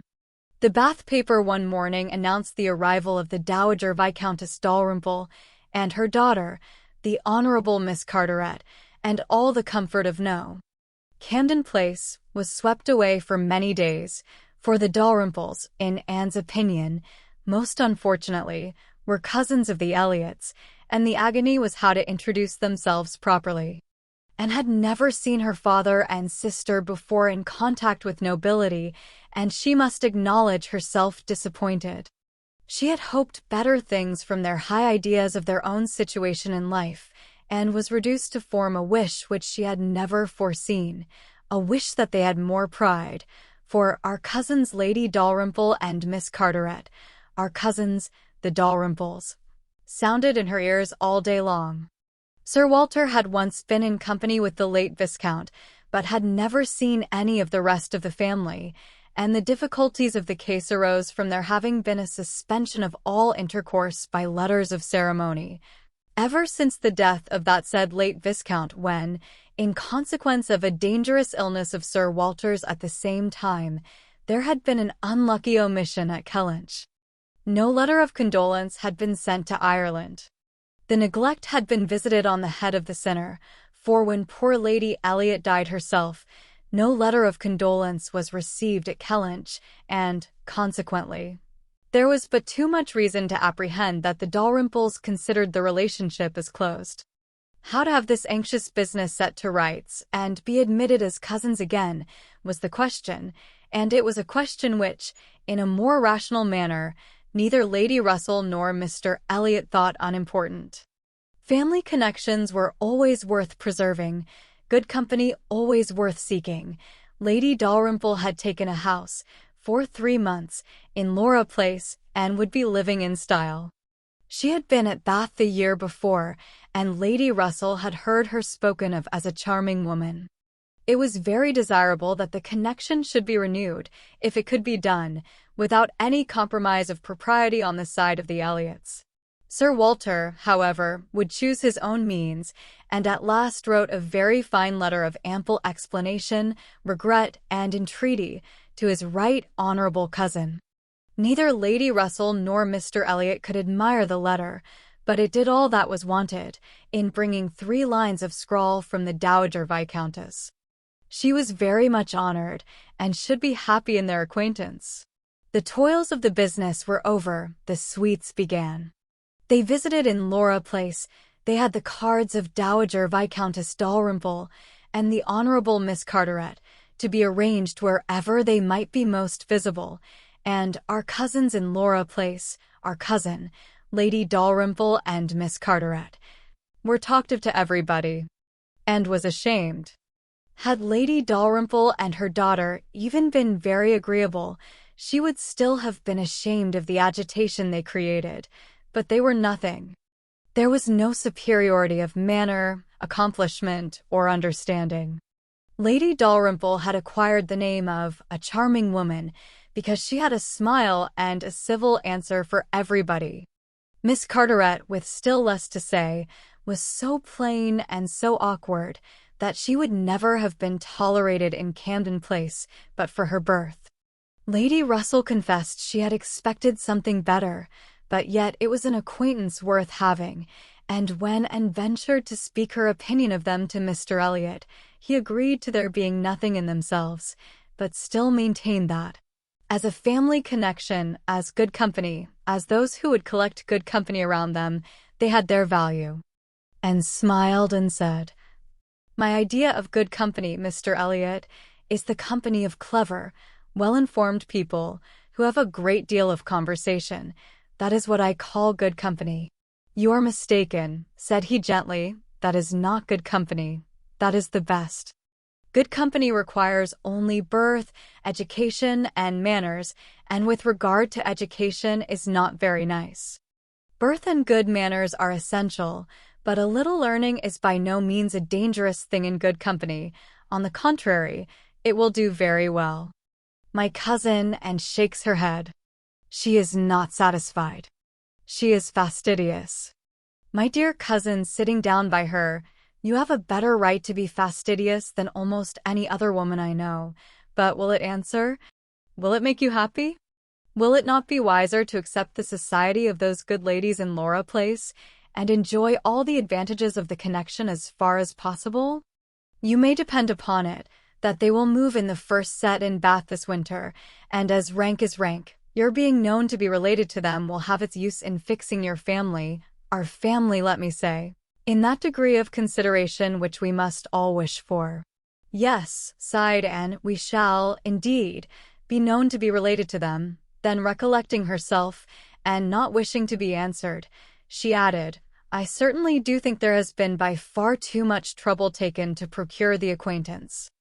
I suppose," smiling, "I have more pride than any of you, but I confess it does vex me that we should be so solicitous to have the relationship acknowledged, which we may be very sure is a matter of perfect indifference to them. Pardon me, dear cousin, you are unjust in your own claims. In London, perhaps, in your present quiet style of living, it might be as you say, but in Bath, Sir Walter Elliot and his family will always be worth knowing, always acceptable as acquaintance. Well said, and I certainly am proud, too proud to enjoy a welcome which depends so entirely upon place. I love your indignation, said he. It is very natural. But here you are in Bath, and the object is to be established here with all the credit and dignity which ought to belong to Sir Walter Elliot. You talk of being proud. I am called proud, I know, and I shall not wish to believe myself otherwise, for our pride, if investigated, would have the same object, I have no doubt, though the kind may seem a little different. In one point I am sure, my dear cousin, he continued, speaking lower, though there was no one else in the room, in one point I am sure we must feel alike. We must feel that every addition to your father's society, among his equals or superiors, may be of use in diverting his thoughts from those who are beneath him.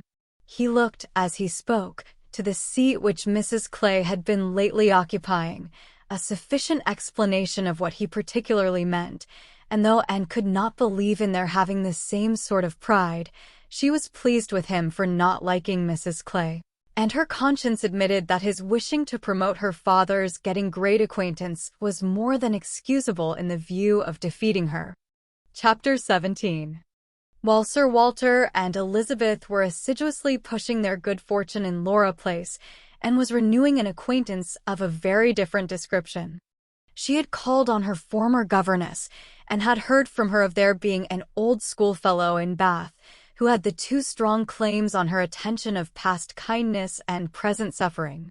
Miss Hamilton, now Mrs. Smith, had shown her kindness in one of those periods of her life when it had been most valuable, and had gone unhappy to school, grieving for the loss of a mother whom she had dearly loved, feeling her separation from home, and suffering as a girl of 14, of strong sensibility and not high spirits, must suffer at such a time, and Miss Hamilton, 3 years older than herself, but still from the want of near relations and a settled home, remaining another year at school, had been useful and good to her in a way which had considerably lessened her misery, and could never be remembered with indifference.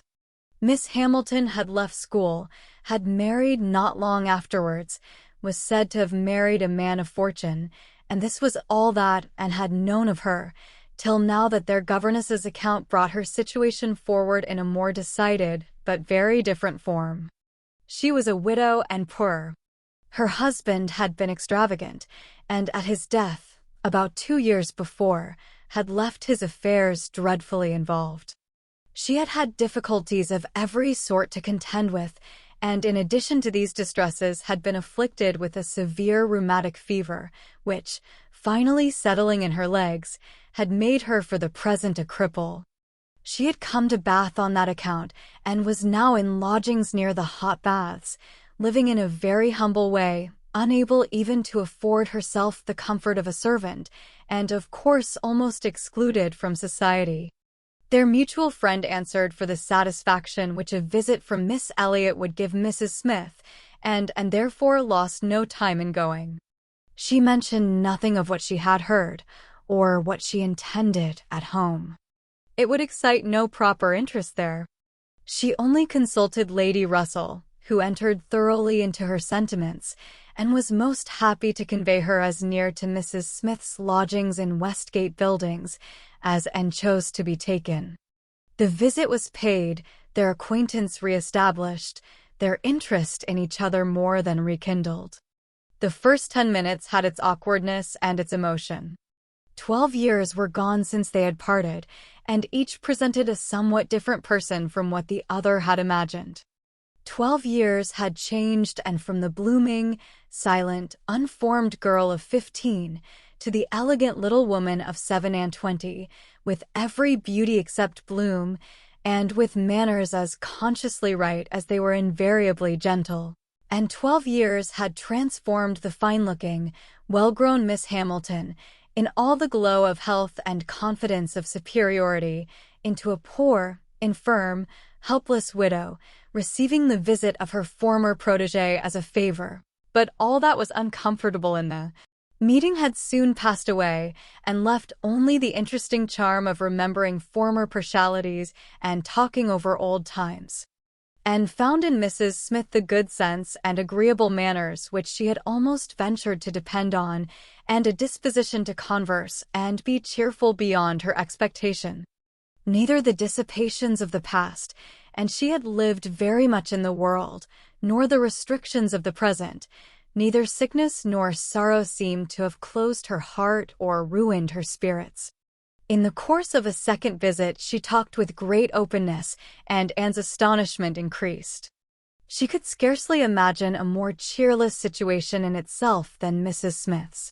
She had been very fond of her husband. She had buried him. She had been used to affluence. It was gone. She had no child to connect her with life and happiness again, no relations to assist in the arrangement of perplexed affairs, no health to make all the rest supportable. Her accommodations were limited to a noisy parlor and a dark bedroom behind, with no possibility of moving from one to the other without assistance, which there was only one servant in the house to afford. And she never quitted the house but to be conveyed into the warm bath. Yet, in spite of all this, Anne had reason to believe that she had moments only of languor and depression, to hours of occupation and enjoyment. How could it be?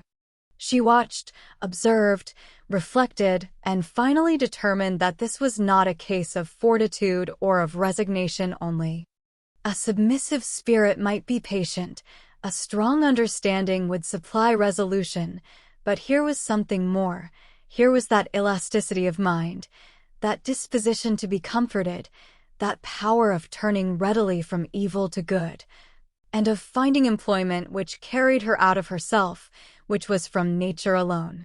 It was the choicest gift of heaven, and viewed her friend as one of those instances in which, by a merciful appointment, it seems designed to counterbalance almost every other want.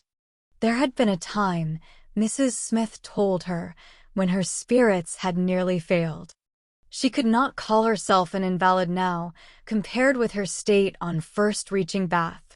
Then she had, indeed, been a pitiable object, for she had caught cold on the journey and had hardly taken possession of her lodgings before she was again confined to her bed and suffering under severe and constant pain, and all this among strangers, with the absolute necessity of having a regular nurse, and finances at that moment particularly unfit to meet any extraordinary expense.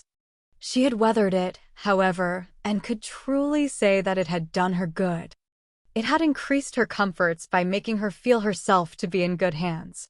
She had seen too much of the world to expect sudden or disinterested attachment anywhere, but her illness had proved to her that her landlady had a character to preserve, and would not use her ill, and she had been particularly fortunate in her nurse, as a sister of her landlady, a nurse by profession, and who had always a home in that house when unemployed, chanced to be at liberty just in time to attend her. And she, said Mrs. Smith, besides nursing me most admirably, has really proved an invaluable acquaintance. As soon as I could use my hands she taught me to knit, which has been a great amusement, and she put me in the way of making these little thread cases, pincushions, and card racks, which you always find me so busy about, and which supply me with the means of doing a little good to one or two very poor families in this neighborhood. She had a large acquaintance, of course professionally, among those who can afford to buy, and she disposes of my merchandise. She always takes the right time for applying. Everybody's heart is open, you know, when they have recently escaped from severe pain or are recovering the blessing of health, and Nurse Rook thoroughly understands when to speak. She is a shrewd, intelligent, sensible woman. Hers is a line for seeing human nature, and she has a fund of good sense and observation, which, as a companion, make her infinitely superior to thousands of those who, having only received the best education in the world, know nothing worth attending to. Call it gossip, if you will, but when Nurse Rook has half an hour's leisure to bestow on me, she is sure to have something to relate that is entertaining and profitable, something that makes one know one's species better. One likes to hear what is going on, to be au fait as to the newest modes of being trifling and silly. To me, who live so much alone, her conversation, I assure you, is a treat. And, far from wishing to cavil at the pleasure, replied, I can easily believe it. Women of that class have great opportunities, and if they are intelligent, may be well worth listening to. Such varieties of human nature as they are in the habit of witnessing. And it is not merely in its follies that they are well read, for they see it occasionally under every circumstance that can be most interesting or affecting. What instances must pass before them of ardent, disinterested, self-denying attachment, of heroism, fortitude, patience, resignation, of all the conflicts and all the sacrifices that ennoble us most. A sick chamber may often furnish the worth of volumes. Yes, said Mrs. Smith more doubtingly, sometimes it may, though I fear its lessons are not often in the elevated style you describe. Here and there, human nature may be great in times of trial, but generally speaking, it is its weakness and not its strength that appears in a sick chamber. It is selfishness and impatience rather than generosity and fortitude that one hears of. There is so little real friendship in the world. And, unfortunately, speaking low and tremulously, there are so many who forget to think seriously till it is almost too late, and saw the misery of such feelings. The husband had not been what he ought, and the wife had been led among that part of mankind which made her think worse of the world than she hoped it deserved. It was but a passing emotion, however, with Mrs. Smith. She shook it off, and soon added in a different tone, I do not suppose the situation my friend Mrs. Rook is in at present will furnish much either to interest or edify me. She is only nursing Mrs. Wallace of Marlborough Buildings, a mere pretty, silly, expensive, fashionable woman, I believe, and of course will have nothing to report but of lace and finery. I mean to make my profit of Mrs. Wallace, however. She has plenty of money, and I intend she shall buy all the high-priced things I have in hand now, and had called several times on her friend before the existence of such a person was known in Camden Place. At last it became necessary to speak of her. Sir Walter, Elizabeth, and Mrs. Clay returned one morning from Laura Place with a sudden invitation from Lady Dalrymple for the same evening, and was already engaged to spend that evening in Westgate Buildings. She was not sorry for the excuse.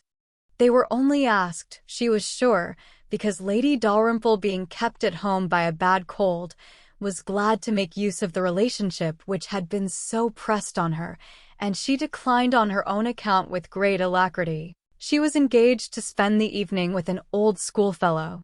They were not much interested in anything relative to but still there were questions enough asked to make it understood what this old schoolfellow was, and Elizabeth was disdainful and Sir Walter severe. Westgate Buildings, said he, and who is Miss and Elliot to be visiting in Westgate Buildings? A Mrs. Smith, a widow Mrs. Smith, and who is her husband? One of 5,000 Mr. Smiths whose names are to be met with everywhere. And what is her attraction? That she is old and sickly. Upon my word, Miss and Elliot, you have the most extraordinary taste. Everything that revolts other people, low company, paltry rooms, foul air, disgusting associations are inviting to you. But surely you may put off this old lady till tomorrow. She is not so near her end, I presume, but that she may hope to see another day.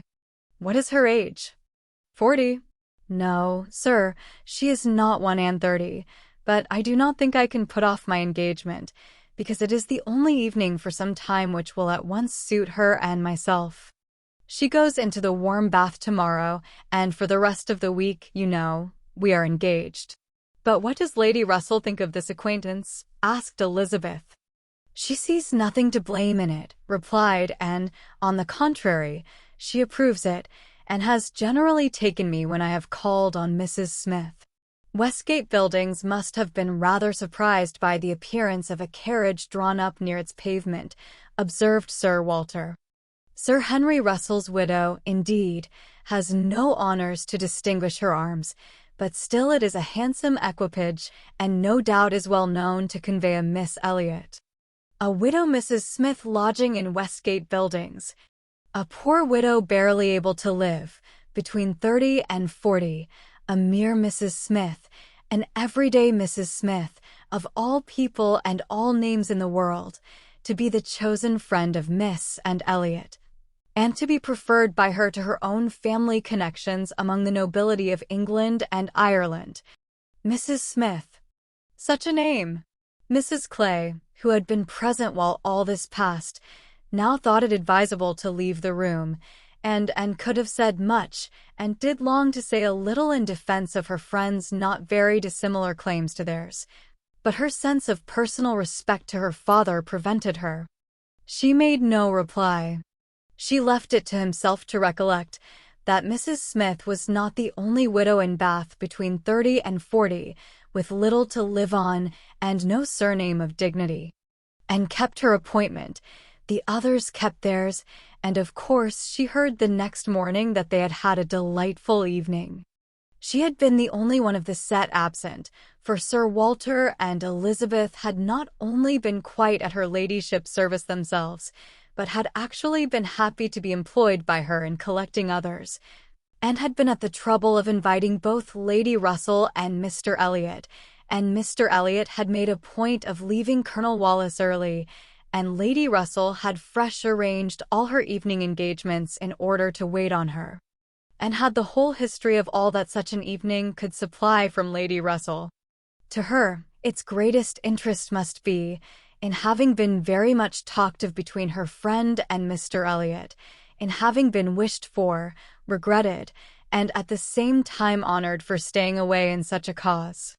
Her kind, compassionate visits to this old schoolfellow, sick and reduced, seemed to have quite delighted Mr. Elliot. He thought her a most extraordinary young woman, in her temper, manners, mind, a model of female excellence. He could meet even Lady Russell in a discussion of her merits, and could not be given to understand so much by her friend, could not know herself to be so highly rated by a sensible man, without many of those agreeable sensations which her friend meant to create. Lady Russell was now perfectly decided in her opinion of Mr. Elliot. She was as much convinced of his meaning to gain and in time as of his deserving her, and was beginning to calculate the number of weeks which would free him from all the remaining restraints of widowhood, and leave him at liberty to exert his most open powers of pleasing. She would not speak to, and with half the certainty she felt on the subject, she would venture on little more than hints of what might be hereafter, of a possible attachment on his side, of the desirableness of the alliance, supposing such attachment to be real and returned, and heard her, and made no violent exclamations. She only smiled, blushed, and gently shook her head. "I am no matchmaker, as you well know," said Lady Russell, being much too well aware of the uncertainty of all human events and calculations. "I only mean that if Mr. Elliot should some time hence pay his addresses to you, and if you should be disposed to accept him, I think there would be every possibility of your being happy together.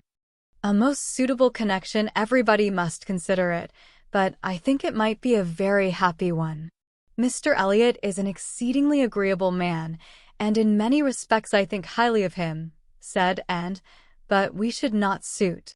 Lady Russell let this pass, and only said in rejoinder, "I own that to be able to regard you as the future mistress of Kellynch, the future Lady Elliot, to look forward and see you occupying your dear mother's place, succeeding to all her rights, and all her popularity, as well as to all her virtues, would be the highest possible gratification to me. You're your mother's self in countenance and disposition, and if I might be allowed to fancy you such as she was, in situation and name, and home, presiding and blessing in the same spot, and only superior to her in being more highly valued. My dearest Anne, it would give me more delight than is often felt at my time of life. Anne was obliged to turn away, to rise, to walk to a distant table, and, leaning there in pretended employment, try to subdue the feelings this picture excited. For a few moments her imagination and her heart were bewitched. The idea of becoming what her mother had been, of having the precious name of Lady Elliot first revived in herself, of being restored to Kellynch, calling it her home again, her home forever, was a charm which she could not immediately resist. Lady Russell said not another word, willing to leave the matter to its own operation, and believing that, could Mr. Elliot at that moment with propriety have spoken for himself, she believed, in short, what Anne did not believe. The same image of Mr. Elliot speaking for himself brought Anne to composure again.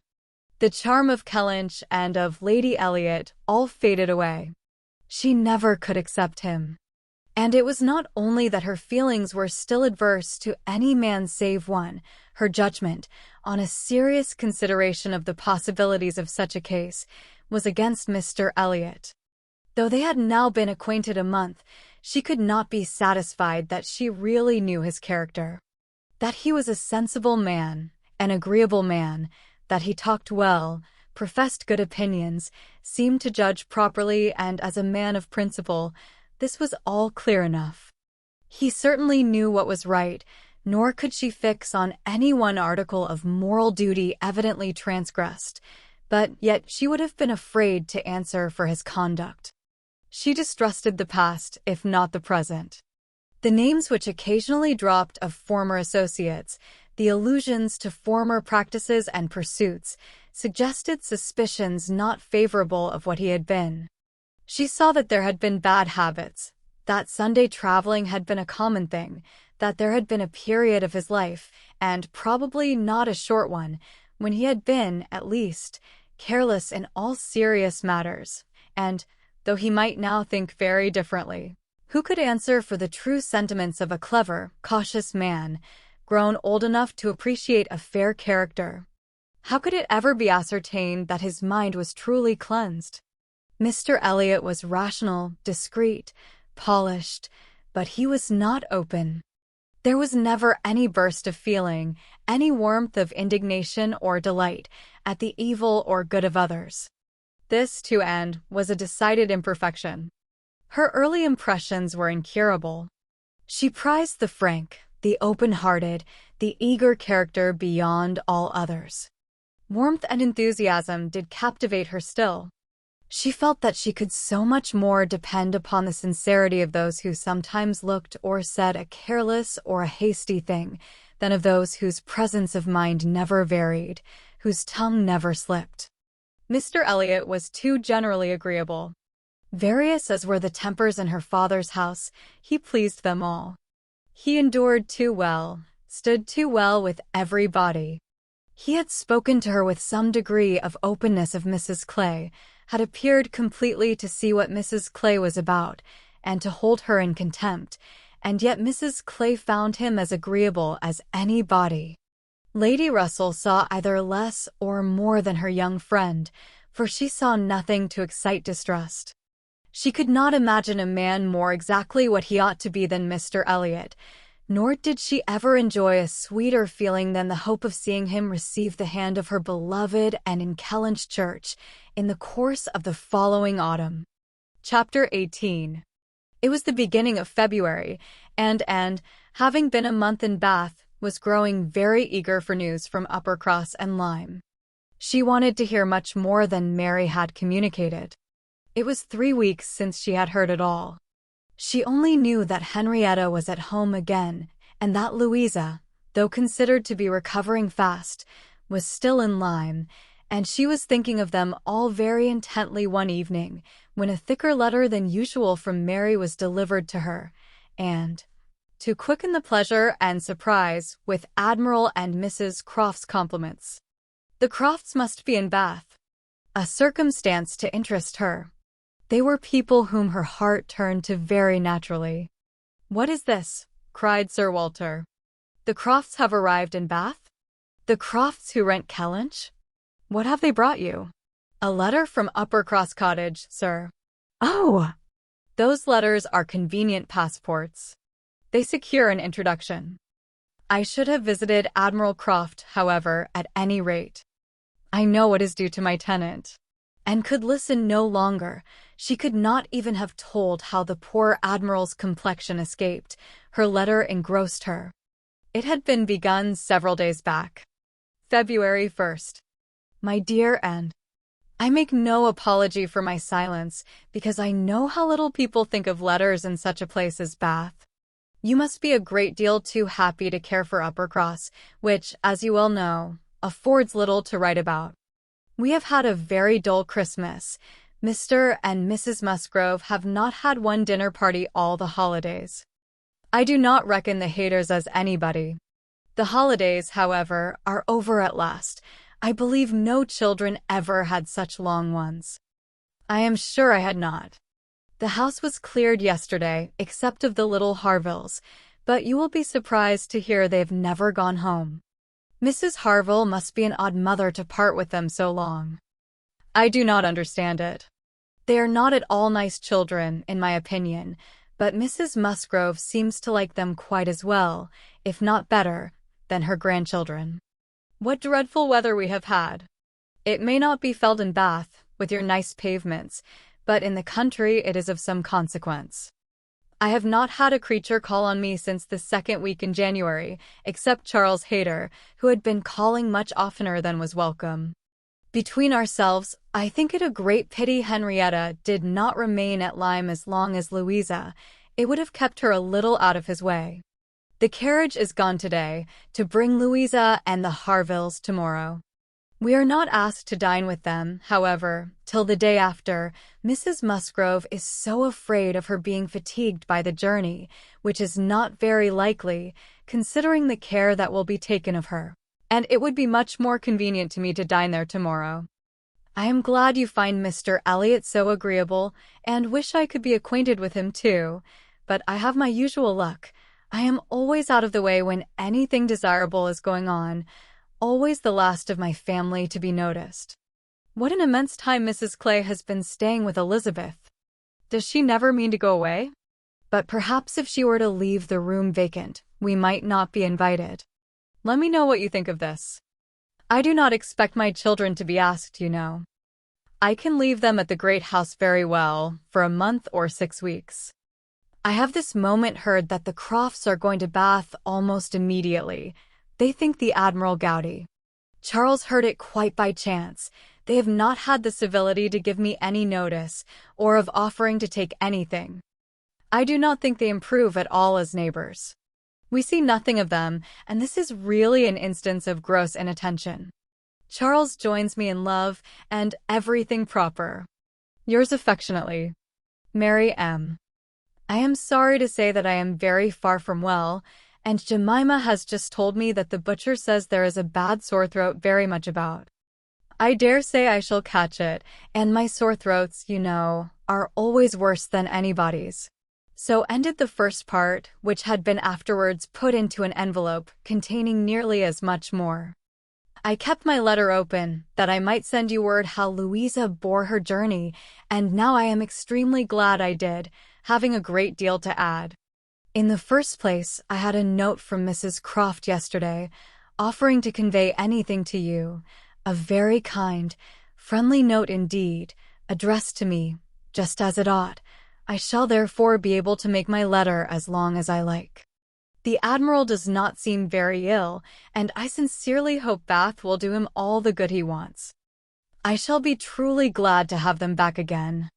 Our neighborhood cannot spare such a pleasant family. But now for Louisa. I have something to communicate that will astonish you not a little. She and the Harvilles came on Tuesday very safely, and in the evening we went to ask her how she did, when we were rather surprised not to find Captain Benwick of the party, for he had been invited as well as the Harvilles, and what do you think was the reason? Neither more nor less than his being in love with Louisa, and not choosing to venture to Uppercross till he had had an answer from Mr. Musgrove, for it was all settled between him and her before she came away, and he had written to her father by Captain Harville. True, upon my honor. Are not you astonished? I shall be surprised, at least, if you ever received a hint of it, for I never did. Mrs. Musgrove protests solemnly that she knew nothing of the matter. We are all very well pleased, however, for though it is not equal to her marrying Captain Wentworth, it is infinitely better than Charles Hayter, and Mr. Musgrove has written his consent, and Captain Benwick is expected today. Mrs. Harville says her husband feels a good deal on his poor sister's account, but, however, Louisa is a great favorite with both. Indeed, Mrs. Harville and I quite agree that we love her the better for having nursed her. Charles wonders what Captain Wentworth will say, but if you remember, I never thought him attached to Louisa. I never could see anything of it. And this is the end, you see, of Captain Benwick's being supposed to be an admirer of yours. How Charles could take such a thing into his head was always incomprehensible to me. I hope he will be more agreeable now. Certainly not a great match for Louisa Musgrove, but a million times better than marrying among the Hayters. Mary need not have feared her sisters being in any degree prepared for the news. She had never in her life been more astonished. Captain Benwick and Louisa Musgrove. It was almost too wonderful for belief, and it was with the greatest effort that she could remain in the room, preserve an air of calmness, and answer the common questions of the moment. Happily for her, they were not many. Sir Walter wanted to know whether the Crofts travelled with 4 horses, and whether they were likely to be situated in such a part of Bath as it might suit Miss Elliot and himself to visit in, but had little curiosity beyond. "How is Mary?" said Elizabeth, and without waiting for an answer, "and pray what brings the Crofts to Bath?" "They come on the Admiral's account. He is thought to be gouty." "Gout and decrepitude," said Sir Walter. "Poor old gentleman." "Have they any acquaintance here?" asked Elizabeth. "I do not know, but I can hardly suppose that, at Admiral Croft's time of life, and in his profession, he should not have many acquaintance in such a place as this." "I suspect," said Sir Walter coolly, "that Admiral Croft will be best known in Bath as the renter of Kellynch Hall. Elizabeth, may we venture to present him and his wife in Laura Place?" "Oh, no, I think not. Situated as we are with Lady Dalrymple, cousins, we ought to be very careful not to embarrass her with acquaintance she might not approve.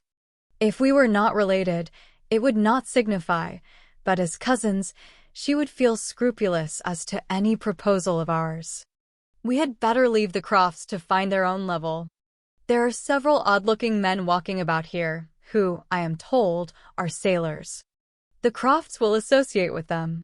This was Sir Walter and Elizabeth's share of interest in the letter, when Mrs. Clay had paid her tribute of more decent attention in an inquiry after Mrs. Charles Musgrove and her fine little boys, and was at liberty. In her own room, she tried to comprehend it. Well might Charles wonder how Captain Wentworth would feel. Perhaps he had quitted the field, had given Louisa up, had ceased to love, had found he did not love her. She could not endure the idea of treachery or levity, or anything akin to ill usage between him and his friend. She could not endure that such a friendship as theirs should be severed unfairly. Captain Benwick and Louisa Musgrove. The high-spirited, joyous-talking Louisa Musgrove, and the dejected, thinking, feeling, reading, Captain Benwick, seemed each of them everything that would not suit the other. Their minds most dissimilar. Where could have been the attraction? The answer soon presented itself. It had been in situation. They had been thrown together several weeks. They had been living in the same small family party. Since Henrietta's coming away, they must have been depending almost entirely on each other, and Louisa, just recovering from illness, had been in an interesting state, and Captain Benwick was not inconsolable. That was a point which Anne had not been able to avoid suspecting before, and instead of drawing the same conclusion as Mary from the present course of events, they served only to confirm the idea of his having felt some dawning of tenderness toward herself. She did not mean, however, to derive much more from it to gratify her vanity than Mary might have allowed. She was persuaded that any tolerably pleasing young woman who had listened and seemed to feel for him would have received the same compliment. He had an affectionate heart. He must love somebody. She saw no reason against their being happy. Louisa had fine naval fervor to begin with, and they would soon grow more alike. He would gain cheerfulness, and she would learn to be an enthusiast for Scott and Lord Byron. Nay, that was probably learnt already. Of course they had fallen in love over poetry. The idea of Louisa Musgrove turned into a person of literary taste, and sentimental reflection was amusing, but she had no doubt of its being so. The day at Lyme, the fall from the Cobb, might influence her health, her nerves, her courage, her character to the end of her life, as thoroughly as it appeared to have influenced her fate. The conclusion of the whole was that if the woman who had been sensible of Captain Wentworth's merits could be allowed to prefer another man, there was nothing in the engagement to excite lasting wonder, and if Captain Wentworth lost no friend by it, certainly nothing to be regretted. No, it was not regret which made Anne's heart beat in spite of herself, and brought the color into her cheeks when she thought of Captain Wentworth unshackled and free. She had some feelings which she was ashamed to investigate. They were too much like joy, senseless joy. She longed to see the Crofts, but when the meeting took place, it was evident that no rumor of the news had yet reached them. The visit of ceremony was paid and returned, and Louisa Musgrove was mentioned, and Captain Benwick, too, without even half a smile. The Crofts had placed themselves in lodgings in Gay Street, perfectly to Sir Walter's satisfaction. He was not at all ashamed of the acquaintance, and did, in fact, think and talk a great deal more about the Admiral than the Admiral ever thought or talked about him. The Crofts knew quite as many people in Bath as they wished for, and considered their intercourse with the Elliots as a mere matter of form, and not in the least likely to afford them any pleasure. They brought with them their country habit of being almost always together. He was ordered to walk to keep off the gout, and Mrs. Croft seemed to go shares with him in everything, and to walk for her life to do him good, and saw them wherever she went. Lady Russell took her out in her carriage almost every morning, and she never failed to think of them, and never failed to see them. Knowing their feelings as she did, it was a most attractive picture of happiness to her. She always watched them as long as she could, delighted to fancy she understood what they might be talking of, as they walked along in happy independence, or equally delighted to see the Admiral's hearty shake of the hand when he encountered an old friend, and observe their eagerness of conversation when occasionally forming into a little knot of the Navy, Mrs. Croft looking as intelligent and keen as any of the officers around her, and was too much engaged with Lady Russell to be often walking herself. But it so happened that one morning, about a week or 10 days after the Crofts' arrival, it suited her best to leave her friend, or her friend's carriage, in the lower part of the town, and return alone to Camden Place, and in walking up Milsom Street she had the good fortune to meet with the Admiral. He was standing by himself at a print-shop window, with his hands behind him, in earnest contemplation of some print, and she not only might have passed him unseen, but was obliged to touch as well as address him before she could catch his notice. When he did perceive and acknowledge her, however, it was done with all his usual frankness and good humor. "Huh! Is it you? Thank you, thank you. This is treating me like a friend. Here I am, you see, staring at a picture. I can never get by this shop without stopping. But what a thing here is, by way of a boat. Do look at it. Did you ever see the like? What queer fellows your fine painters must be, to think that anybody would venture their lives in such a shapeless old cockleshell as that. And yet here are two gentlemen stuck up in it mightily at their ease, and looking about them at the rocks and mountains, as if they were not to be upset the next moment, which they certainly must be. I wonder where that boat was built. Laughing heartily, I would not venture over a horsepond in it. Well, turning away, now, where are you bound? Can I go anywhere for you, or with you? Can I be of any use? None, I thank you, unless you will give me the pleasure of your company the little way our road lies together. I am going home. That I will, with all my heart, and farther, too. Yes, yes, we will have a snug walk together, and I have something to tell you as we go along. There, take my arm. That's right. I do not feel comfortable if I have not a woman there. Lord, what a boat it is, taking a last look at the picture, as they began to be in motion. Did you say that you had something to tell me, sir? Yes, I have, presently. But here comes a friend, Captain Brigden. I shall only say, how do ye do, as we pass, however. I shall not stop.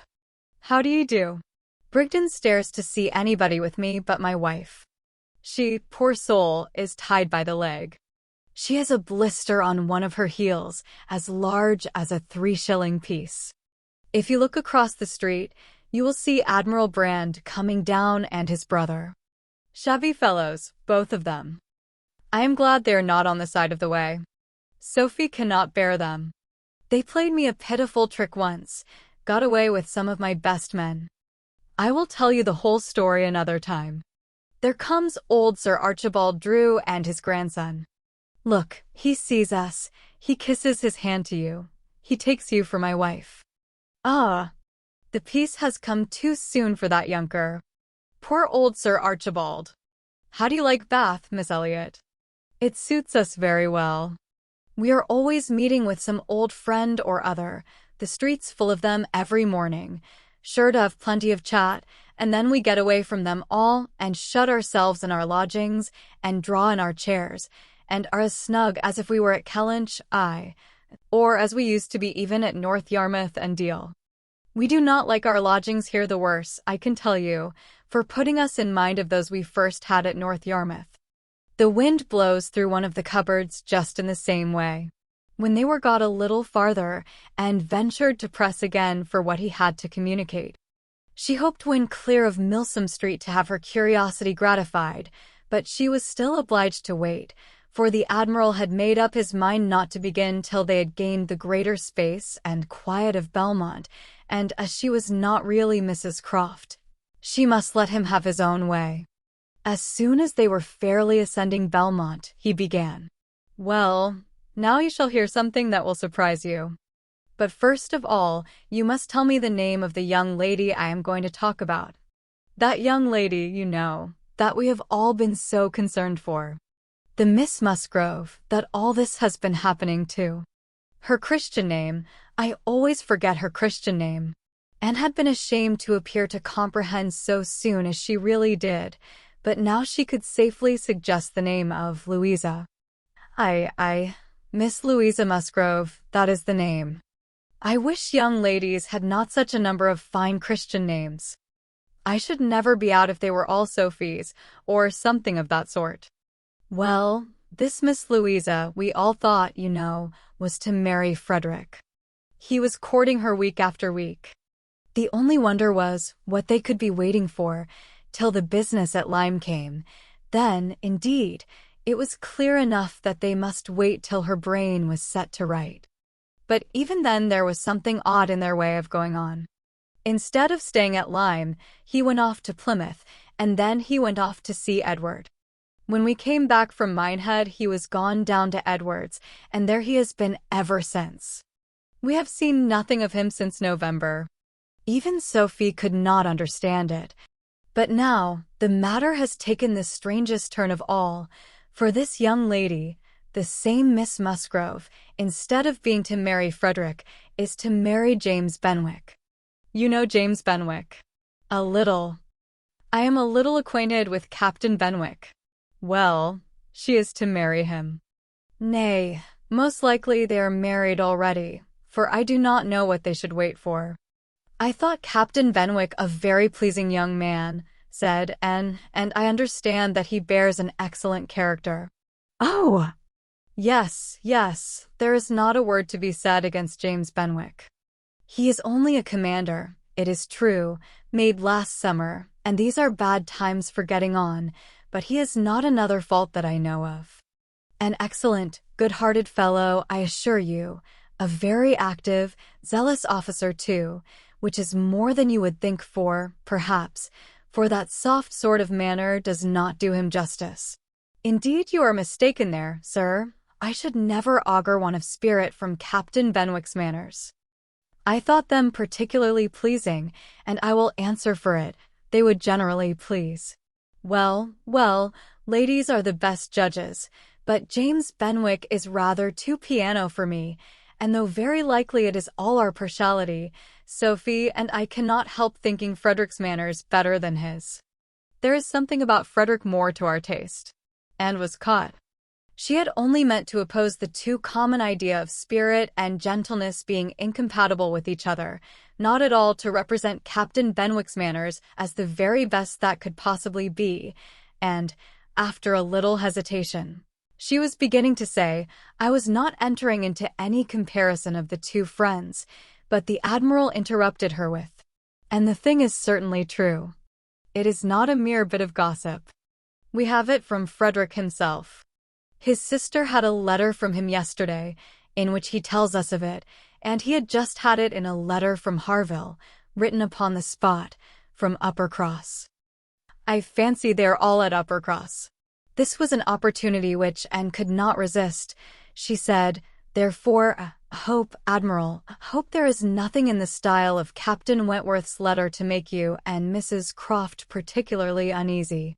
It did seem, last autumn, as if there were an attachment between him and Louisa Musgrove, but I hope it may be understood to have worn out on each side equally, and without violence. I hope his letter does not breathe the spirit of an ill-used man. Not at all, not at all. There is not an oath or a murmur from beginning to end. And looked down to hide her smile. No, no, Frederick is not a man to whine and complain. He has too much spirit for that. If the girl likes another man better, it is very fit she should have him. Certainly. But what I mean is, that I hope there is nothing in Captain Wentworth's manner of writing to make you suppose he thinks himself ill-used by his friend, which might appear, you know, without its being absolutely said. I should be very sorry that such a friendship as has subsisted between him and Captain Benwick should be destroyed, or even wounded, by a circumstance of this sort. Yes, yes, I understand you. But there is nothing at all of that nature in the letter. He does not give the least fling at Benwick, does not so much as say, I wonder at it, I have a reason of my own for wondering at it.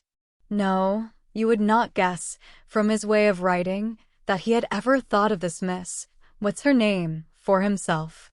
He very handsomely hopes they will be happy together, and there is nothing very unforgiving in that, I think. And did not receive the perfect conviction which the Admiral meant to convey, but it would have been useless to press the inquirer farther. She therefore satisfied herself with commonplace remarks or quiet attention, and the Admiral had it all his own way. Poor Frederick, said he at last. Now he must begin all over again with somebody else. I think we must get him to Bath. Sophie must write and beg him to come to Bath. Here are pretty girls enough, I am sure.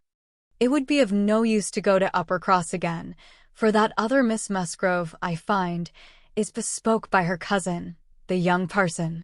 Do not you think, Miss Elliot, we had better try to get him to Bath? Chapter 19.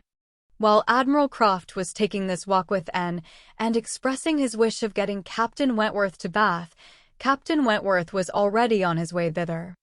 Before Mrs. Croft had written, he was arrived, and the very next time Anne walked out, she saw him.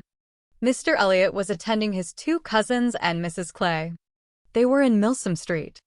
It began to rain, not much, but enough to make shelter desirable for women, and quite enough to make it very desirable for Miss Elliot to have the advantage of being conveyed home in Lady Dalrymple's carriage, which was seen waiting at a little distance.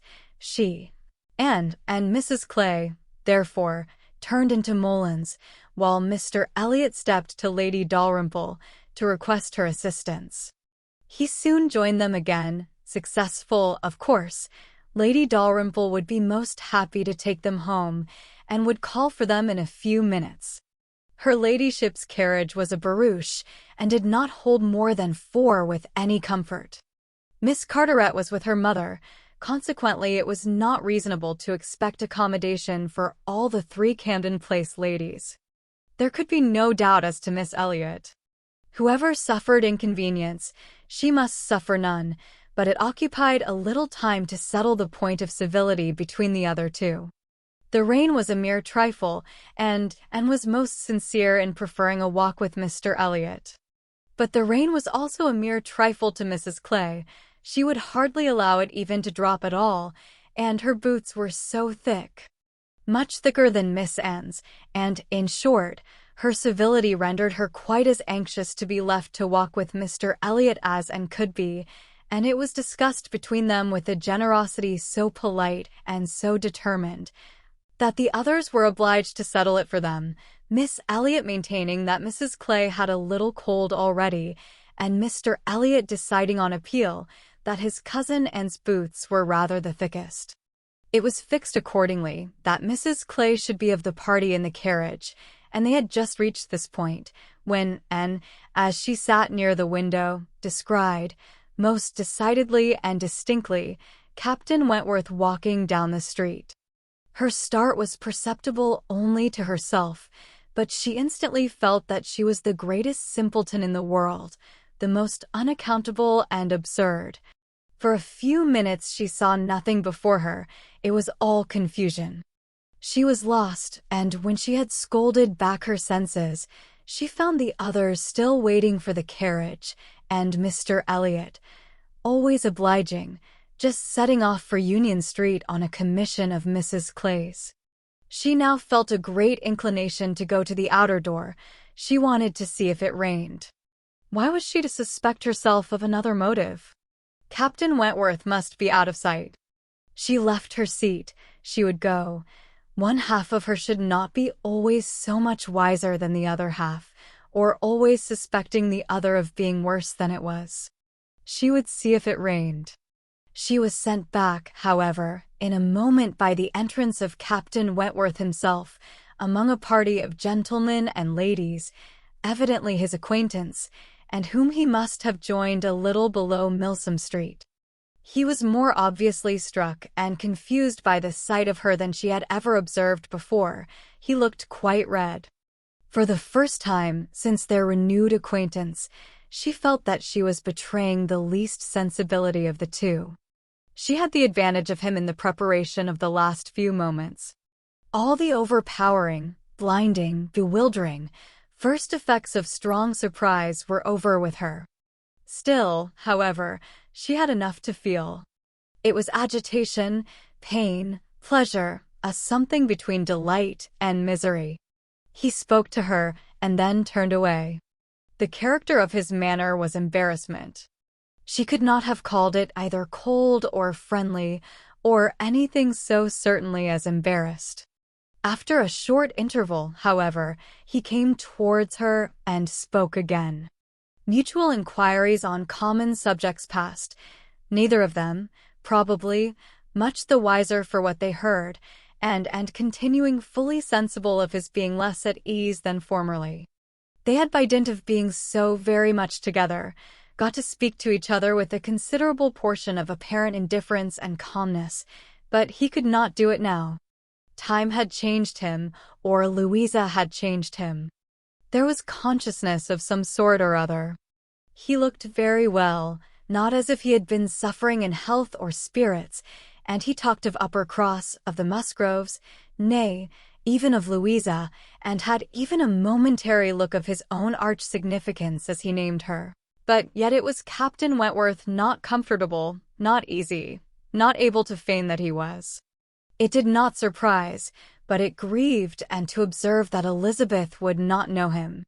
She saw that he saw Elizabeth, that Elizabeth saw him, that there was complete internal recognition on each side. She was convinced that he was ready to be acknowledged as an acquaintance, expecting it, and she had the pain of seeing her sister turn away with unalterable coldness.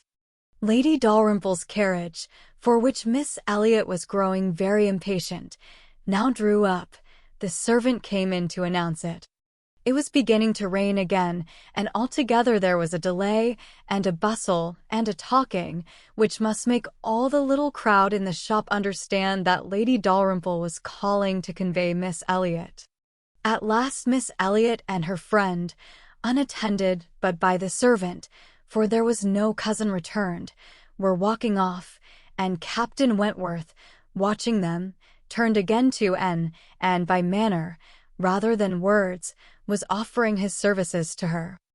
"I am much obliged to you," was her answer, "but I am not going with them. The carriage would not accommodate so many. I prefer walking. But it rains." "Oh!" "Very little. Nothing that I regard." After a moment's pause he said, "Though I came only yesterday, I have equipped myself properly for Bath already, you see," pointing to a new umbrella. "I wish you would make use of it if you are determined to walk, though I think it would be more prudent to let me get you a chair."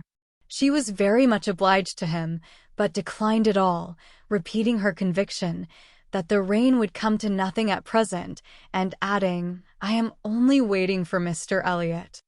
He will be here in a moment, I am sure." She had hardly spoken the words when Mr. Elliot walked in. Captain Wentworth recollected him perfectly.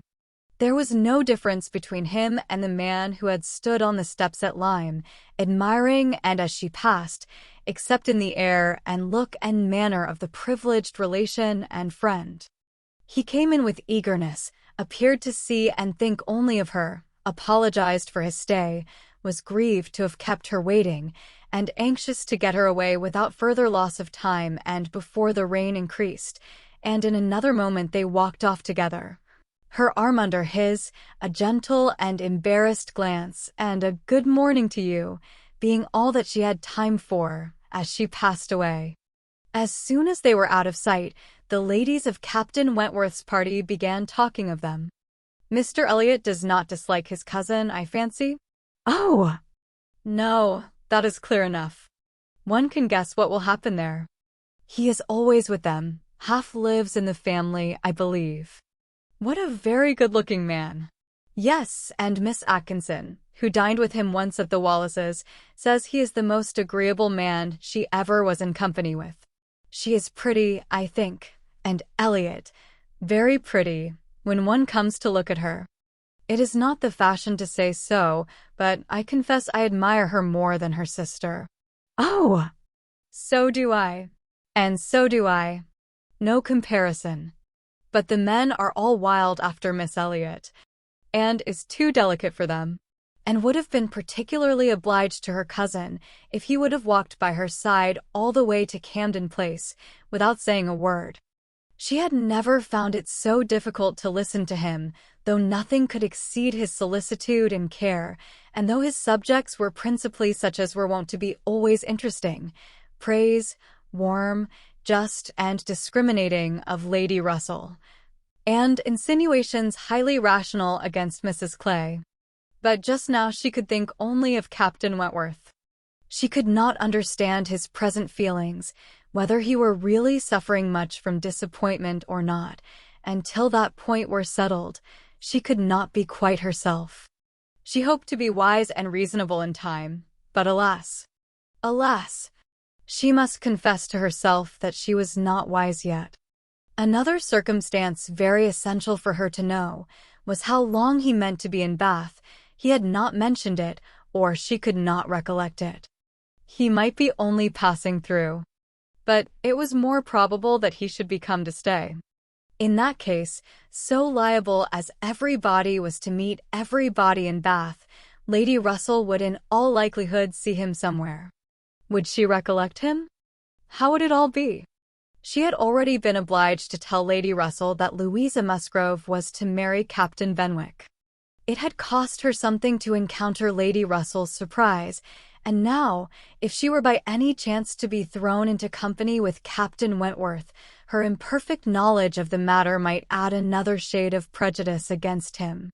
The following morning Anne was out with her friend, and for the first hour, in an incessant and fearful sort of watch for him in vain, but at last, in returning down Pulteney Street, she distinguished him on the right-hand pavement at such a distance as to have him in view the greater part of the street. There were many other men about him, many groups walking the same way, but there was no mistaking him.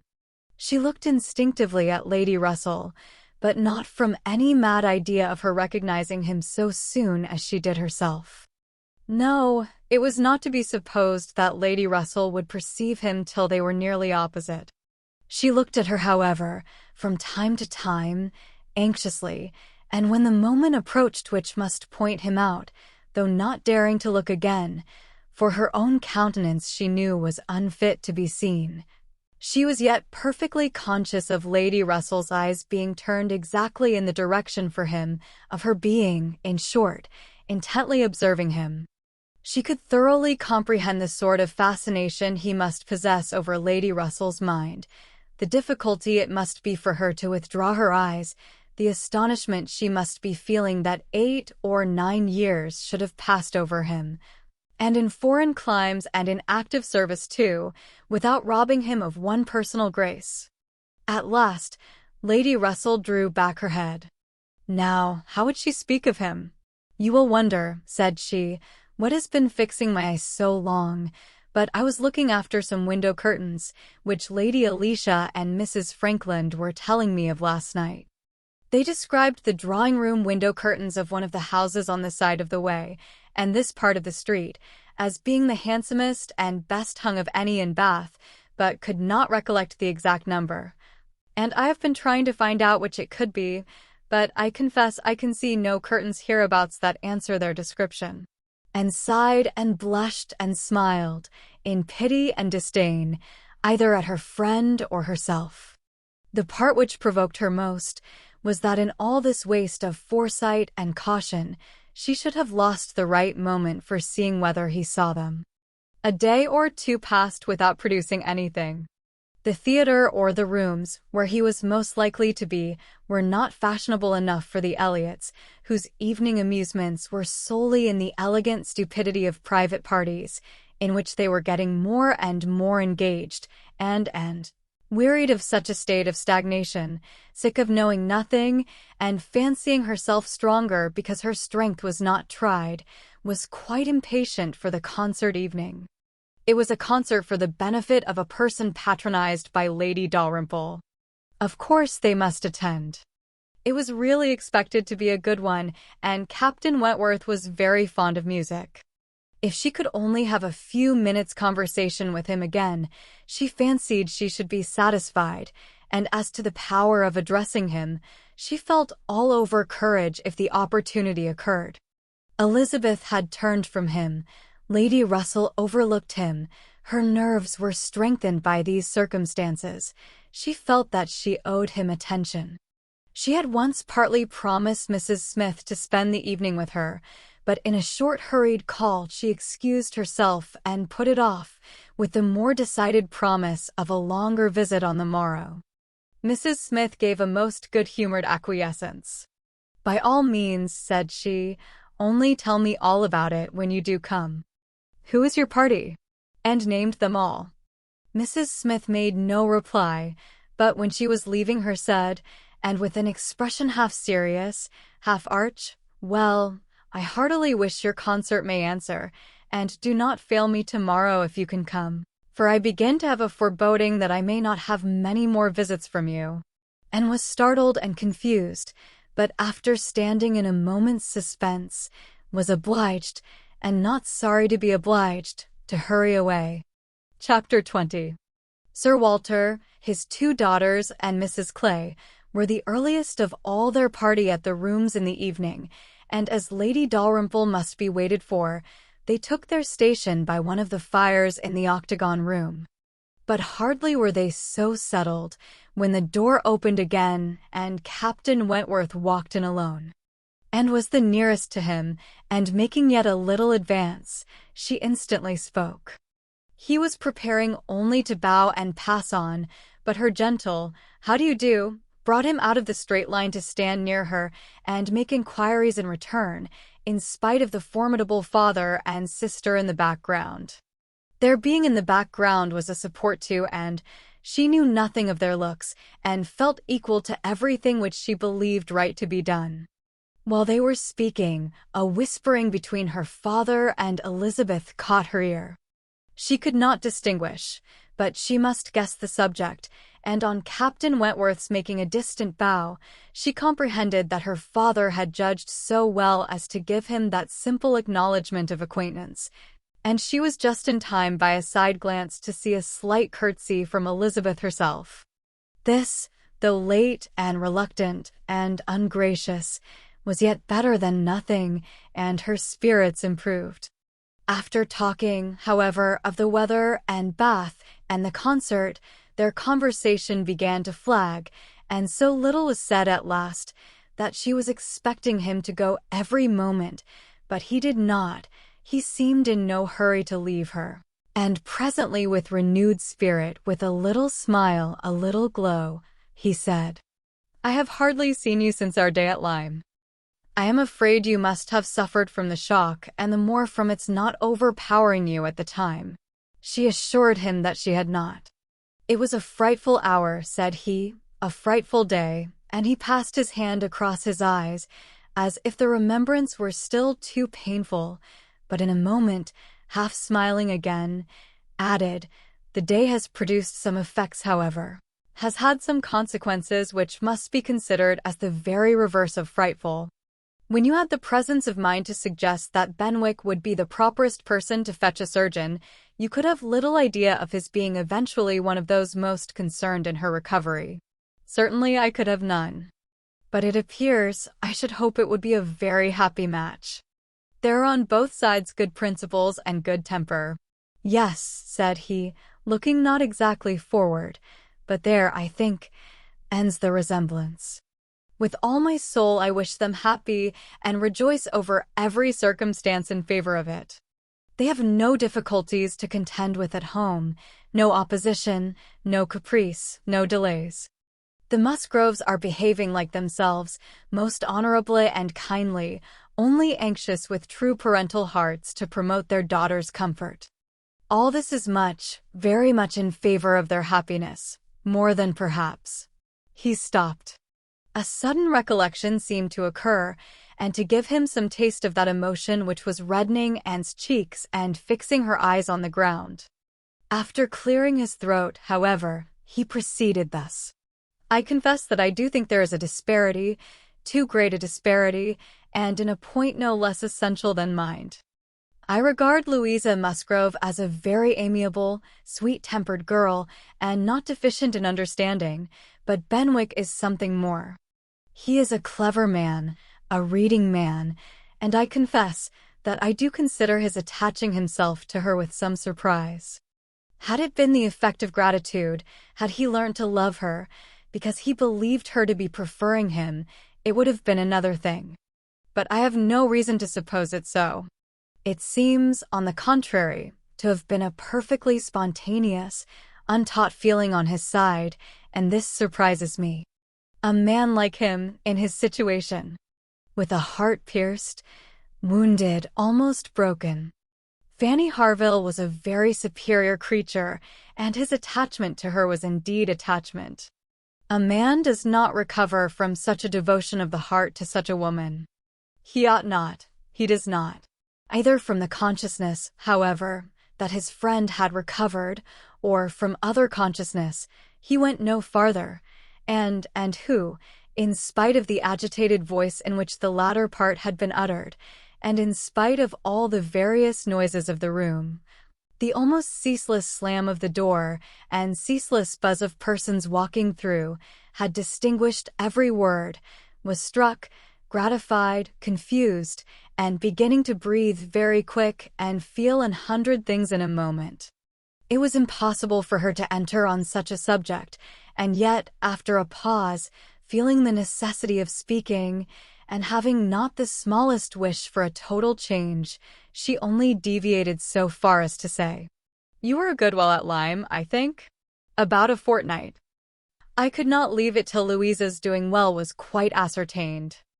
I had been too deeply concerned in the mischief to be soon at peace. It had been my doing, solely mine. She would not have been obstinate if I had not been weak. The country round Lyme is very fine. I walked and rode a great deal, and the more I saw, the more I found to admire. "I should very much like to see Lyme again," said Anne. "Indeed, I should not have supposed that you could have found anything in Lyme to inspire such a feeling. The horror and distress you were involved in, the stretch of mind, the wear of spirits. I should have thought your last impressions of Lyme must have been strong disgust." "The last hours were certainly very painful," replied Anne, "but when pain is over, the remembrance of it often becomes a pleasure. One does not love a place the less for having suffered in it, unless it has been all suffering, nothing but suffering, which was by no means the case at Lyme. We were only in anxiety and distress during the last 2 hours, and previously there had been a great deal of enjoyment. So much novelty and beauty. I have traveled so little that every fresh place would be interesting to me, but there is real beauty at Lyme, and in short, with a faint blush at some recollections, altogether my impressions of the place are very agreeable." As she ceased, the entrance door opened again, and the very party appeared for whom they were waiting. "Lady Dalrymple, Lady Dalrymple," was the rejoicing sound, and with all the eagerness compatible with anxious elegance, Sir Walter and his 2 ladies stepped forward to meet her. Lady Dalrymple and Miss Carteret, escorted by Mr. Elliot and Colonel Wallis, who had happened to arrive nearly at the same instant, advanced into the room. The others joined them, and it was a group in which Anne found herself also necessarily included. She was divided from Captain Wentworth. Their interesting, almost too interesting conversation must be broken up for a time, but slight was the penance compared with the happiness which brought it on. She had learnt, in the last 10 minutes, more of his feelings towards Louisa, more of all his feelings than she dared to think of, and she gave herself up to the demands of the party, to the needful civilities of the moment, with exquisite, though agitated sensations. She was in good humor withal. She had received ideas which disposed her to be courteous and kind to all, and to pity every one as being less happy than herself. The delightful emotions were a little subdued when, on stepping back from the group, to be joined again by Captain Wentworth, she saw that he was gone. She was just in time to see him turn into the concert room. He was gone, he had disappeared. She felt a moment's regret. But they should meet again. He would look for her, he would find her out before the evening were over, and at present, perhaps, it was as well to be asunder. She was in need of a little interval for recollection. Upon Lady Russell's appearance soon afterwards, the whole party was collected, and all that remained was to marshal themselves and proceed into the concert room, and be of all the consequence in their power, draw as many eyes, excite as many whispers, and disturb as many people as they could. Very, very happy were both Elizabeth and Elliot as they walked in. Elizabeth arm in arm with Miss Carteret, and looking on the broad back of the Dowager Viscountess Dalrymple before her, had nothing to wish for which did not seem within her reach, but it would be an insult to the nature of Anne's felicity to draw any comparison between it and her sister's, the origin of one all selfish vanity, of the other all generous attachment. And saw nothing, thought nothing of the brilliancy of the room. Her happiness was from within. Her eyes were bright and her cheeks glowed, but she knew nothing about it. She was thinking only of the last half hour, and as they passed to their seats, her mind took a hasty range over it. His choice of subjects, his expressions, and still more his manner and look, had been such as she could see in only one light. His opinion of Louisa Musgrove's inferiority, an opinion which he had seemed solicitous to give, his wonder at Captain Benwick, his feelings as to a first, strong attachment, sentences begun which he could not finish, his half-averted eyes and more than half-expressive glance, all declared that he had a heart returning to her at least, that anger, resentment, avoidance were no more, and that they were succeeded, not merely by friendship and regard, but by the tenderness of the past. Yes, some share of the tenderness of the past. She could not contemplate the change as implying less. He must love her. These were thoughts, with their attendant visions, which occupied and flurried her too much to leave her any power of observation, and she passed along the room without having a glimpse of him, without even trying to discern him. When their places were determined on, and they were all properly arranged, she looked round to see if he should happen to be in the same part of the room, but he was not, her eye could not reach him, and the concert being just opening, she must consent for a time to be happy in a humbler way. The party was divided and disposed of on two contiguous benches, and was among those on the foremost, and Mr. Elliot had maneuvered so well, with the assistance of his friend Colonel Wallis, as to have a seat by her. Miss Elliot, surrounded by her cousins, and the principal object of Colonel Wallis's gallantry, was quite contented. Anne's mind was in a most favorable state for the entertainment of the evening. It was just occupation enough. She had feelings for the tender, spirits for the gay, attention for the scientific, and patience for the wearisome, and had never liked a concert better, at least during the first act. Towards the close of it, in the interval succeeding an Italian song, she explained the words of the song to Mr. Elliot. They had a concert bill between them. This, said she, is nearly the sense, or rather the meaning of the words, for certainly the sense of an Italian love song must not be talked of, but it is as nearly the meaning as I can give, for I do not pretend to understand the language. I am a very poor Italian scholar. Yes, I see you are. I see you know nothing of the matter.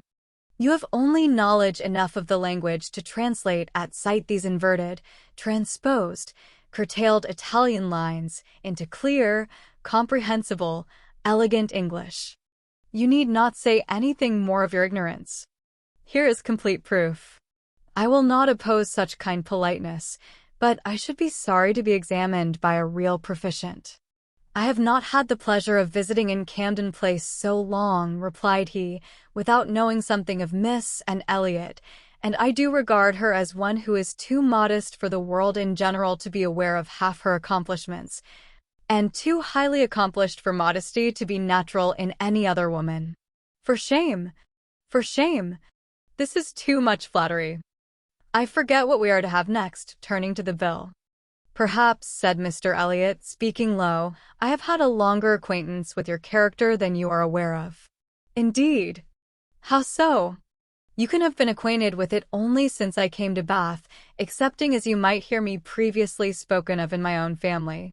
I knew you by report long before you came to Bath. I had heard you described by those who knew you intimately. I have been acquainted with you by character many years.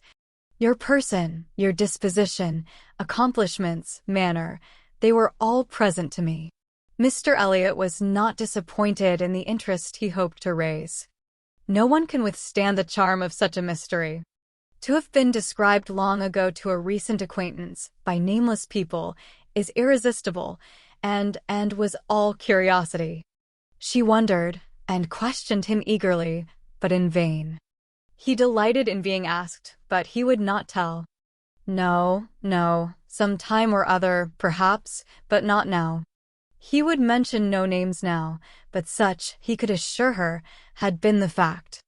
He had many years ago received such a description of Miss and Elliot as had inspired him with the highest idea of her merit, and excited the warmest curiosity to know her, and could think of no one so likely to have spoken with partiality of her many years ago as the Mr. Wentworth of Monkford, Captain Wentworth's brother.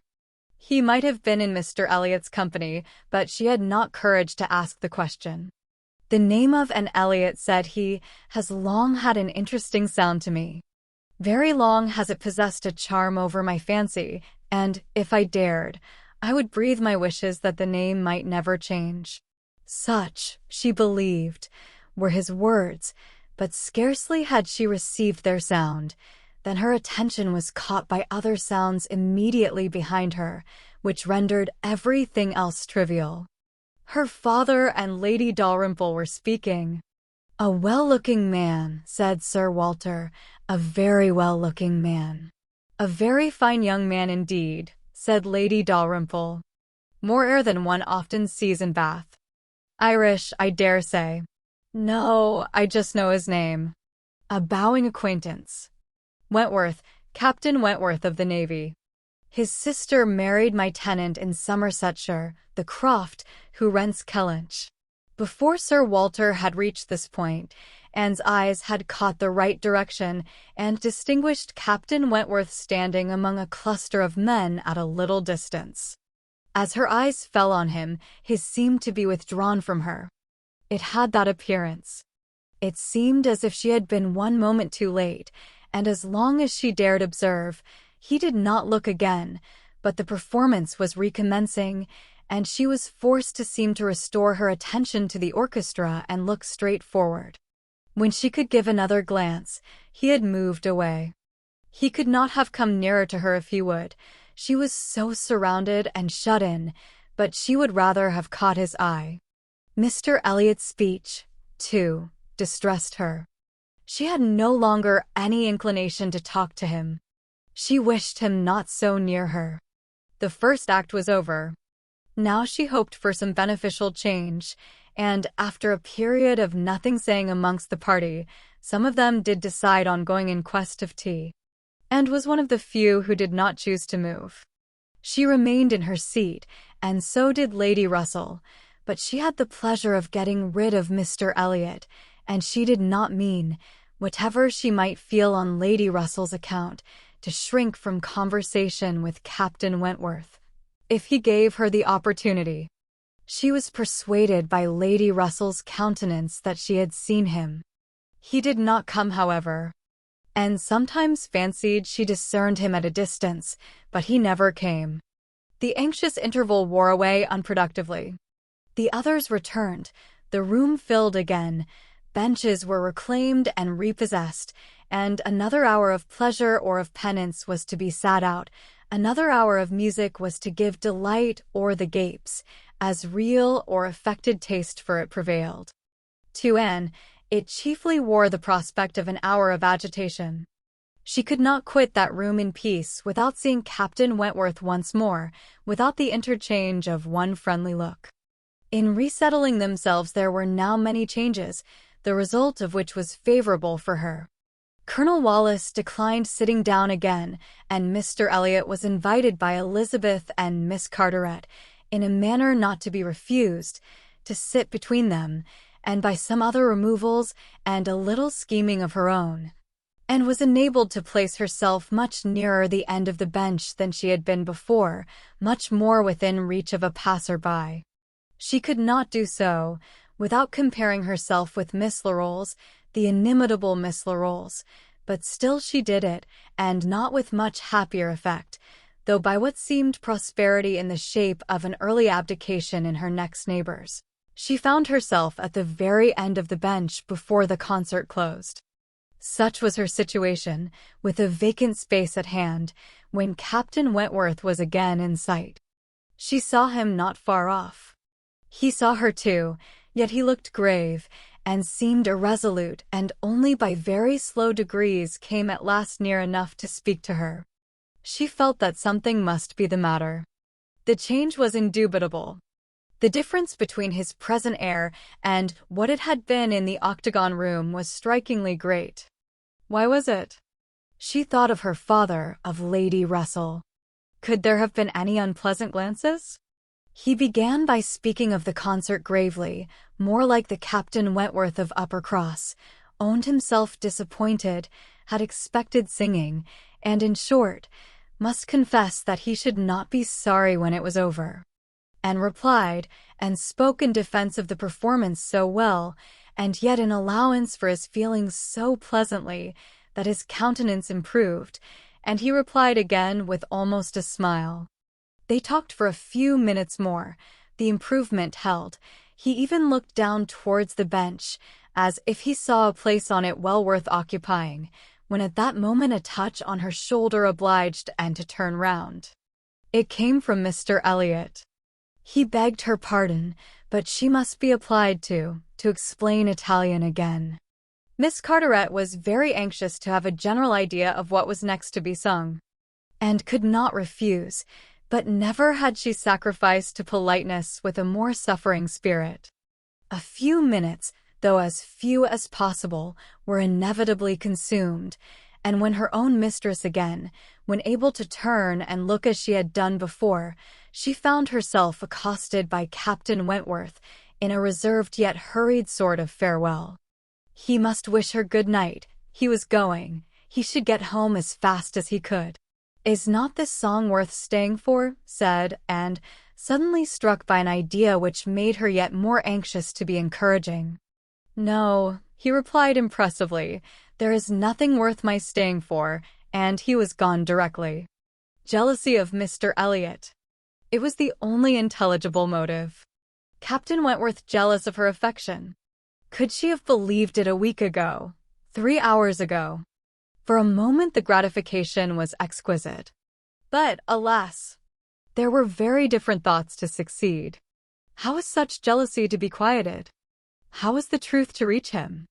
How, in all the peculiar disadvantages of their respective situations, would he ever learn of her real sentiments? It was misery to think of Mr. Elliot's attentions. Their evil was incalculable. Chapter 21. And recollected with pleasure the next morning her promise of going to Mrs. Smith, meaning that it should engage her from home at the time when Mr. Elliot would be most likely to call, for to avoid Mr. Elliot was almost a first object. She felt a great deal of goodwill towards him. In spite of the mischief of his attentions, she owed him gratitude and regard, perhaps compassion. She could not help thinking much of the extraordinary circumstances attending their acquaintance, of the right which he seemed to have to interest her, by everything in situation, by his own sentiments, by his early prepossession.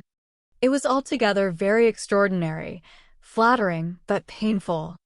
There was much to regret. How she might have felt had there been no Captain Wentworth in the case was not worth inquiry, for there was a Captain Wentworth, and be the conclusion of the present suspense good or bad, her affection would be his forever. Their union, she believed, could not divide her more from other men than their final separation. Prettier musings of high-wrought love and eternal constancy could never have passed along the streets of Bath then and was sporting with from Camden Place to Westgate Buildings. It was almost enough to spread purification and perfume all the way. She was sure of a pleasant reception, and her friend seemed this morning particularly obliged to her for coming, seemed hardly to have expected her, though it had been an appointment. An account of the concert was immediately claimed, and Anne's recollections of the concert were quite happy enough to animate her features and make her rejoice to talk of it. All that she could tell she told most gladly, but the all was little for one who had been there, and unsatisfactory for such an inquirer as Mrs. Smith, who had already heard, through the short cut of a laundress and a waiter, rather more of the general success and produce of the evening then and could relate, and who now asked in vain for several particulars of the company. Everybody of any consequence or notoriety in Bath was well known by name to Mrs. Smith. "The little Durands were there, I conclude," said she, "with their mouths open to catch the music, like unfledged sparrows ready to be fed. They never miss a concert." "Yes, I did not see them myself, but I heard Mr. Elliot say they were in the room." "The Ibbotsons, were they there?" "And the 2 new beauties, with the tall Irish officer, who is talked of for one of them." "I do not know. I do not think they were." "Old Lady Mary MacLane?" "I need not ask after her. She never misses, I know, and you must have seen her." She must have been in your own circle, for as you went with Lady Dalrymple, you were in the seats of grandeur, round the orchestra, of course. No, that was what I dreaded. It would have been very unpleasant to me in every respect. But happily Lady Dalrymple always chooses to be farther off, and we were exceedingly well placed, that is, for hearing, I must not say for seeing, because I appear to have seen very little. Oh! You saw enough for your own amusement. I can understand. There is a sort of domestic enjoyment to be known even in a crowd, and this you had. You were a large party in yourselves, and you wanted nothing beyond. But I ought to have looked about me more, said, and, conscious while she spoke that there had in fact been no want of looking about, that the object only had been deficient. No, no, you were better employed. You need not tell me that you had a pleasant evening. I see it in your eye. I perfectly see how the hours passed, that you had always something agreeable to listen to. In the intervals of the concert it was conversation. And half smiled and said, "Do you see that in my eye?" "Yes, I do." Your countenance perfectly informs me that you were in company last night with the person whom you think the most agreeable in the world, the person who interests you at this present time more than all the rest of the world put together. A blush overspread Anne's cheeks. She could say nothing. And such being the case, continued Mrs. Smith, after a short pause, I hope you believe that I do know how to value your kindness in coming to me this morning. It is really very good of you to come and sit with me when you must have so many pleasanter demands upon your time. And heard nothing of this. She was still in the astonishment and confusion excited by her friend's penetration, unable to imagine how any report of Captain Wentworth could have reached her. After another short silence, "Pray," said Mrs. Smith, "is Mr. Elliot aware of your acquaintance with me? Does he know that I am in Bath?" Mr. Elliot repeated and, looking up surprised. A moment's reflection shewed her the mistake she had been under. She caught it instantaneously, and recovering her courage with the feeling of safety, soon added, more composedly, "Are you acquainted with Mr. Elliot?" "I have been a good deal acquainted with him," replied Mrs. Smith, gravely, "but it seems worn out now. It is a great while since we met. I was not at all aware of this. You never mentioned it before. Had I known it, I would have had the pleasure of talking to him about you." "To confess the truth," said Mrs. Smith, assuming her usual air of cheerfulness, "that is exactly the pleasure I want you to have. I want you to talk about me to Mr. Elliot. I want your interest with him. He can be of essential service to me, and if you would have the goodness, my dear Miss Elliot, to make it an object to yourself, of course it is done. I should be extremely happy. I hope you cannot doubt my willingness to be of even the slightest use to you," replied Anne, "but I suspect that you are considering me as having a higher claim on Mr. Elliot, a greater right to influence him, than is really the case. I am sure you have, somehow or other, imbibed such a notion. You must consider me only as Mr. Elliot's relation. If in that light there is anything which you suppose his cousin might fairly ask of him, I beg you would not hesitate to employ me." Mrs. Smith gave her a penetrating glance, and then, smiling, said, "I have been a little premature, I perceive. I beg your pardon. I ought to have waited for official information. But now, my dear Miss Elliot, as an old friend, do give me a hint as to when I may speak." "Next week?" "To be sure by next week I may be allowed to think it all settled, and build my own selfish schemes on Mr. Elliot's good fortune." "No," replied Anne, "nor next week, nor next, nor next. I assure you that nothing of the sort you are thinking of will be settled any week. I am not going to marry Mr. Elliot. I should like to know why you imagine I am." Mrs. Smith looked at her again, looked earnestly, smiled, shook her head, and exclaimed, "Now, how I do wish I understood you. How I do wish I knew what you were at. I have a great idea that you do not design to be cruel when the right moment occurs. Till it does come, you know, we women never mean to have anybody. It is a thing of course among us that every man is refused till he offers. But why should you be cruel? Let me plead for my present friend. I cannot call him, but for my former friend. Where can you look for a more suitable match? Where could you expect a more gentlemanlike, agreeable man? Let me recommend Mr. Elliot. I am sure you hear nothing but good of him from Colonel Wallace, and who can know him better than Colonel Wallace? My dear Mrs. Smith, Mr. Elliot's wife has not been dead much above half a year. He ought not to be supposed to be paying his addresses to anyone. Oh! If these are your only objections, cried Mrs. Smith, archly, Mr. Elliot is safe, and I shall give myself no more trouble about him. Do not forget me when you are married, that's all.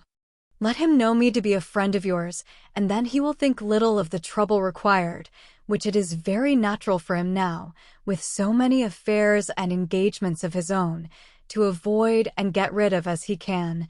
Very natural, perhaps. 99 out of 100 would do the same. Of course, he cannot be aware of the importance to me. Well, my dear Miss Elliot, I hope and trust you will be very happy. Mr. Elliot has sense to understand the value of such a woman. Your peace will not be shipwrecked as mine has been. You are safe in all worldly matters, and safe in his character. He will not be led astray. He will not be misled by others to his ruin. No, said Anne, I can readily believe all that of my cousin.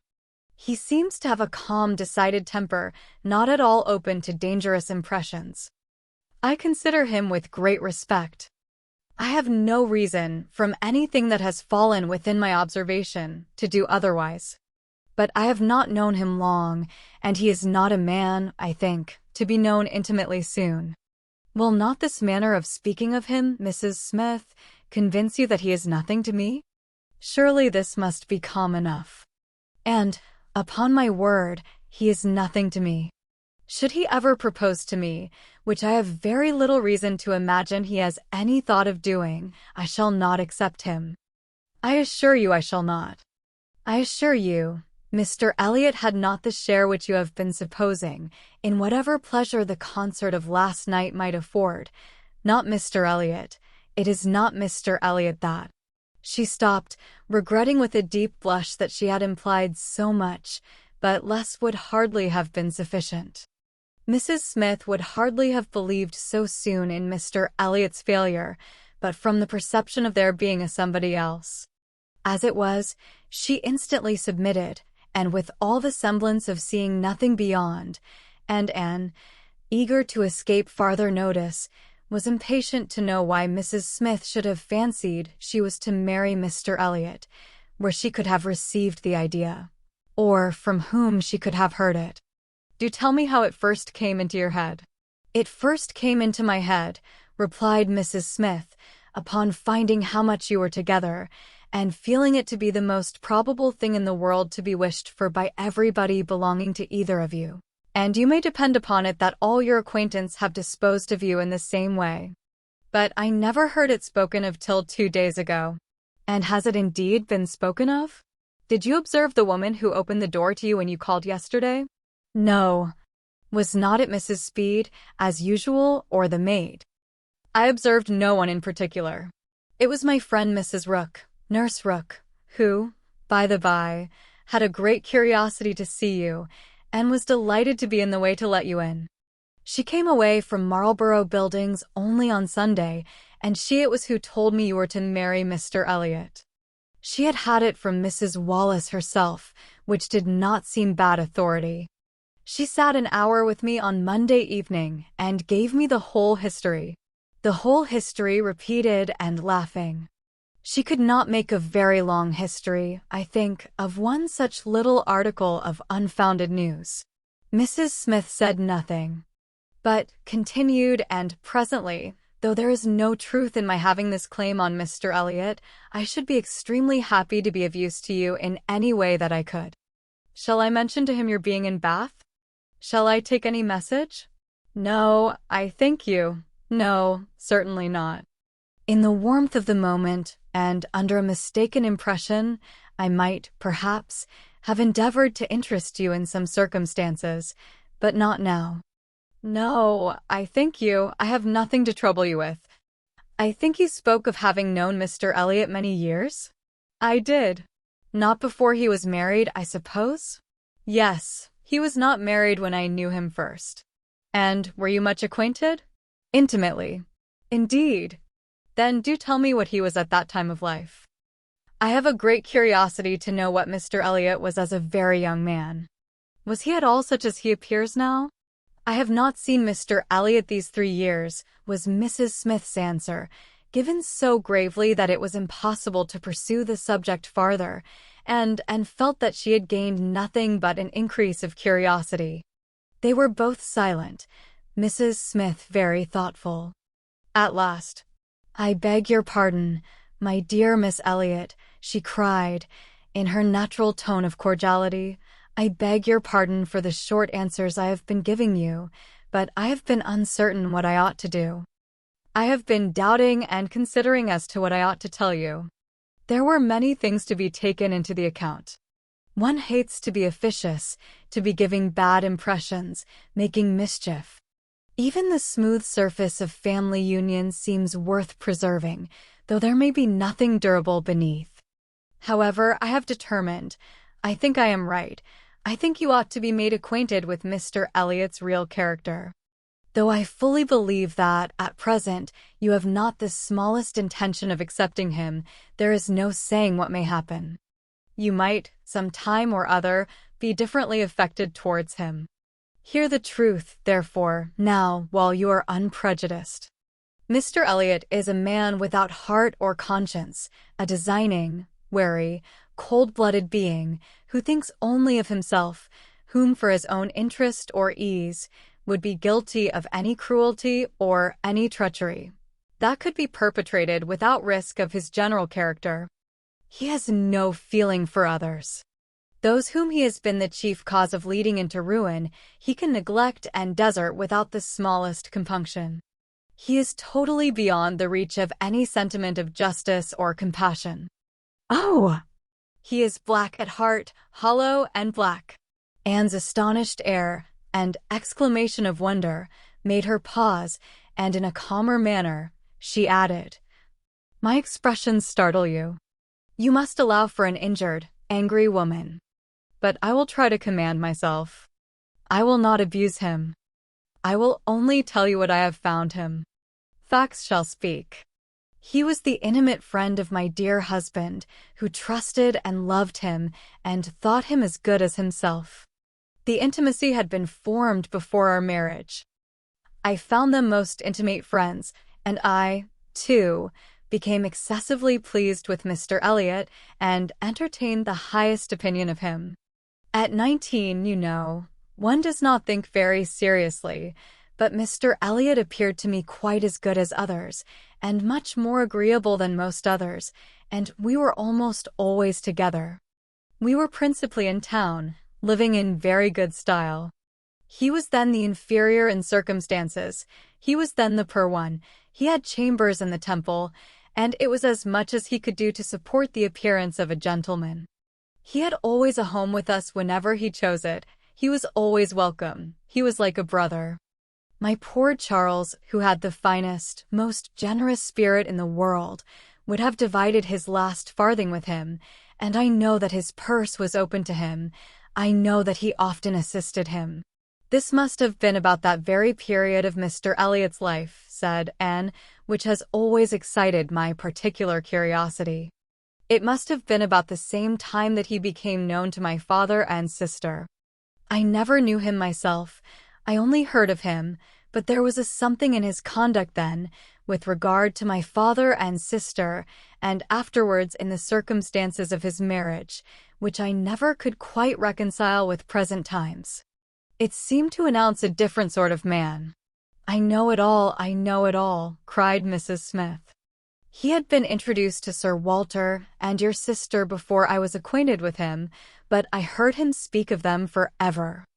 I know he was invited and encouraged, and I know he did not choose to go.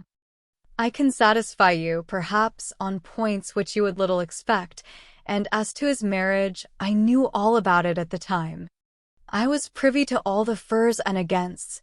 I was the friend to whom he confided his hopes and plans, and though I did not know his wife previously, her inferior situation in society, indeed, rendered that impossible.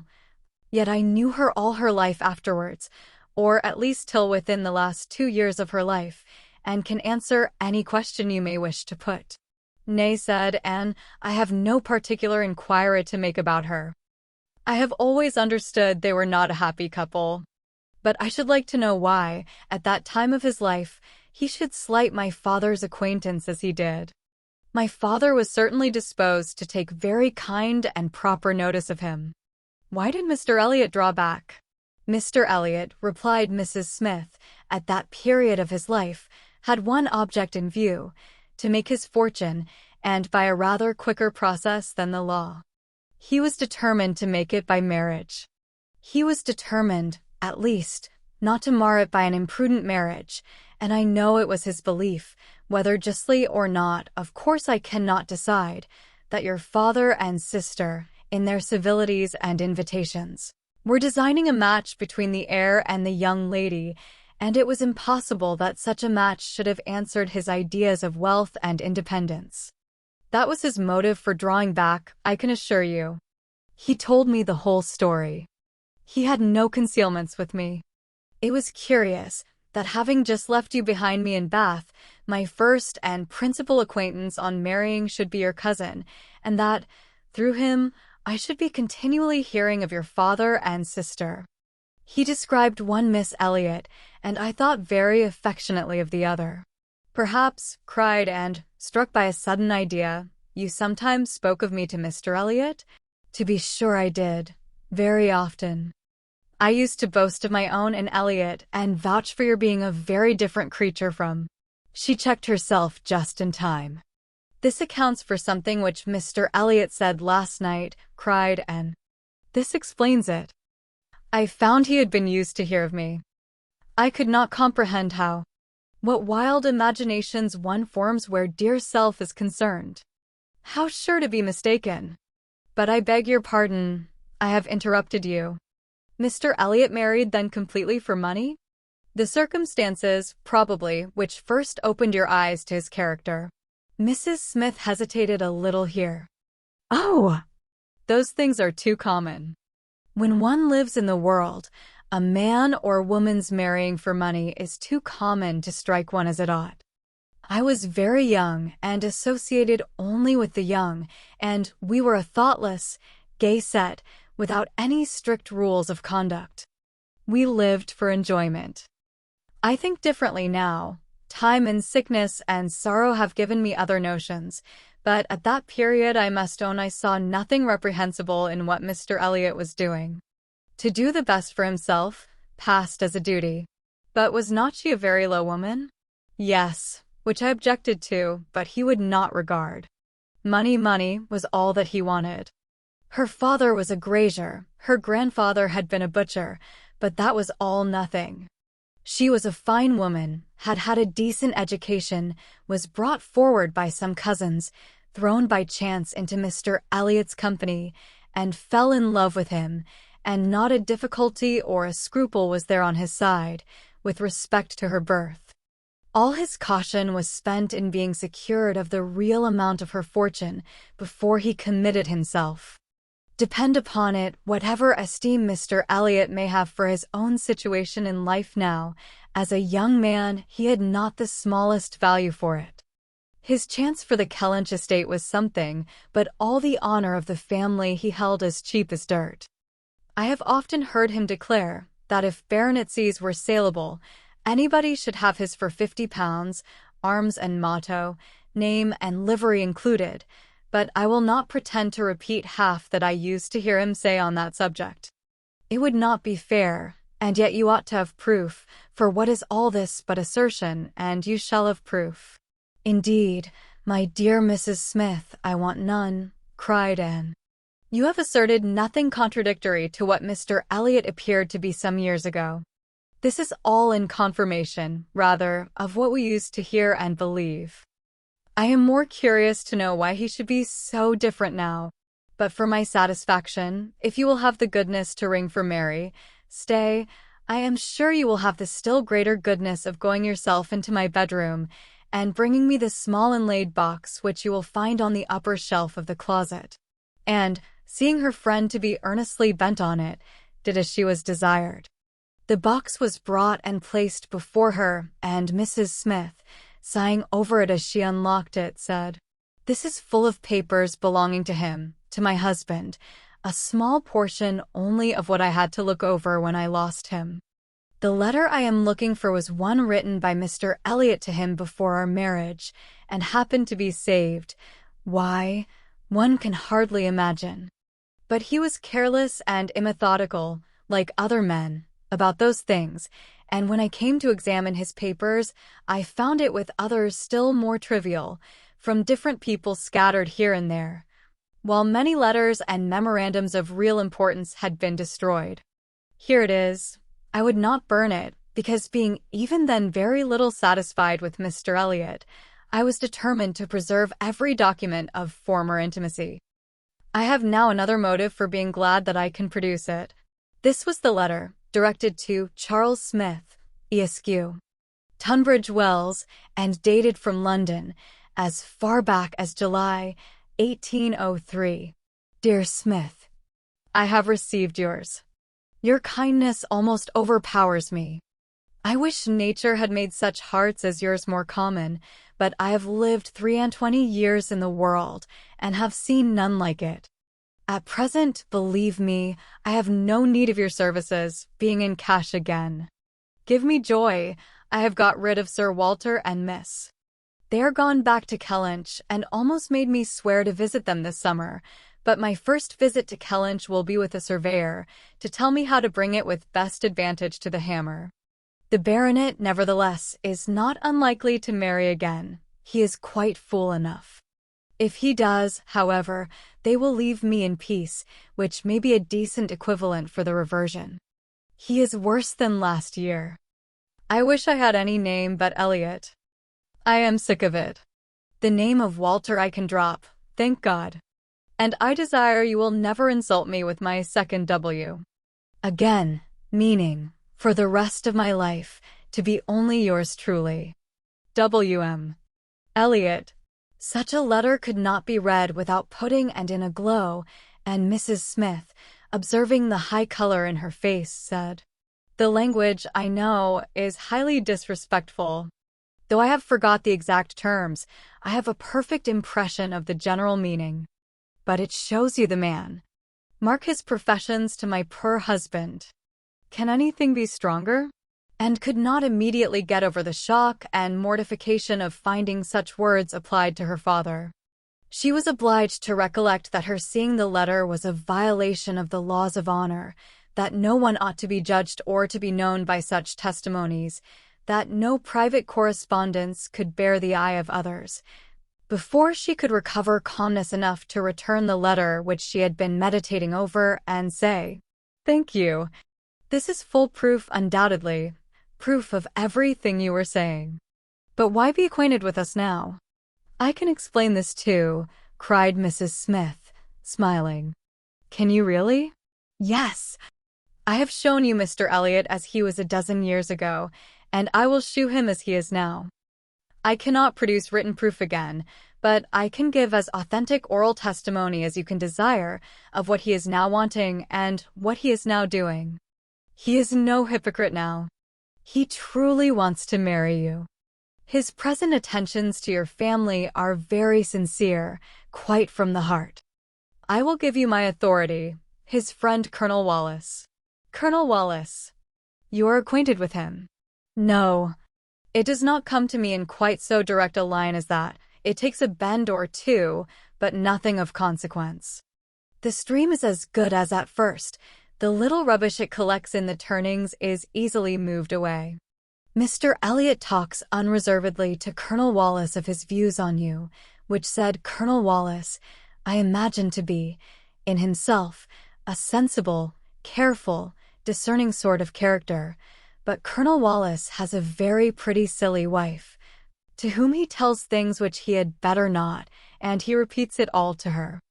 She, in the overflowing spirits of her recovery, repeats it all to her nurse, and the nurse, knowing my acquaintance with you, very naturally brings it all to me.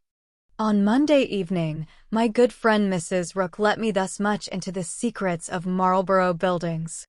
When I talked of a whole history, therefore, you see I was not romancing so much as you supposed. My dear Mrs. Smith, your authority is deficient. This will not do. Mr. Elliot's having any views on me will not in the least account for the efforts he made towards a reconciliation with my father.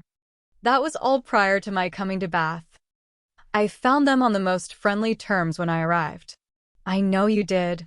I know it all perfectly, but, indeed, Mrs. Smith, we must not expect to get real information in such a line. Facts or opinions which are to pass through the hands of so many, to be misconceived by folly in one, and ignorance in another, can hardly have much truth left.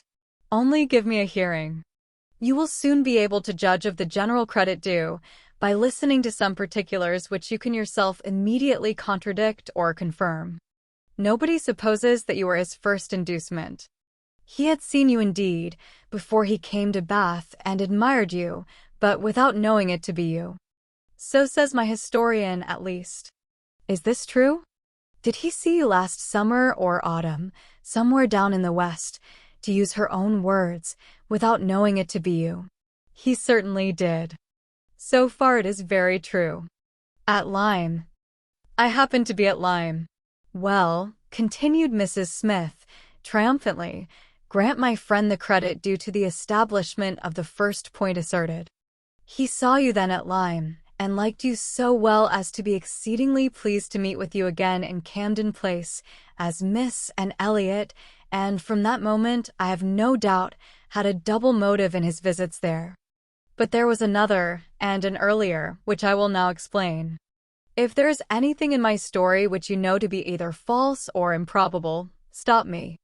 My account states that your sister's friend, the lady now staying with you, whom I have heard you mention, came to Bath with Miss Elliot and Sir Walter as long ago as September, in short when they first came themselves, and has been staying there ever since. That she is a clever, insinuating, handsome woman, poor and plausible, and altogether such in situation and manner as to give a general idea, among Sir Walter's acquaintance, of her meaning to be Lady Elliot, and as general a surprise. That Miss Elliot should be apparently blind to the danger.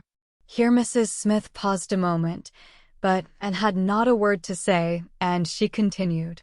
This was the light in which it appeared to those who knew the family, long before you returned to it, and Colonel Wallis had his eye upon your father enough to be sensible of it, though he did not then visit in Camden Place. But his regard for Mr. Elliot gave him an interest in watching all that was going on there, and when Mr. Elliot came to Bath for a day or two, as he happened to do a little before Christmas, Colonel Wallis made him acquainted with the appearance of things, and the reports, beginning to prevail. Now you are to understand that time had worked a very material change in Mr. Elliot's opinions as to the value of a baronetcy. Upon all points of blood and connection he is a completely altered man. Having long had as much money as he could spend, nothing to wish for on the side of avarice or indulgence, he has been gradually learning to pin his happiness upon the consequence he is heir to. I thought it coming on before our acquaintance ceased, but it is now a confirmed feeling. He cannot bear the idea of not being Sir William. You may guess, therefore, that the news he heard from his friend could not be very agreeable, and you may guess what it produced, the resolution of coming back to Bath as soon as possible, and of fixing himself here for a time, with the view of renewing his former acquaintance, and recovering such a footing in the family as might give him the means of ascertaining the degree of his danger, and of circumventing the lady if he found it material. This was agreed upon between the two friends as the only thing to be done, and Colonel Wallis was to assist in every way that he could. He was to be introduced, and Mrs. Wallis was to be introduced, and everybody was to be introduced. Mr. Elliot came back accordingly, and on application was forgiven, as you know, and readmitted into the family, and there it was, his constant object, and his only object, till your arrival added another motive, to watch Sir Walter and Mrs. Clay. He omitted no opportunity of being with them, threw himself in their way, called at all hours, but I need not be particular on this subject. You can imagine what an artful man would do, and with this guide, perhaps, may recollect what you have seen him do. Yes, said, and you tell me nothing which does not accord with what I have known or could imagine. There is always something offensive in the details of cunning.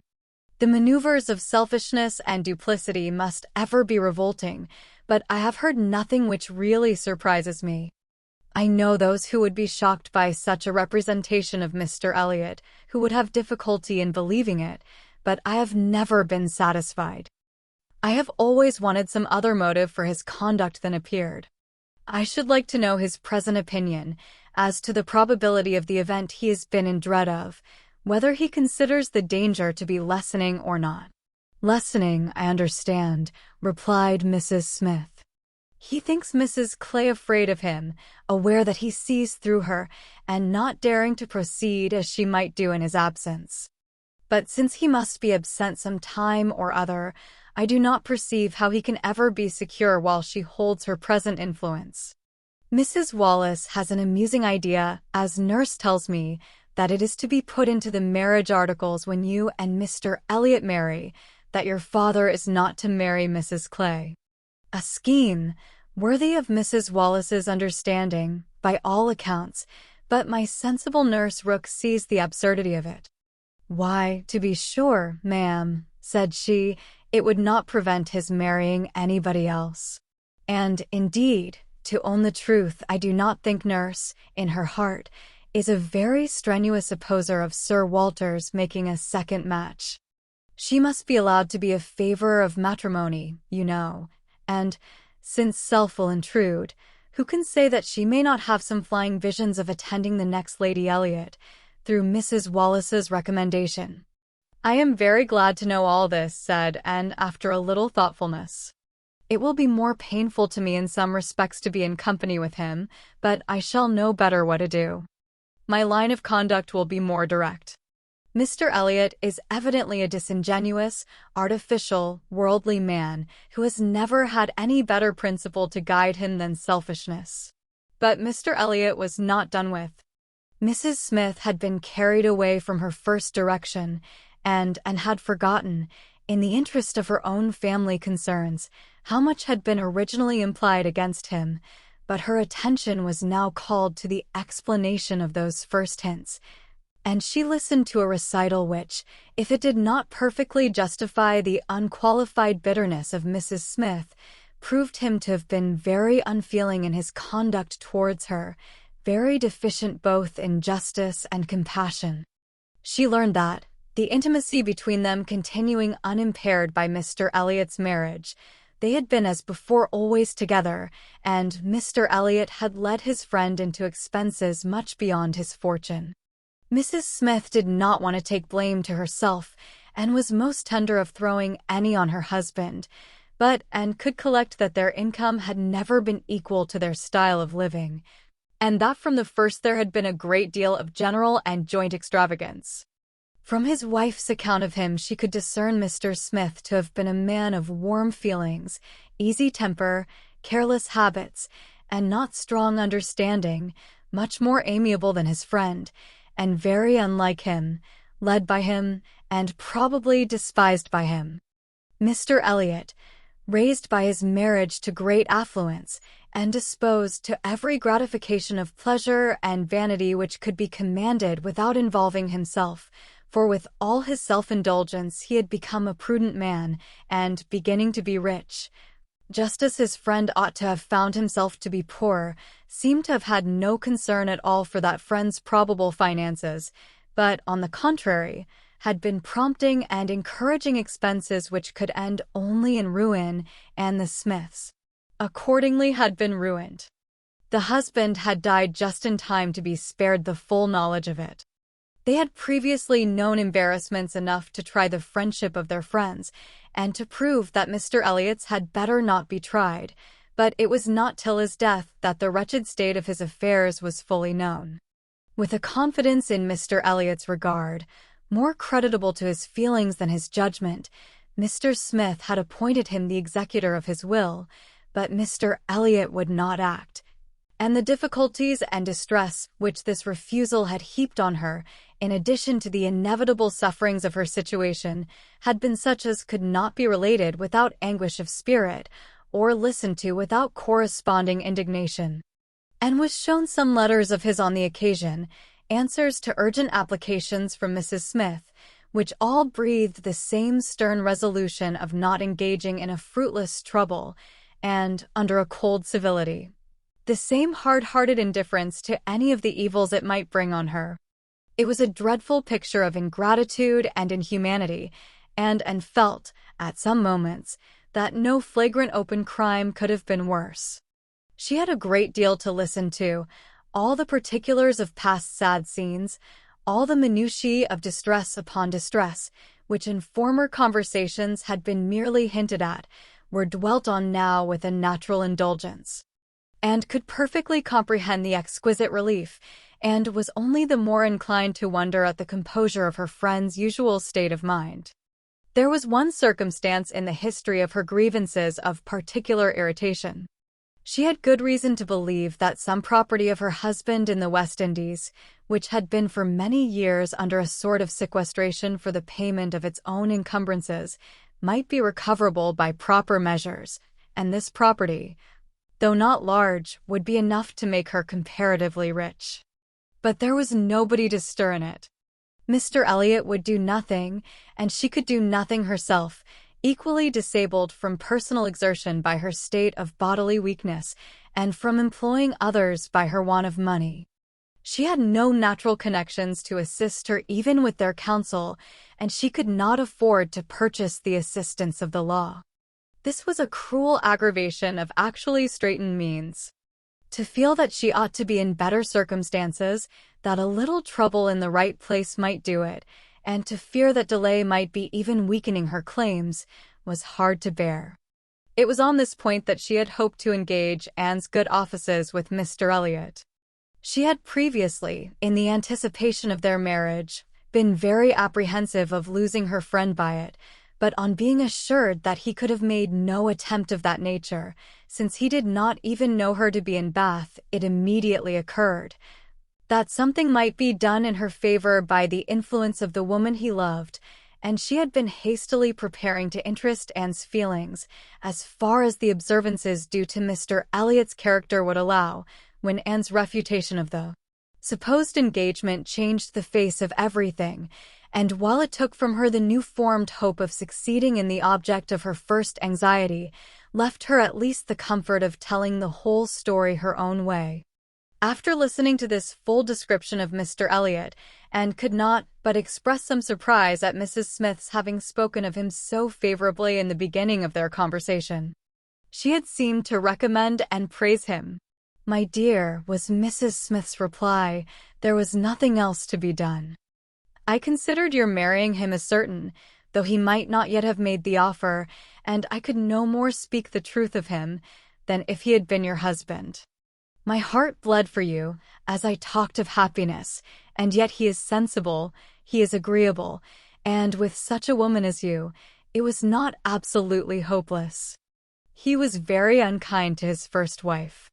They were wretched together. But she was too ignorant and giddy for respect, and he had never loved her. I was willing to hope that you must fare better, and could just acknowledge within herself such a possibility of having been induced to marry him as made her shudder at the idea of the misery which must have followed. It was just possible that she might have been persuaded by Lady Russell, and under such a supposition, which would have been most miserable, when time had disclosed all, too late, it was very desirable that Lady Russell should be no longer deceived, and one of the concluding arrangements of this important conference, which carried them through the greater part of the morning, was that Anne had full liberty to communicate to her friend everything relative to Mrs. Smith, in which his conduct was involved. Chapter 22. And went home to think over all that she had heard. In one point, her feelings were relieved by this knowledge of Mr. Elliot. There was no longer anything of tenderness due to him.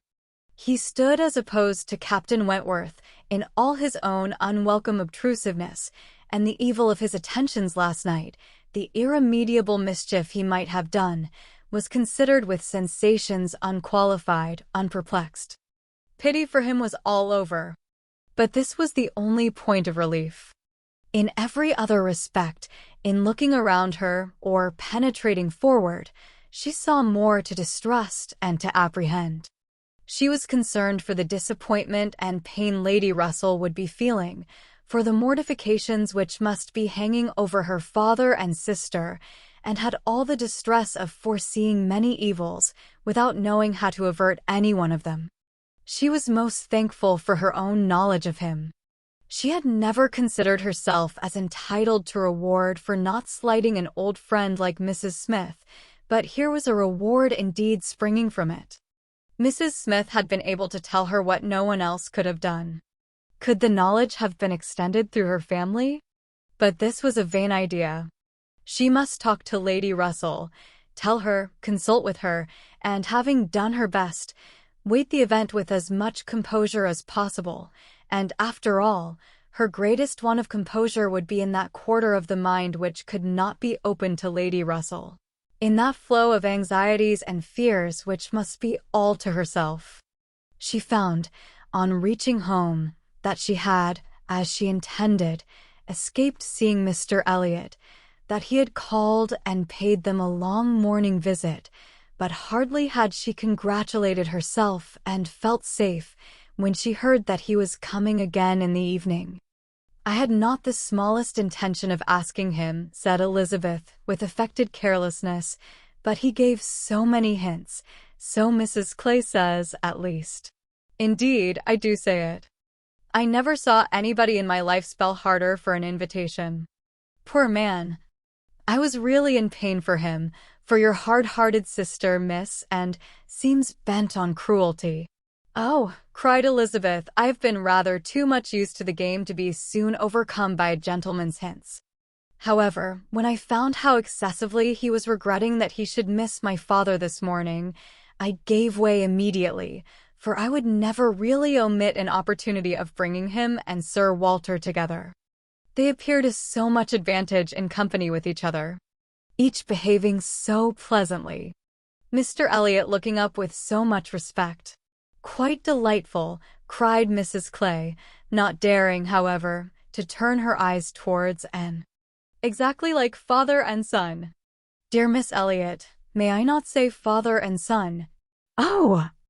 I lay no embargo on anybody's words, if you will have such ideas. But, upon my word, I am scarcely sensible of his attentions being beyond those of other men." "My dear Miss Elliot," exclaimed Mrs. Clay, lifting her hands and eyes and sinking all the rest of her astonishment in a convenient silence. "Well, my dear Penelope, you need not be so alarmed about him. I did invite him, you know. I sent him away with smiles.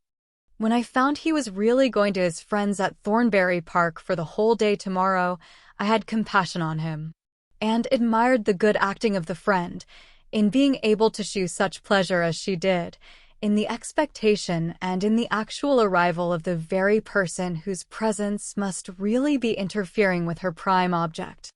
It was impossible but that Mrs. Clay must hate the sight of Mr. Elliot, and yet she could assume a most obliging, placid look, and appear quite satisfied with the curtailed license of devoting herself only half as much to Sir Walter as she would have done otherwise.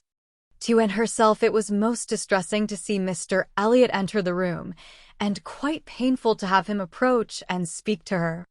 She had been used before to feel that he could not be always quite sincere, but now she saw insincerity in everything.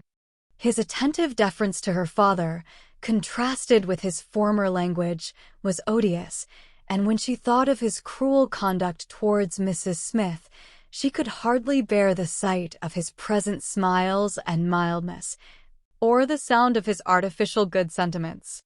She meant to avoid any such alteration of manners as might provoke a remonstrance on his side. It was a great object to her to escape all inquiry or éclat, but it was her intention to be as decidedly cool to him as might be compatible with their relationship, and to retrace, as quietly as she could, the few steps of unnecessary intimacy she had been gradually led along. She was accordingly more guarded and more cool than she had been the night before. He wanted to animate her curiosity again as to how and where he could have heard her formerly praised, wanted very much to be gratified by more solicitation, but the charm was broken. He found that the heat and animation of a public room was necessary to kindle his modest cousin's vanity. He found, at least, that it was not to be done now by any of those attempts which he could hazard among the too commanding claims of the others.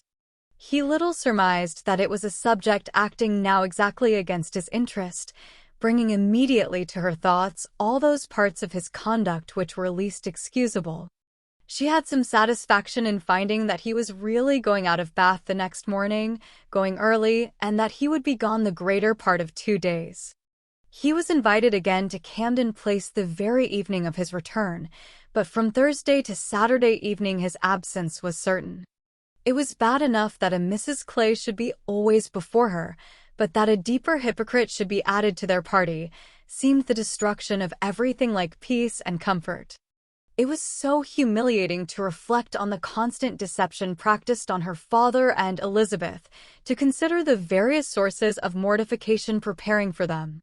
Mrs. Clay's selfishness was not so complicated nor so revolting as his, and would have compounded for the marriage at once, with all its evils, to be clear of Mr. Elliot's subtleties in endeavoring to prevent it. On Friday morning she meant to go very early to Lady Russell, and accomplish the necessary communication, and she would have gone directly after breakfast, but that Mrs. Clay was also going out on some obliging purpose of saving her sister trouble, which determined her to wait till she might be safe from such a companion. She saw Mrs. Clay fairly off, therefore, before she began to talk of spending the morning in Rivers Street. "Very well," said Elizabeth, "I have nothing to send but my love." "Oh!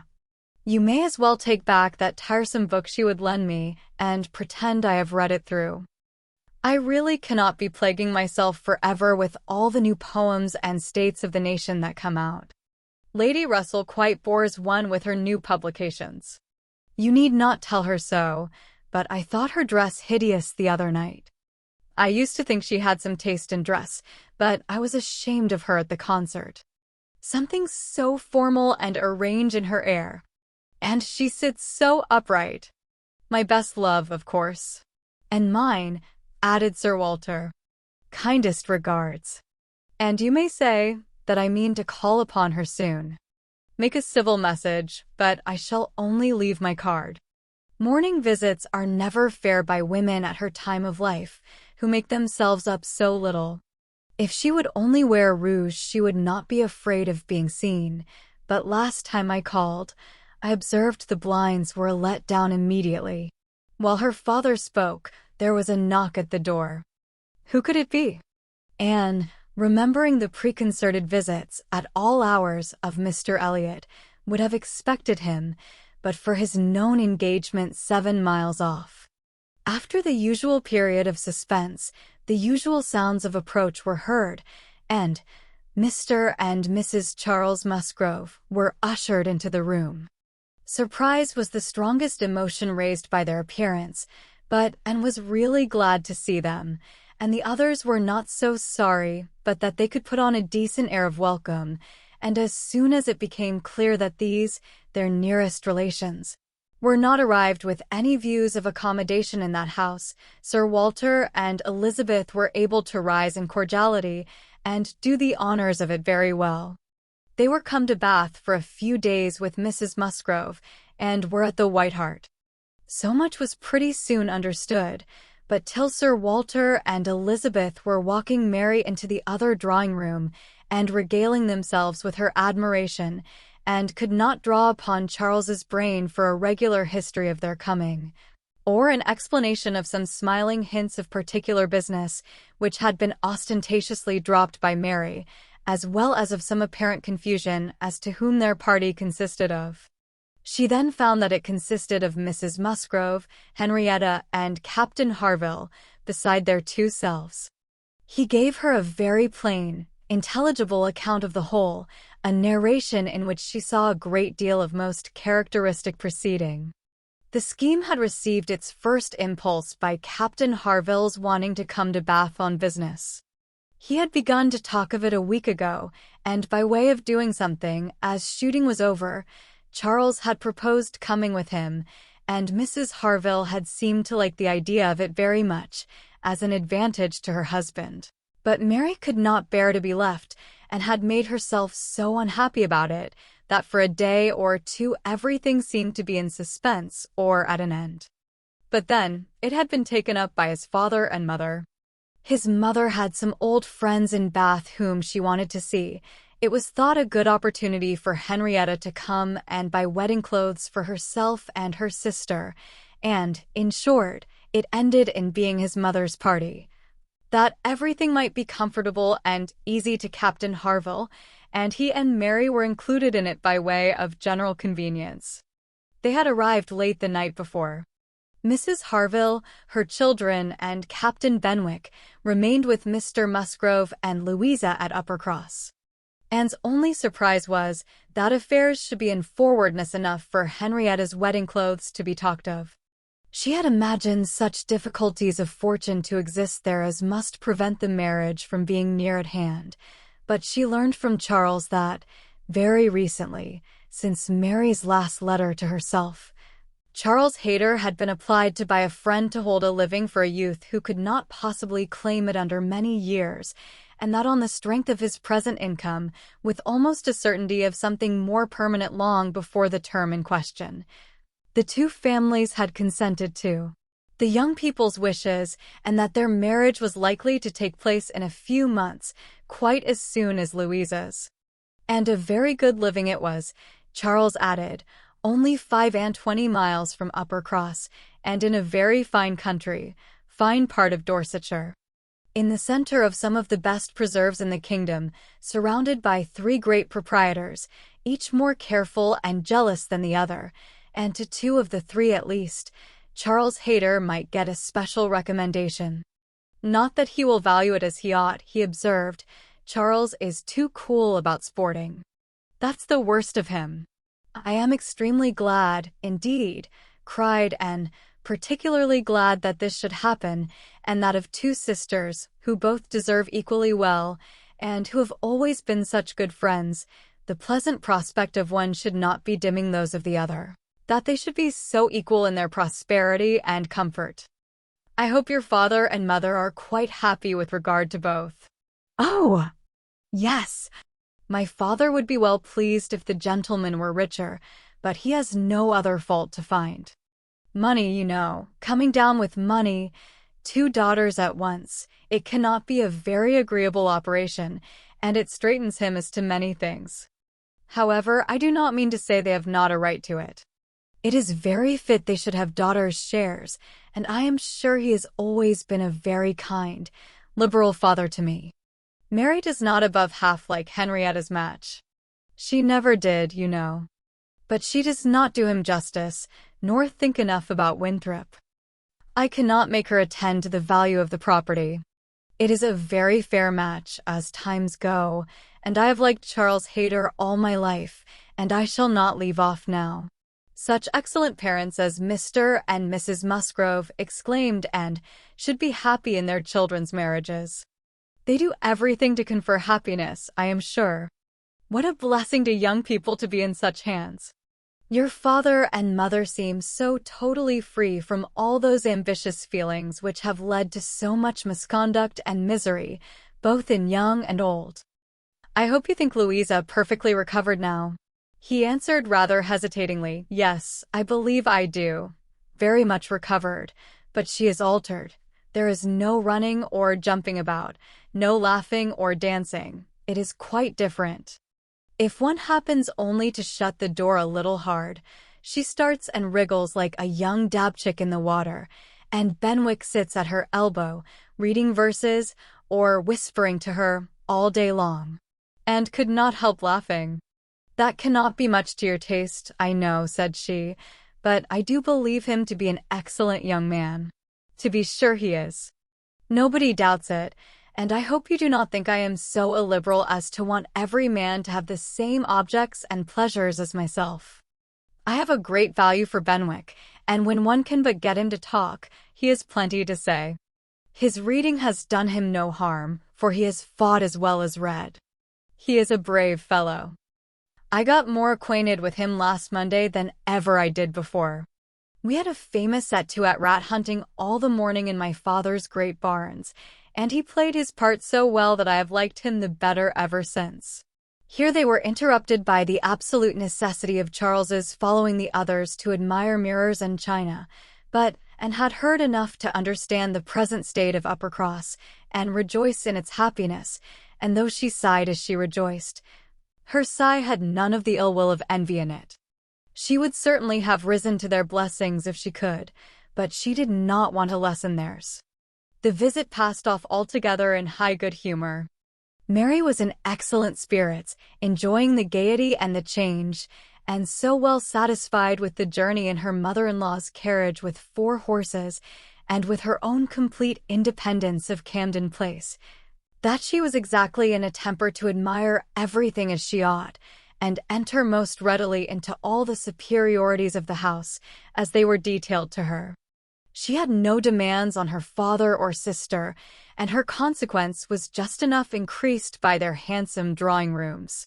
Elizabeth was, for a short time, suffering a good deal. She felt that Mrs. Musgrove and all her party ought to be asked to dine with them, but she could not bear to have the difference of style, the reduction of servants, which a dinner must betray, witnessed by those who had been always so inferior to the Elliots of Kellynch. It was a struggle between propriety and vanity, but vanity got the better, and then Elizabeth was happy again. These were her internal persuasions, old-fashioned notions, country hospitality. We do not profess to give dinners. Few people in Bath do. Lady Alicia never does, did not even ask her own sister's family, though they were here a month. And I dare say it would be very inconvenient to Mrs. Musgrove, put her quite out of her way. I am sure she would rather not come. She cannot feel easy with us. I will ask them all for an evening. That will be much better. That will be a novelty and a treat. They have not seen 2 such drawing-rooms before. They will be delighted to come tomorrow evening. It shall be a regular party, small, but most elegant. And this satisfied Elizabeth, and when the invitation was given to the 2 present, and promised for the absent, Mary was as completely satisfied. She was particularly asked to meet Mr. Elliot, and be introduced to Lady Dalrymple and Miss Carteret, who were fortunately already engaged to come, and she could not have received a more gratifying attention. Miss Elliot was to have the honor of calling on Mrs. Musgrove in the course of the morning, and walked off with Charles and Mary, to go and see her and Henrietta directly. Her plan of sitting with Lady Russell must give way for the present. They all 3 called in Rivers Street for a couple of minutes, and convinced herself that a day's delay of the intended communication could be of no consequence, and hastened forward to the White Hart, to see again the friends and companions of the last autumn, with an eagerness of goodwill which many associations contributed to form. They found Mrs. Musgrove and her daughter within, and by themselves, and had the kindest welcome from each.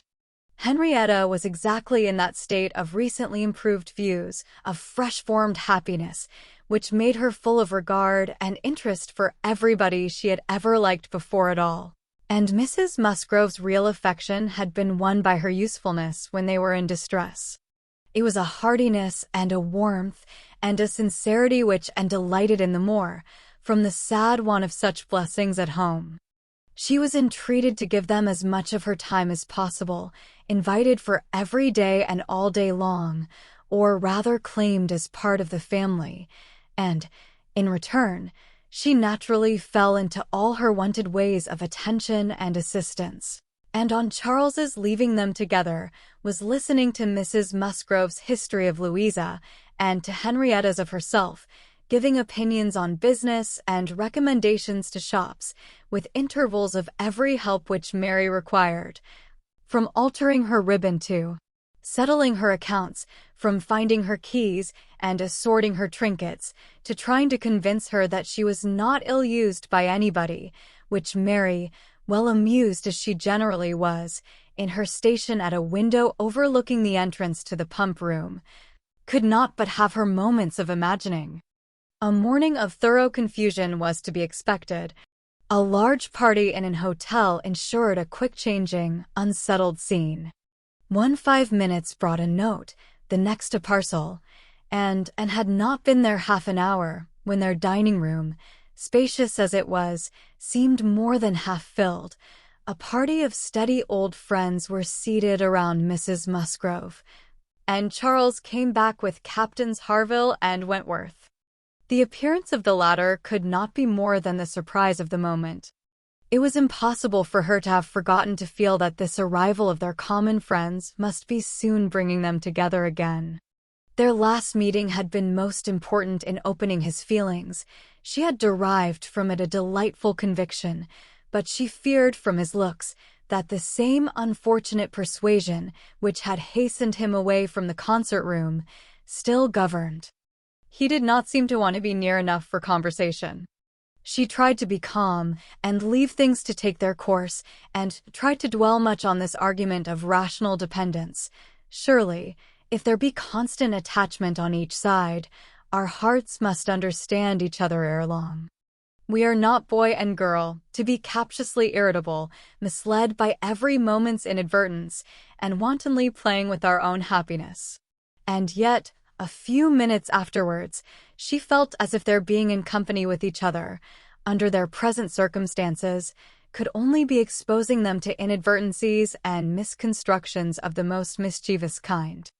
And, cried Mary, still at her window, there is Mrs. Clay, I am sure, standing under the colonnade, and a gentleman with her. I saw them turn the corner from Bath Street just now. They seemed deep in talk.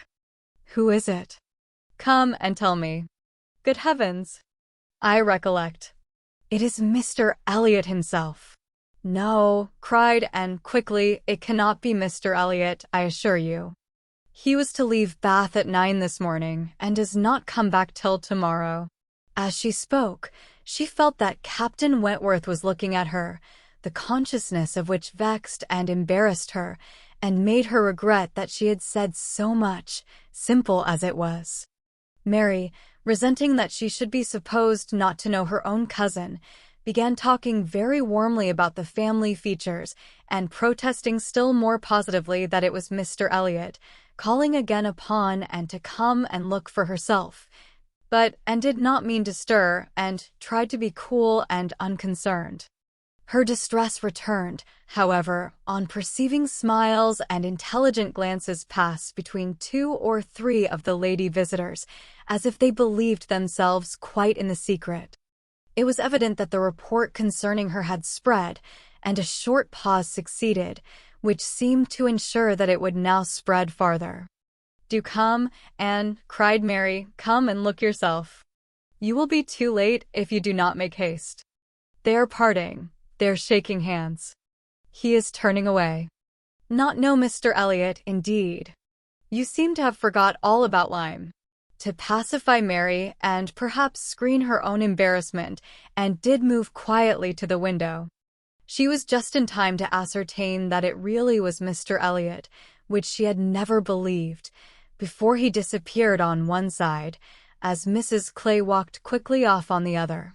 And checking the surprise which she could not but feel at such an appearance of friendly conference between 2 persons of totally opposite interest, she calmly said, Yes, it is Mr. Elliot, certainly. He has changed his hour of going, I suppose, that is all, or I may be mistaken, I might not attend, and walked back to her chair, recomposed, and with the comfortable hope of having acquitted herself well. The visitors took their leave, and Charles, having civilly seen them off, and then made a face at them and abused them for coming, began with, "Well, mother, I have done something for you that you will like. I have been to the theater and secured a box for tomorrow night. Ain't I a good boy? I know you love a play, and there is room for us all. It holds 9. I have engaged Captain Wentworth, and will not be sorry to join us, I am sure. We all like a play. Have not I done well, mother?" Mrs. Musgrove was good-humoredly beginning to express her perfect readiness for the play, if Henrietta and all the others liked it, when Mary eagerly interrupted her by exclaiming, "Good heavens, Charles! How can you think of such a thing?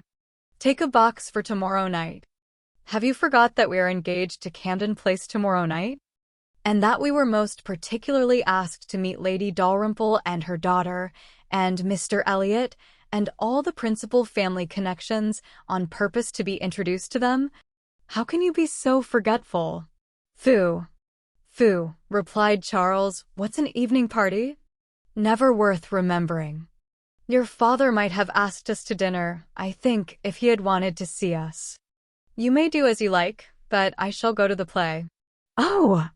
"Charles, I declare it will be too abominable if you do, when you promise to go." "No, I did not promise. I only smirked and bowed and said the word happy. There was no promise. But you must go, Charles. It would be unpardonable to fail. We were asked on purpose to be introduced. There was always such a great connection between the Dalrymples and ourselves. Nothing ever happened on either side that was not announced immediately. We are quite near relations, you know, and Mr. Elliot too, whom you ought so particularly to be acquainted with. Every attention is due to Mr. Elliot. Consider, my father's heir, the future representative of the family." "Don't talk to me about heirs and representatives," cried Charles.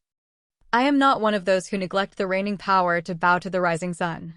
If I would not go for the sake of your father, I should think it scandalous to go for the sake of his heir. What is Mr. Elliot to me?" The careless expression was life to Anne, who saw that Captain Wentworth was all attention, looking and listening with his whole soul, and that the last words brought his inquiring eyes from Charles to herself. Charles and Mary still talked on in the same style, he, half serious and half jesting, maintaining the scheme for the play, and she, invariably serious, most warmly opposing it, and not omitting to make it known that, however determined to go to Camden Place herself, she should not think herself very well used if they went to the play without her. Mrs. Musgrove interposed. "We had better put it off. Charles, you had much better go back and change the box for Tuesday. It would be a pity to be divided, and we should be losing Miss and, too, if there is a party at her father's, and I am sure neither Henrietta nor I should care at all for the play if Miss and could not be with us," and felt truly obliged to her for such kindness, and quite as much so for the opportunity it gave her of decidedly saying, "If it depended only on my inclination, ma'am, the party at home, excepting on Mary's account, would not be the smallest impediment. I have no pleasure in the sort of meeting, and should be too happy to change it for a play and with you. But it had better not be attempted, perhaps." She had spoken it, but she trembled when it was done, conscious that her words were listened to, and daring not even to try to observe their effect. It was soon generally agreed that Tuesday should be the day, Charles only reserving the advantage of still teasing his wife, by persisting that he would go to the play tomorrow if nobody else would. Captain Wentworth left his seat and walked to the fireplace, probably for the sake of walking away from it soon afterwards and taking a station, with less barefaced design, by Anne. "You have not been long enough in Bath," said he, "to enjoy the evening parties of the place." "Oh, no, the usual character of them has nothing for me. I am no card player. You were not formerly, I know. You did not use to like cards, but time makes many changes. I am not yet so much changed," cried Anne, and stopped, fearing she hardly knew what misconstruction. After waiting a few moments, he said, and as if it were the result of immediate feeling, "It is a period, indeed." 8 years and a half is a period. Whether he would have proceeded farther was left to Anne's imagination to ponder over in a calmer hour, for while still hearing the sounds he had uttered, she was startled to other subjects by Henrietta, eager to make use of the present leisure for getting out, and calling on her companions to lose no time, lest somebody else should come in. They were obliged to move, and talked of being perfectly ready, and tried to look it, but she felt that could Henrietta have known the regret and reluctance of her heart in quitting that chair, in preparing to quit the room, she would have found, in all her own sensations for her cousin, in the very security of his affection, wherewith to pity her. Their preparations, however, were stopped short. Alarming sounds were heard, other visitors approached, and the door was thrown open for Sir Walter and Miss Elliot, whose entrance seemed to give a general chill. Anne felt an instant oppression, and wherever she looked saw symptoms of the same. The comfort, the freedom, the gaiety of the room was over, hushed into cold composure, determined silence, or insipid talk, to meet the heartless elegance of her father and sister. How mortifying to feel that it was so! Her jealous eye was satisfied in one particular. Captain Wentworth was acknowledged again by each, by Elizabeth more graciously than before. She even addressed him once, and looked at him more than once. Elizabeth was, in fact, revolving a great measure. The sequel explained it. After the waste of a few minutes in saying the proper nothings, she began to give the invitation which was to comprise all the remaining dues of the Musgroves. Tomorrow evening, to meet a few friends, no formal party. It was all said very gracefully, and the cards with which she had provided herself, the Miss Elliot at home, were laid on the table, with a courteous, comprehensive smile to all, and one smile and one card more decidedly for Captain Wentworth. The truth was that Elizabeth had been long enough in Bath to understand the importance of a man of such an air and appearance as his. The past was nothing. The present was that Captain Wentworth would move about well in her drawing-room. The card was pointedly given, and Sir Walter and Elizabeth arose and disappeared. The interruption had been short, though severe, and ease and animation returned to most of those they left as the door shut them out, but not to Anne. She could think only of the invitation she had with such astonishment witnessed, and of the manner in which it had been received, a manner of doubtful meaning, of surprise rather than gratification, of polite acknowledgment rather than acceptance. She knew him, she saw disdain in his eye, and could not venture to believe that he had determined to accept such an offering, as an atonement for all the insolence of the past. Her spirits sank. He held the card in his hand after they were gone, as if deeply considering it. "Only think of Elizabeth's including everybody," whispered Mary very audibly. "I do not wonder Captain Wentworth is delighted. You see he cannot put the card out of his hand." And caught his eye, saw his cheeks glow, and his mouth form itself into a momentary expression of contempt, and turned away, that she might neither see nor hear more to vex her. The party separated. The gentlemen had their own pursuits, the ladies proceeded on their own business, and they met no more while Anne belonged to them. She was earnestly begged to return and dine, and give them all the rest of the day, but her spirits had been so long exerted that at present she felt unequal to more, and fit only for home, where she might be sure of being as silent as she chose. Promising to be with them the whole of the following morning, therefore, she closed the fatigues of the present by a toilsome walk to Camden Place, there to spend the evening chiefly in listening to the busy arrangements of Elizabeth and Mrs. Clay for the morrow's party, the frequent enumeration of the persons invited, and the continually improving detail of all the embellishments which were to make it the most completely elegant of its kind in Bath, while harassing herself with the never-ending question of whether Captain Wentworth would come or not. They were reckoning him as certain, but with her it was a gnawing solicitude never appeased for 5 minutes together. She generally thought he would come, because she generally thought he ought, but it was a case which she could not so shape into any positive act of duty or discretion, as inevitably to defy the suggestions of very opposite feelings. She only roused herself from the broodings of this restless agitation to let Mrs. Clay know that she had been seen with Mr. Elliot 3 hours after his being supposed to be out of Bath. For having watched in vain for some intimation of the interview from the lady herself, she determined to mention it, and it seemed to her there was guilt in Mrs. Clay's face as she listened.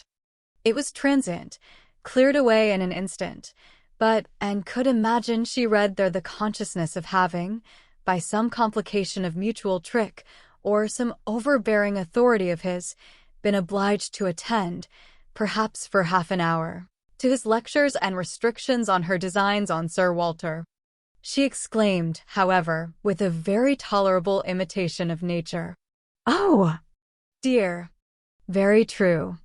Only think, Miss Elliot, to my great surprise I met with Mr. Elliot in Bath Street. I was never more astonished. He turned back and walked with me to the pump yard. He had been prevented setting off for Thornbury, but I really forget by what, for I was in a hurry and could not much attend, and I can only answer for his being determined not to be delayed in his return. He wanted to know how early he might be admitted tomorrow. He was full of tomorrow, and it is very evident that I have been full of it too, ever since I entered the house and learnt the extension of your plan and all that had happened, or my seeing him could never have gone so entirely out of my head." Chapter 23. One day only had passed since Anne's conversation with Mrs. Smith, but a keener interest had succeeded, and she was now so little touched by Mr. Elliot's conduct, except by its effects in one quarter, that it became a matter of course the next morning, still to defer her explanatory visit in Rivers Street. She had promised to be with the Musgroves from breakfast to dinner. Her faith was plighted, and Mr. Elliot's character, like the Sultaness Scheherazada's head, must live another day. She could not keep her appointment punctually, however. The weather was unfavorable, and she had grieved over the rain on her friend's account, and felt it very much on her own, before she was able to attempt the walk. When she reached the White Hart, and made her way to the proper apartment, she found herself neither arriving quite in time, nor the first to arrive. The party before her were Mrs. Musgrove, talking to Mrs. Croft, and Captain Harville to Captain Wentworth, and she immediately heard that Mary and Henrietta, too impatient to wait, had gone out the moment it had cleared, but would be back again soon, and that the strictest injunctions had been left with Mrs. Musgrove to keep her there till they returned.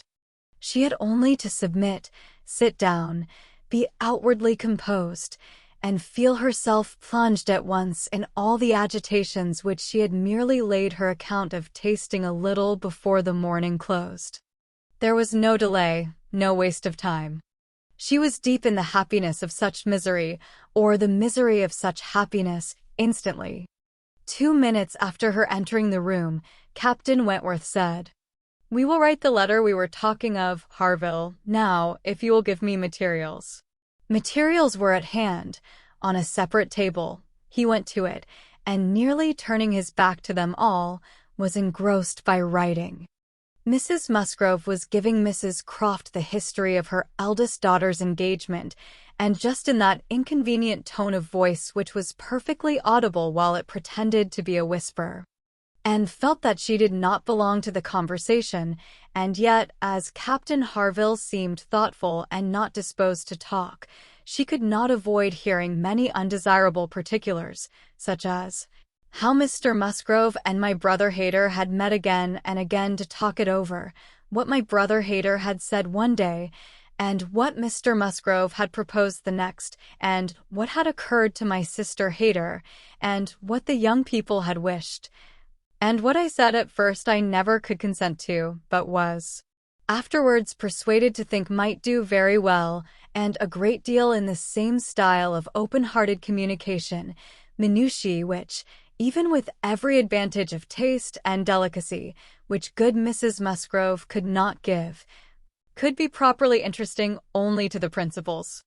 Mrs. Croft was attending with great good humor, and whenever she spoke at all, it was very sensibly, and hoped the gentlemen might each be too much self-occupied to hear.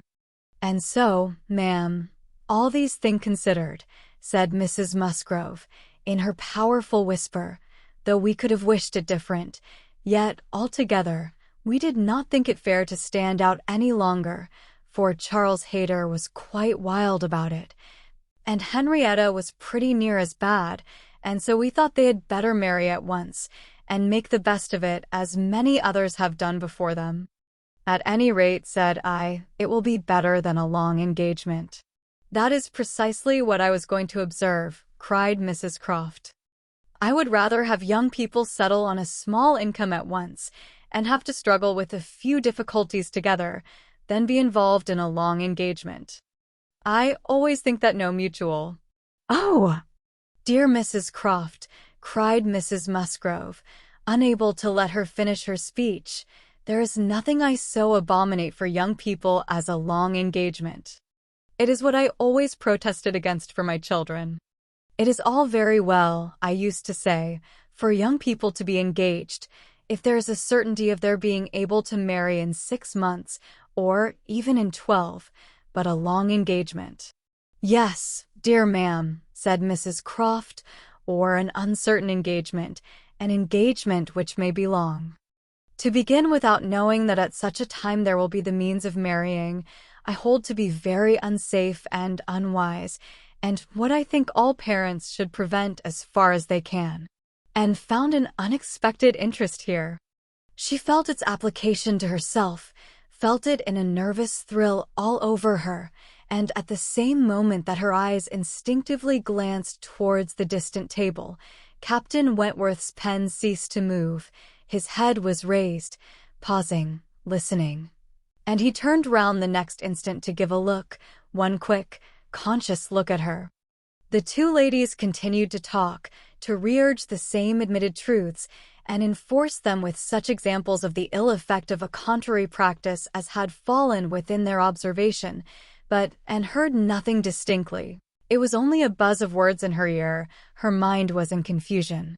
Captain Harville, who had in truth been hearing none of it, now left his seat, and moved to a window, and seeming to watch him, though it was from thorough absence of mind, became gradually sensible that he was inviting her to join him where he stood. He looked at her with a smile, and a little motion of the head, which expressed, "Come to me, I have something to say," and the unaffected, easy kindness of manner which denoted the feelings of an older acquaintance than he really was, strongly enforced the invitation. She roused herself and went to him.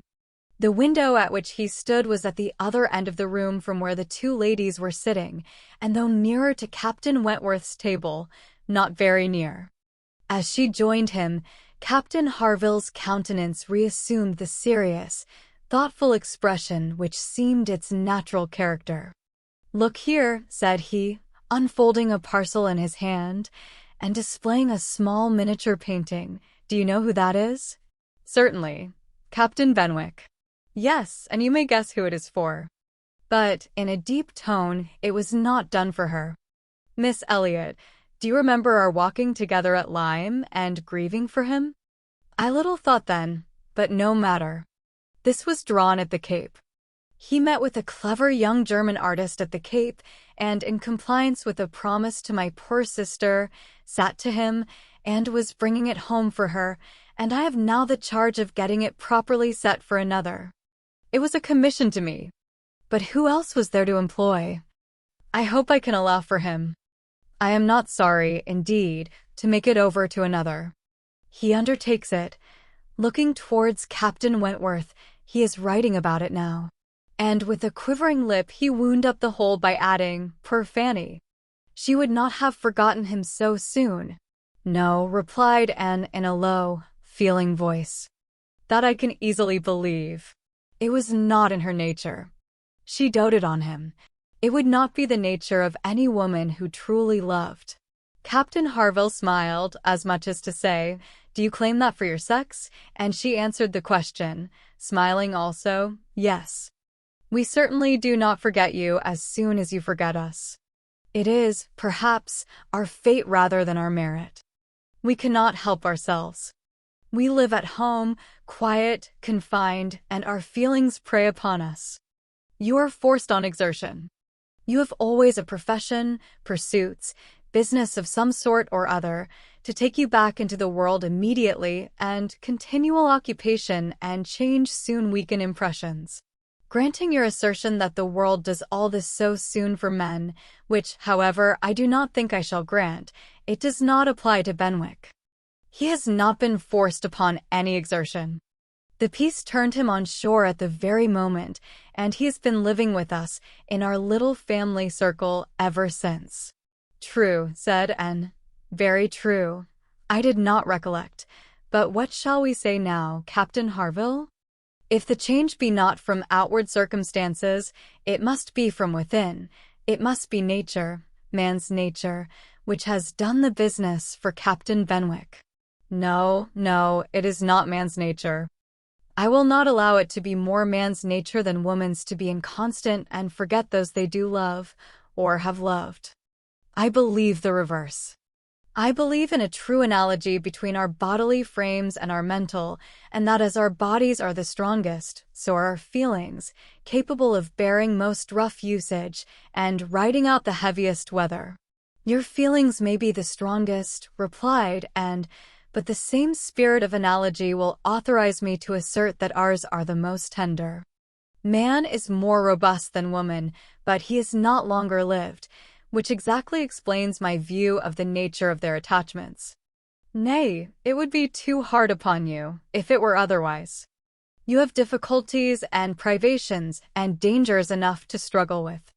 You are always laboring and toiling, exposed to every risk and hardship. Your home, country, friends, all quitted. Neither time, nor health, nor life, to be called your own. It would be hard, indeed, with a faltering voice, if woman's feelings were to be added to all this." "We shall never agree upon this question," Captain Harville was beginning to say, when a slight noise called their attention to Captain Wentworth's hitherto perfectly quiet division of the room. It was nothing more than that his pen had fallen down, but Anne was startled at finding him nearer than she had supposed, and half inclined to suspect that the pen had only fallen because he had been occupied by them, striving to catch sounds, which yet she did not think he could have caught. "Have you finished your letter?" said Captain Harville. "Not quite, a few lines more. I shall have done in 5 minutes. There is no hurry on my side. I am only ready whenever you are. I am in very good anchorage here," smiling at Anne, "well supplied, and want for nothing. No hurry for a signal at all. Well, Miss Elliot," lowering his voice as I was saying, "we shall never agree, I suppose, upon this point. No man and woman would, probably. But let me observe that all histories are against you, all stories, prose and verse. If I had such a memory as Benwick, I could bring you 50 quotations in a moment on my side the argument, and I do not think I ever opened a book in my life which had not something to say upon woman's inconstancy. Songs and proverbs all talk of woman's fickleness. But perhaps you will say, these were all written by men. Perhaps I shall. Yes, yes, if you please, no reference to examples in books. Men have had every advantage of us in telling their own story. Education has been theirs in so much higher a degree, the pen has been in their hands.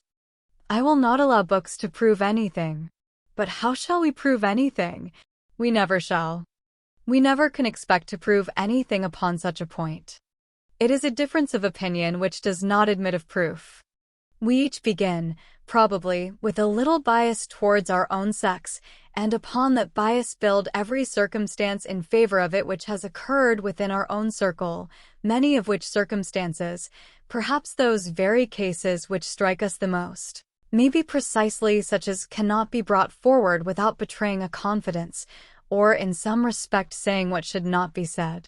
Ah, cried Captain Harville, in a tone of strong feeling, "If I could but make you comprehend what a man suffers when he takes a last look at his wife and children and watches the boat that he has sent them off in, as long as it is in sight, and then turns away and says, 'God knows whether we ever meet again.' And then, if I could convey to you the glow of his soul when he does see them again, when, coming back after a 12 months' absence, perhaps, and obliged to put into another port, he calculates how soon it be possible to get them there, pretending to deceive himself and saying, 'They cannot be here till such a day,' but all the while hoping for them 12 hours sooner, and seeing them arrive at last, as if heaven had given them wings, by many hours sooner still. If I could explain to you all this, and all that a man can bear and do, and glories to do, for the sake of these treasures of his existence. I speak, you know, only of such men as have hearts," pressing his own with emotion. "Oh," cried in eagerly, "I hope I do justice to all that is felt by you, and by those who resemble you. God forbid that I should undervalue the warm and faithful feelings of any of my fellow creatures. I should deserve utter contempt if I dared to suppose that true attachment and constancy were known only by woman. No, I believe you capable of everything great and good in your married lives. I believe you equal to every important exertion, and to every domestic forbearance, so long as, if I may be allowed the expression, so long as you have an object. I mean while the woman you love lives and lives for you. All the privilege I claim for my own sex, it is not a very enviable one, you need not covet it, is that of loving longest, when existence or when hope is gone." She could not immediately have uttered another sentence. Her heart was too full, her breath too much oppressed. "You are a good soul," cried Captain Harville, putting his hand on her arm, quite affectionately. "There is no quarreling with you. And when I think of Benwick, my tongue is tied." Their attention was called towards the others. Mrs. Croft was taking leave. "Here, Frederick, you and I part company, I believe," said she. "I am going home, and you have an engagement with your friend. Tonight we may have the pleasure of all meeting again at your party," turning to Anne. "We had your sister's card yesterday, and I understood Frederick had a card too, though I did not see it, and you are disengaged. Frederick, are you not, as well as ourselves?" Captain Wentworth was folding up a letter in great haste, and either could not or would not answer fully. "Yes," said he, "very true. Here we separate, but Harville and I shall soon be after you. That is, Harville, if you are ready, I am in half a minute. I know you will not be sorry to be off." "I shall be at your service in half a minute."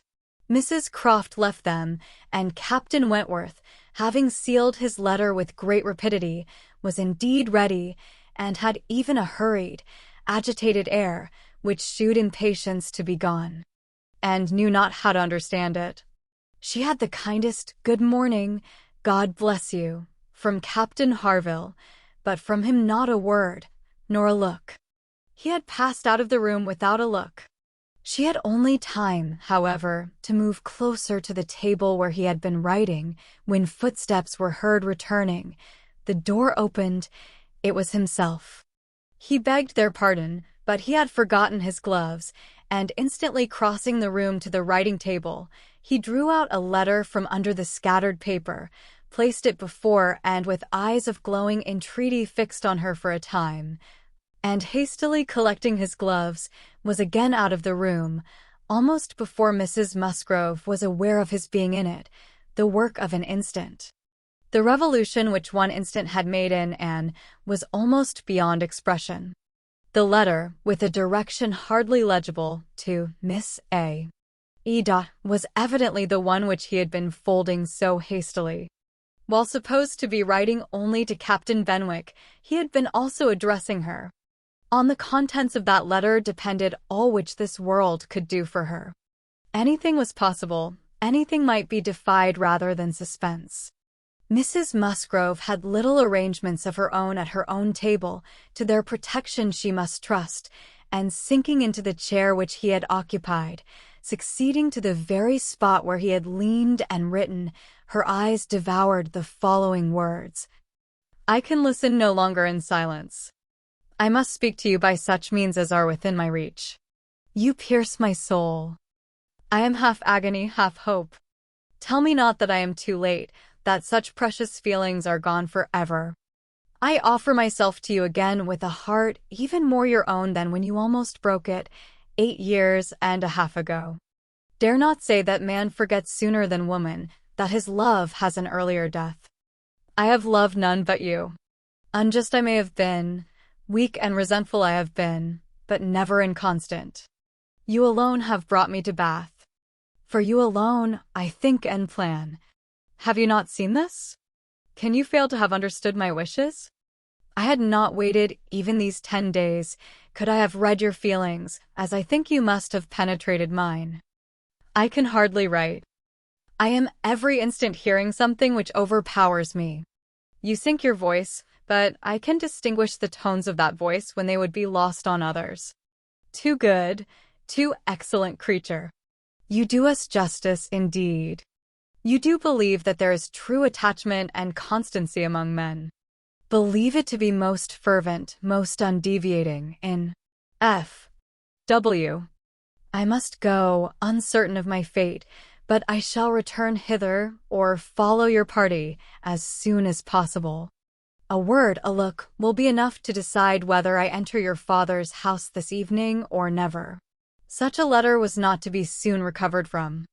Half an hour's solitude and reflection might have tranquilized her, but the 10 minutes only which now passed before she was interrupted, with all the restraints of her situation, could do nothing towards tranquility. Every moment rather brought fresh agitation. It was overpowering happiness.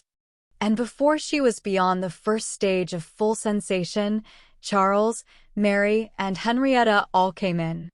The absolute necessity of seeming like herself produced then an immediate struggle, but after a while she could do no more. She began not to understand a word they said, and was obliged to plead indisposition and excuse herself. They could then see that she looked very ill, were shocked and concerned, and would not stir without her for the world. This was dreadful. Would they only have gone away, and left her in the quiet possession of that room, it would have been her cure, but to have them all standing or waiting around her was distracting, and in desperation, she said she would go home. By all means, my dear, cried Mrs. Musgrove, go home directly, and take care of yourself, that you may be fit for the evening. I wish Sarah was here to doctor you, but I am no doctor myself. Charles, ring and order a chair. She must not walk. But the chair would never do. Worse than all, to lose the possibility of speaking 2 words to Captain Wentworth in the course of her quiet, solitary progress up the town, and she felt almost certain of meeting him, could not be borne. The chair was earnestly protested against, and Mrs. Musgrove, who thought only of one sort of illness, having assured herself with some anxiety that there had been no fall in the case, that and had not at any time lately slipped down and got a blow on her head, that she was perfectly convinced of having had no fall, could part with her cheerfully, and depend on finding her better at night. Anxious to omit no possible precaution, and struggled, and said, I am afraid, ma'am, that it is not perfectly understood. Pray be so good as to mention to the other gentlemen that we hope to see your whole party this evening. I am afraid there had been some mistake, and I wish you particularly to assure Captain Harville and Captain Wentworth that we hope to see them both. Oh, my dear, it is quite understood, I give you my word. Captain Harville has no thought but of going. Do you think so? But I am afraid, and I should be so very sorry.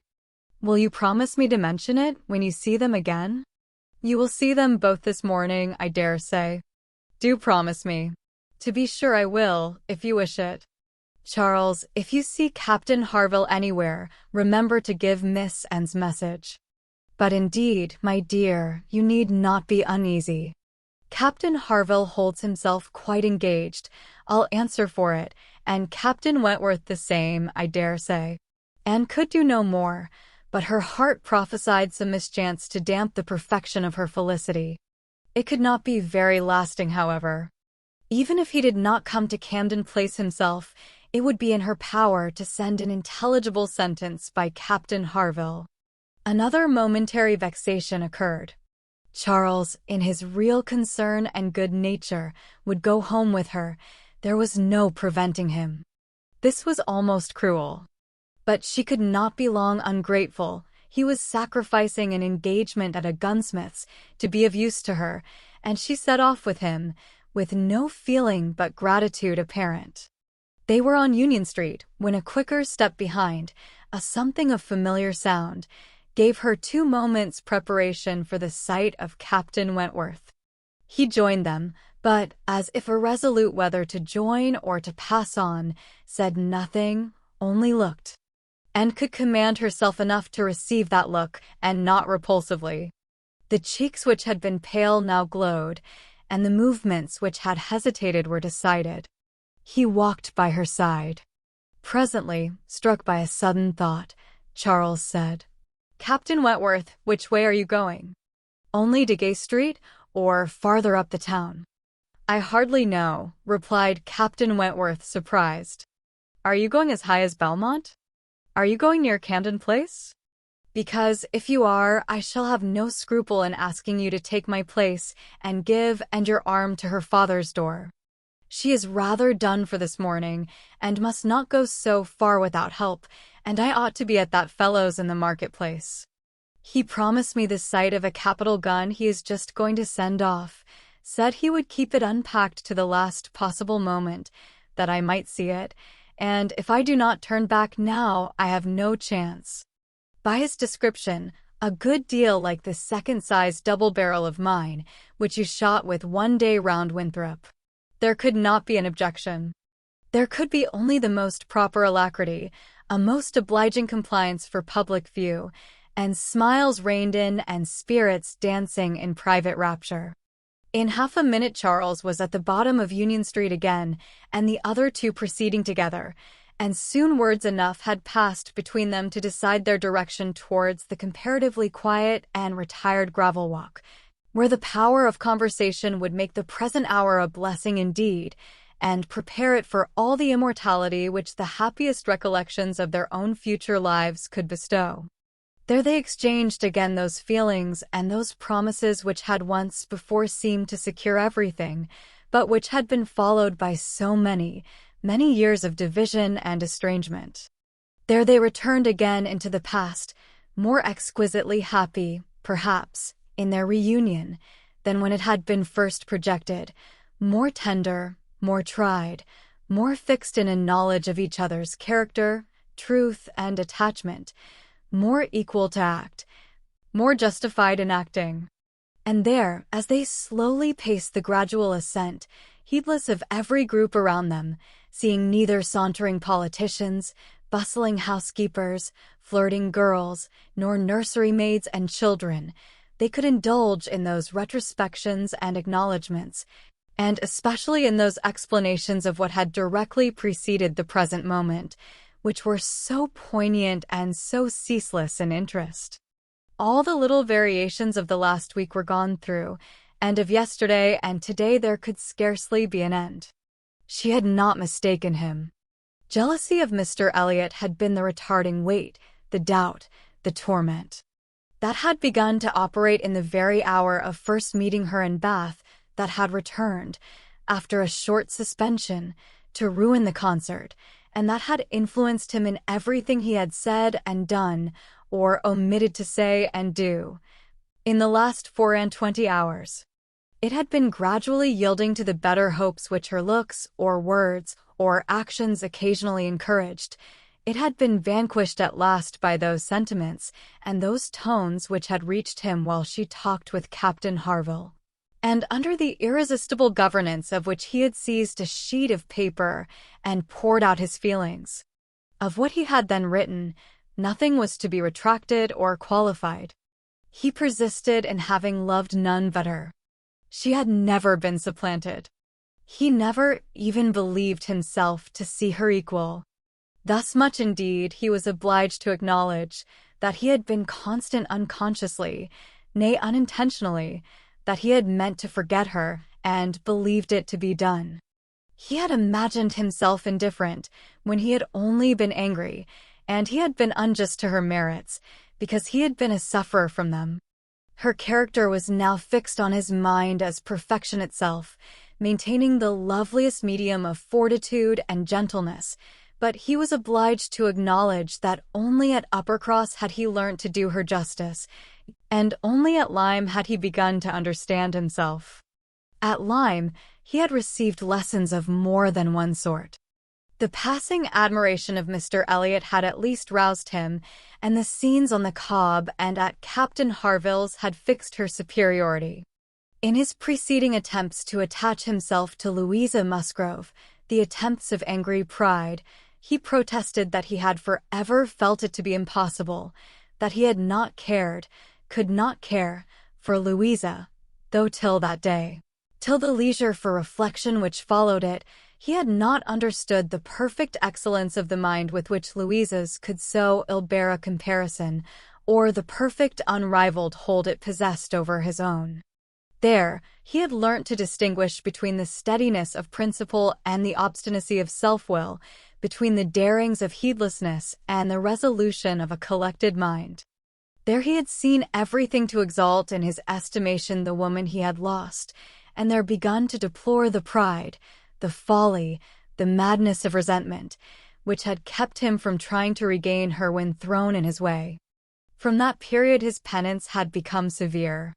He had no sooner been free from the horror and remorse attending the first few days of Louisa's accident, no sooner begun to feel himself alive again, than he had begun to feel himself, though alive, not at liberty.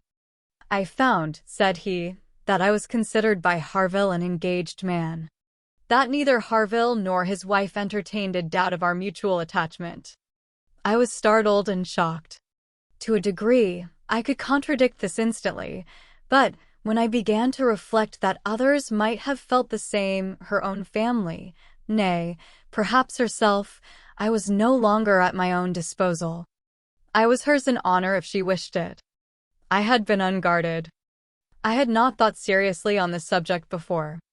I had not considered that my excessive intimacy must have its danger of ill consequence in many ways, and that I had no right to be trying whether I could attach myself to either of the girls, at the risk of raising even an unpleasant report. Were there no other ill effects? I had been grossly wrong and must abide the consequences. He found too late, in short, that he had entangled himself, and that precisely as he became fully satisfied of his not caring for Louisa at all, he must regard himself as bound to her, if her sentiments for him were what the Harvilles supposed. It determined him to leave Lyme and await her complete recovery elsewhere. He would gladly weaken, by any fair means, whatever feelings or speculations concerning him might exist, and he went, therefore, to his brother's, meaning after a while to return to Kellynch and act as circumstances might require. "I was 6 weeks with Edward," said he, "and saw him happy. I could have no other pleasure. I deserve none. He inquired after you very particularly, asked even if you were personally altered, little suspecting that to my eye you could never alter, and smiled and let it pass. It was too pleasing a blunder for a reproach. It is something for a woman to be assured, in her 28th year, that she has not lost one charm of earlier youth, but the value of such homage was inexpressibly increased to and, by comparing it with former words, and feeling it to be the result, not the cause of a revival of his warm attachment.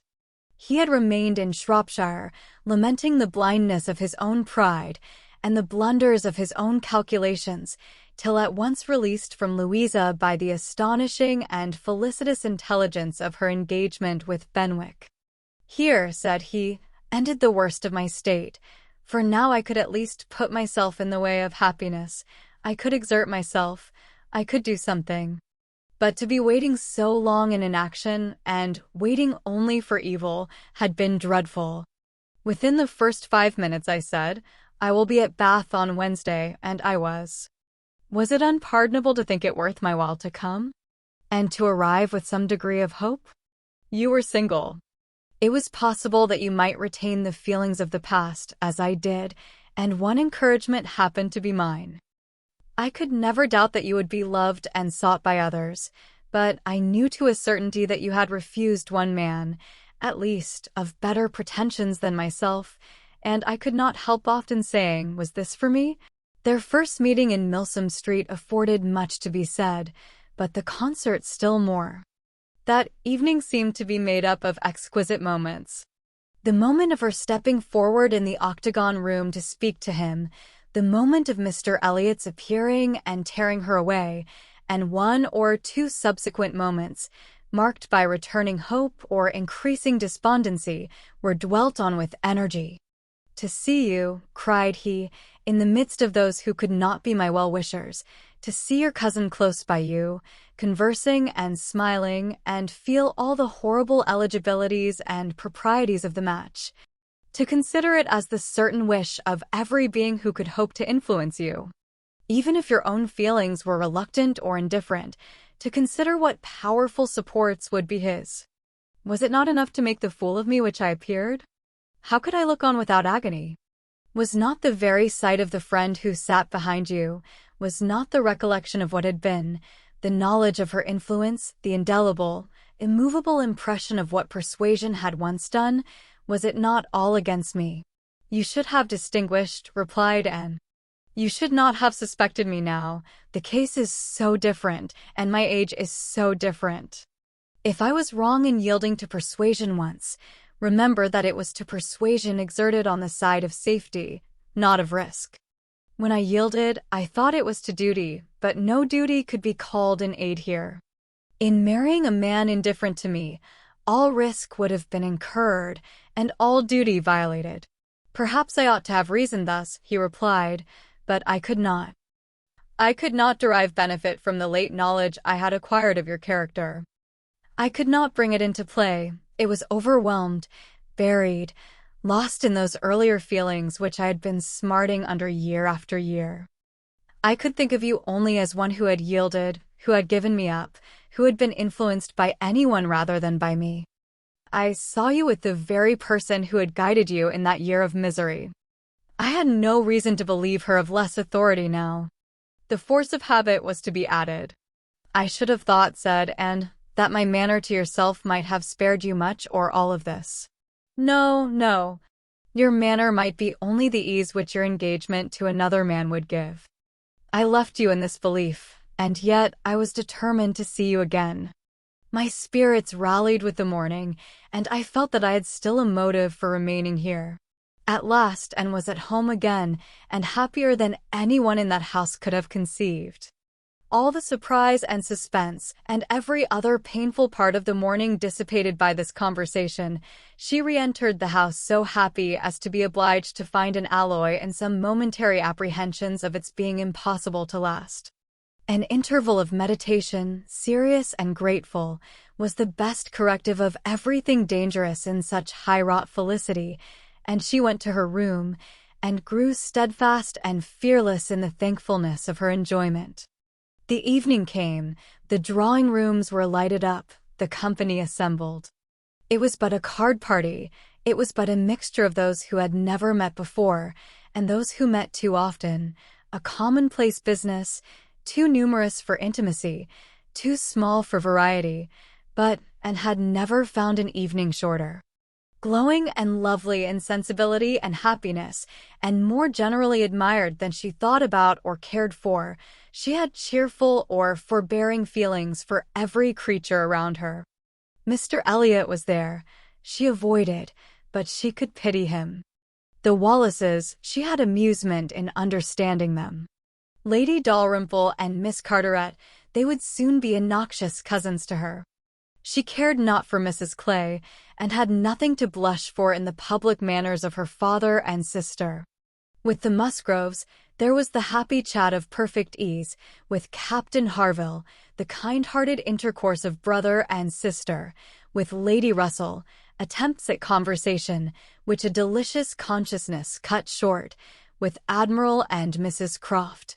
Everything of peculiar cordiality and fervent interest, which the same consciousness sought to conceal, and with Captain Wentworth, some moments of communications continually occurring, and always the hope of more, and always the knowledge of his being there. It was in one of these short meetings, each apparently occupied in admiring a fine display of greenhouse plants, that she said, "I have been thinking over the past, and trying impartially to judge of the right and wrong, I mean with regard to myself, and I must believe that I was right, much as I suffered from it. That I was perfectly right in being guided by the friend whom you will love better than you do now." To me, she was in the place of a parent. Do not mistake me, however. I am not saying that she did not err in her advice. It was, perhaps, one of those cases in which advice is good or bad only as the event decides, and for myself, I certainly never should, in any circumstance of tolerable similarity, give such advice. But I mean that I was right in submitting to her, and that if I had done otherwise, I should have suffered more in continuing the engagement than I did even in giving it up, because I should have suffered in my conscience. I have now, as far as such a sentiment is allowable in human nature, nothing to reproach myself with, and if I mistake not, a strong sense of duty is no bad part of a woman's portion. He looked at her, looked at Lady Russell, and looking again at her, replied, as if in cool deliberation, "Not yet. But there are hopes of her being forgiven in time. I trust to being in charity with her soon.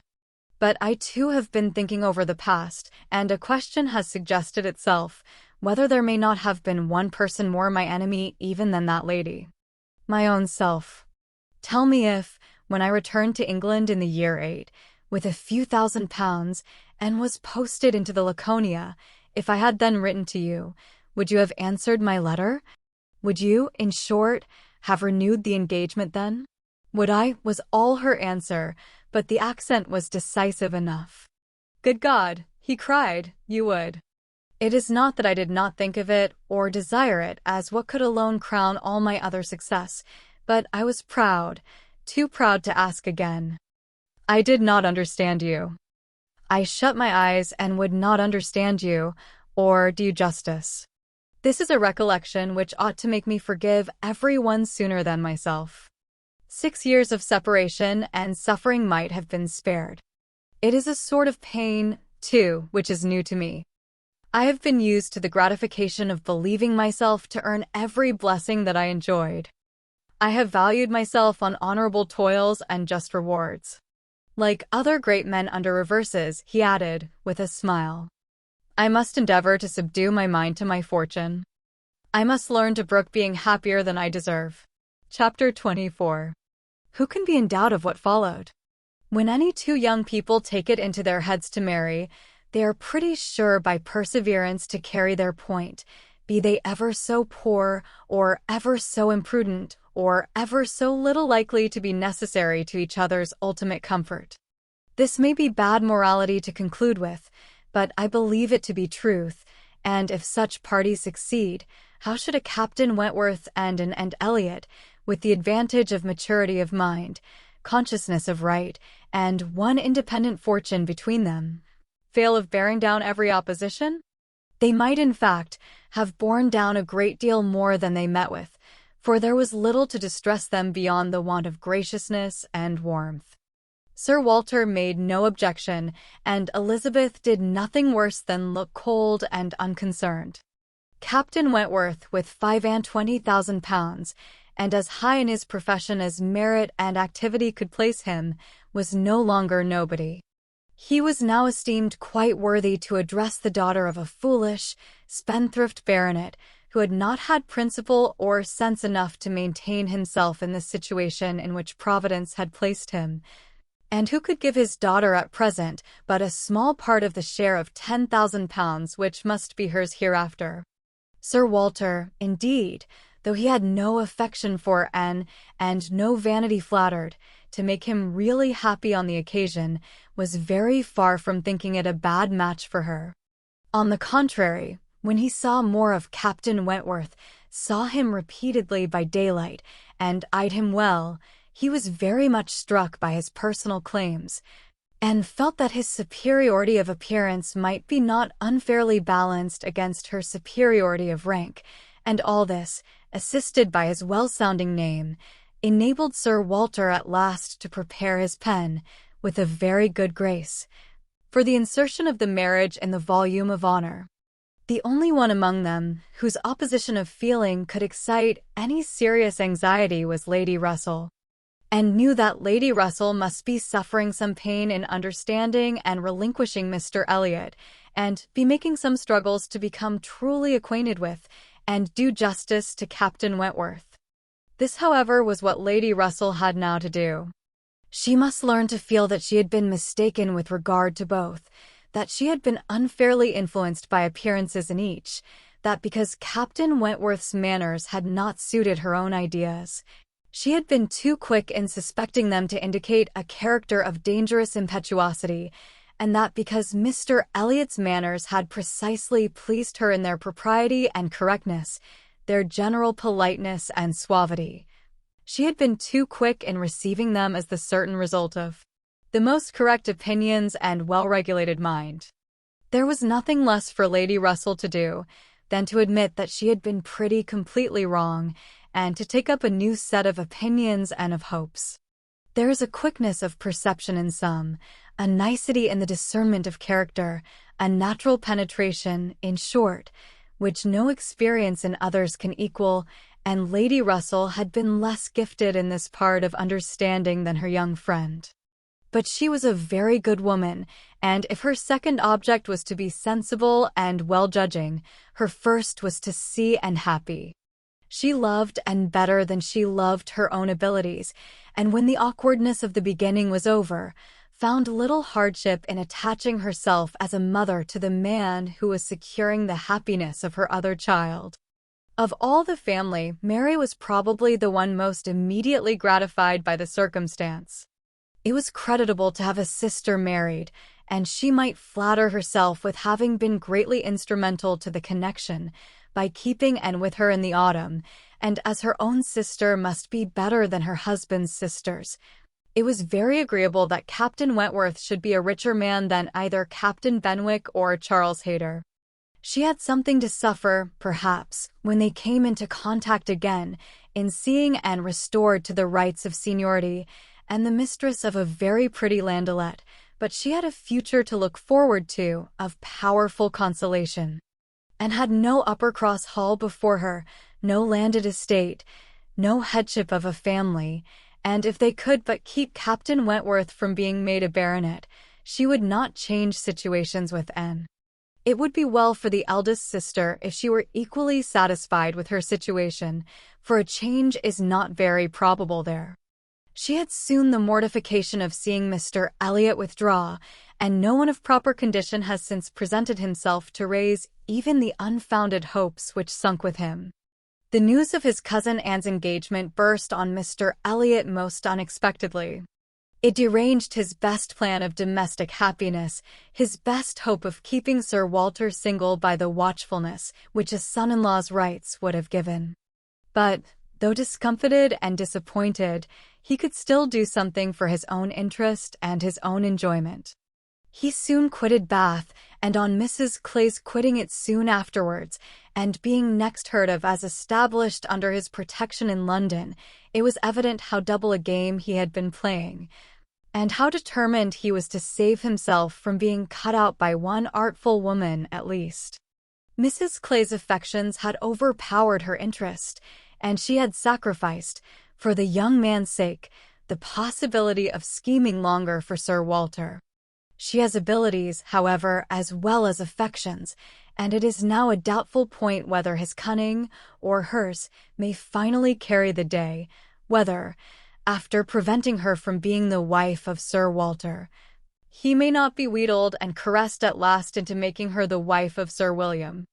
It cannot be doubted that Sir Walter and Elizabeth were shocked and mortified by the loss of their companion and the discovery of their deception in her. They had their great cousins, to be sure, to resort to for comfort, but they must long feel that to flatter and follow others, without being flattered and followed in turn, is but a state of half-enjoyment. And, satisfied at a very early period of Lady Russell's meaning to love Captain Wentworth as she ought, had no other alloy to the happiness of her prospects than what arose from the consciousness of having no relations to bestow on him which a man of sense could value. There she felt her own inferiority very keenly. The disproportion in their fortune was nothing. It did not give her a moment's regret, but to have no family to receive and estimate him properly, nothing of respectability, of harmony, of goodwill to offer in return for all the worth and all the prompt welcome which met her and his brothers and sisters, was a source of as lively pain as her mind could well be sensible of under circumstances of otherwise strong felicity. She had but two friends in the world to add to his list, Lady Russell and Mrs. Smith. To those, however, he was very well disposed to attach himself. Lady Russell, in spite of all her former transgressions, he could now value from his heart.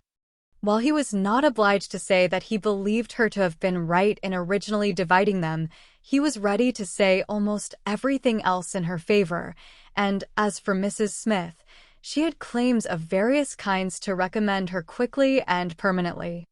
Her recent good offices by and had been enough in themselves, and their marriage, instead of depriving her of one friend, secured her two. She was their earliest visitor in their settled life, and Captain Wentworth, by putting her in the way of recovering her husband's property in the West Indies, by writing for her, acting for her, and seeing her through all the petty difficulties of the case with the activity and exertion of a fearless man and a determined friend, fully requited the services which she had rendered, or ever meant to render, to his wife. Mrs. Smith's enjoyments were not spoiled by this improvement of income, with some improvement of health, and the acquisition of such friends to be often with, for her cheerfulness and mental alacrity did not fail her, and, while these prime supplies of good remained, she might have bid defiance even to greater accessions of worldly prosperity. She might have been absolutely rich and perfectly healthy, and yet be happy. Her spring of felicity was in the glow of her spirits, as her friend Anne's was in the warmth of her heart. Anne was tenderness itself, and she had the full worth of it in Captain Wentworth's affection. His profession was all that could ever make her friends wish that tenderness less, the dread of a future war all that could dim her sunshine. She gloried in being a sailor's wife, but she must pay the tax of quick alarm for belonging to that profession which is, if possible, more distinguished in its domestic virtues than in its national importance. Finus. End of the Project Gutenberg ebook Persuasion. Updated editions will replace the previous one. The old editions will be renamed. Creating the works from print editions not protected by U.S. copyright law means that no one owns a United States copyright in these works, so the Foundation, and you, can copy and distribute it in the United States without permission and without paying copyright royalties. Special rules, set forth in the General Terms of Use part of this license, apply to copying and distributing Project Gutenberg electronic works to protect the Project Gutenberg concept and trademark. Project Gutenberg is a registered trademark and may not be used if you charge for an ebook, except by following the terms of the trademark license, including paying royalties for use of the Project Gutenberg trademark. If you do not charge anything for copies of this ebook, complying with the trademark license is very easy. You may use this ebook for nearly any purpose such as creation of derivative works, reports, performances, and research. Project Gutenberg ebooks may be modified and printed and given away. You may do practically anything in the United States with ebooks not protected by U.S. copyright law. Redistribution is subject to the trademark license, especially commercial redistribution. Start. Full license. The full Project Gutenberg license. Please read this before you distribute or use this work. To protect the Project Gutenberg mission of promoting the free distribution of electronic works by using or distributing this work, or any other work associated in any way with the phrase Project Gutenberg. You agree to comply with all the terms of the full Project Gutenberg license available with this file or online at www.gutenberg.org/license. Section 1. General Terms of Use and Redistributing Project Gutenberg Electronic Works. 1.a. By reading or using any part of this Project Gutenberg electronic work, you indicate that you have read, understand, agree to and accept all the terms of this license and intellectual property, trademark/copyright, agreement. If you do not agree to abide by all the terms of this agreement, you must cease using and return or destroy all copies of Project Gutenberg electronic works in your possession. If you paid a fee for obtaining a copy of or access to a Project Gutenberg electronic work and you do not agree to be bound by the terms of this agreement, you may obtain a refund from the person or entity to whom you paid the fee as set forth in paragraph 1, E.8. 1.b. Project Gutenberg is a registered trademark. It may only be used on or associated in any way with an electronic work by people who agree to be bound by the terms of this agreement. There are a few things that you can do with most Project Gutenberg electronic works even without complying with the full terms of this agreement. See paragraph 1. See below. There are a lot of things you can do with Project Gutenberg electronic works if you follow the terms of this agreement and help preserve free future access to Project Gutenberg electronic works. See paragraph 1. E below. 1.c. The Project Gutenberg Literary Archive Foundation, the Foundation, or PGLAF, owns a compilation copyright in the collection of Project Gutenberg electronic works. Nearly all the individual works in the collection are in the public domain in the United States. If an individual work is unprotected by copyright law in the United States, and you are located in the United States, we do not claim a right to prevent you from copying, distributing, performing, displaying, or creating derivative works based on the work as long as all references to Project Gutenberg are removed. Of course, we hope that you will support the Project Gutenberg mission of promoting free access to electronic works by freely sharing Project Gutenberg works in compliance with the terms of this agreement for keeping the Project Gutenberg name associated with the work. You can easily comply with the terms of this agreement by keeping this work in the same format with its attached full Project Gutenberg license when you share it without charge with others. 1.d. The copyright laws of the place where you are located also govern what you can do with this work. Copyright laws in most countries are in a constant state of change. If you are outside the United States, check the laws of your country in addition to the terms of this agreement before downloading, copying, displaying, performing, distributing, or creating derivative works based on this work or any other Project Gutenberg work. The Foundation makes no representations concerning the copyright status of any work in any country other than the United States. 1.e. Unless you have removed all references to Project Gutenberg. 1.e.1.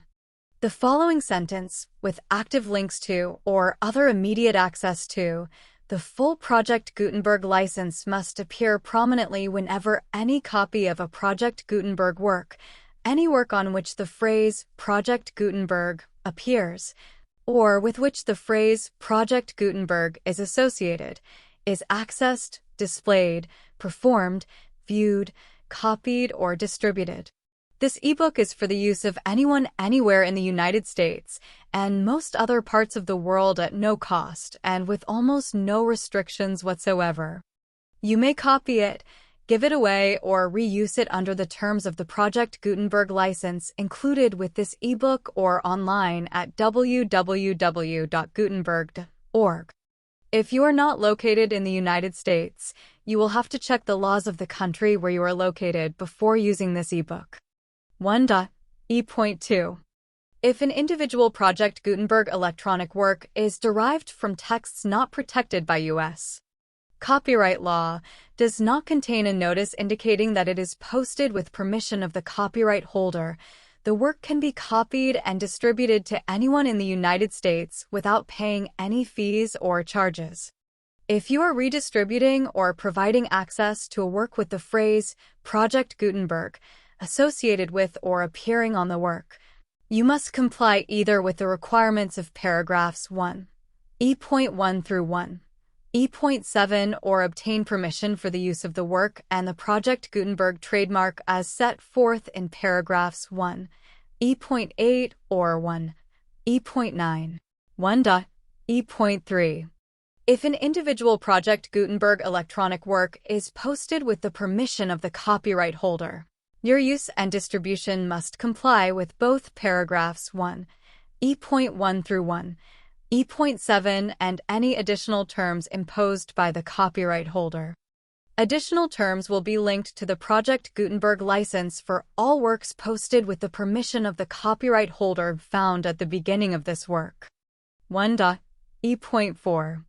Do not unlink or detach or remove the full Project Gutenberg license terms from this work, or any files containing a part of this work or any other work associated with Project Gutenberg. 1.E.5. Do not copy, display, perform, distribute, or redistribute this electronic work or any part of this electronic work without prominently displaying the sentence set forth in paragraph 1. E.1 with active links or immediate access to the full terms of the Project Gutenberg license. 1.E.6. You may convert to and distribute this work in any binary, compressed, marked up, non-proprietary or proprietary form, including any word processing or hypertext form.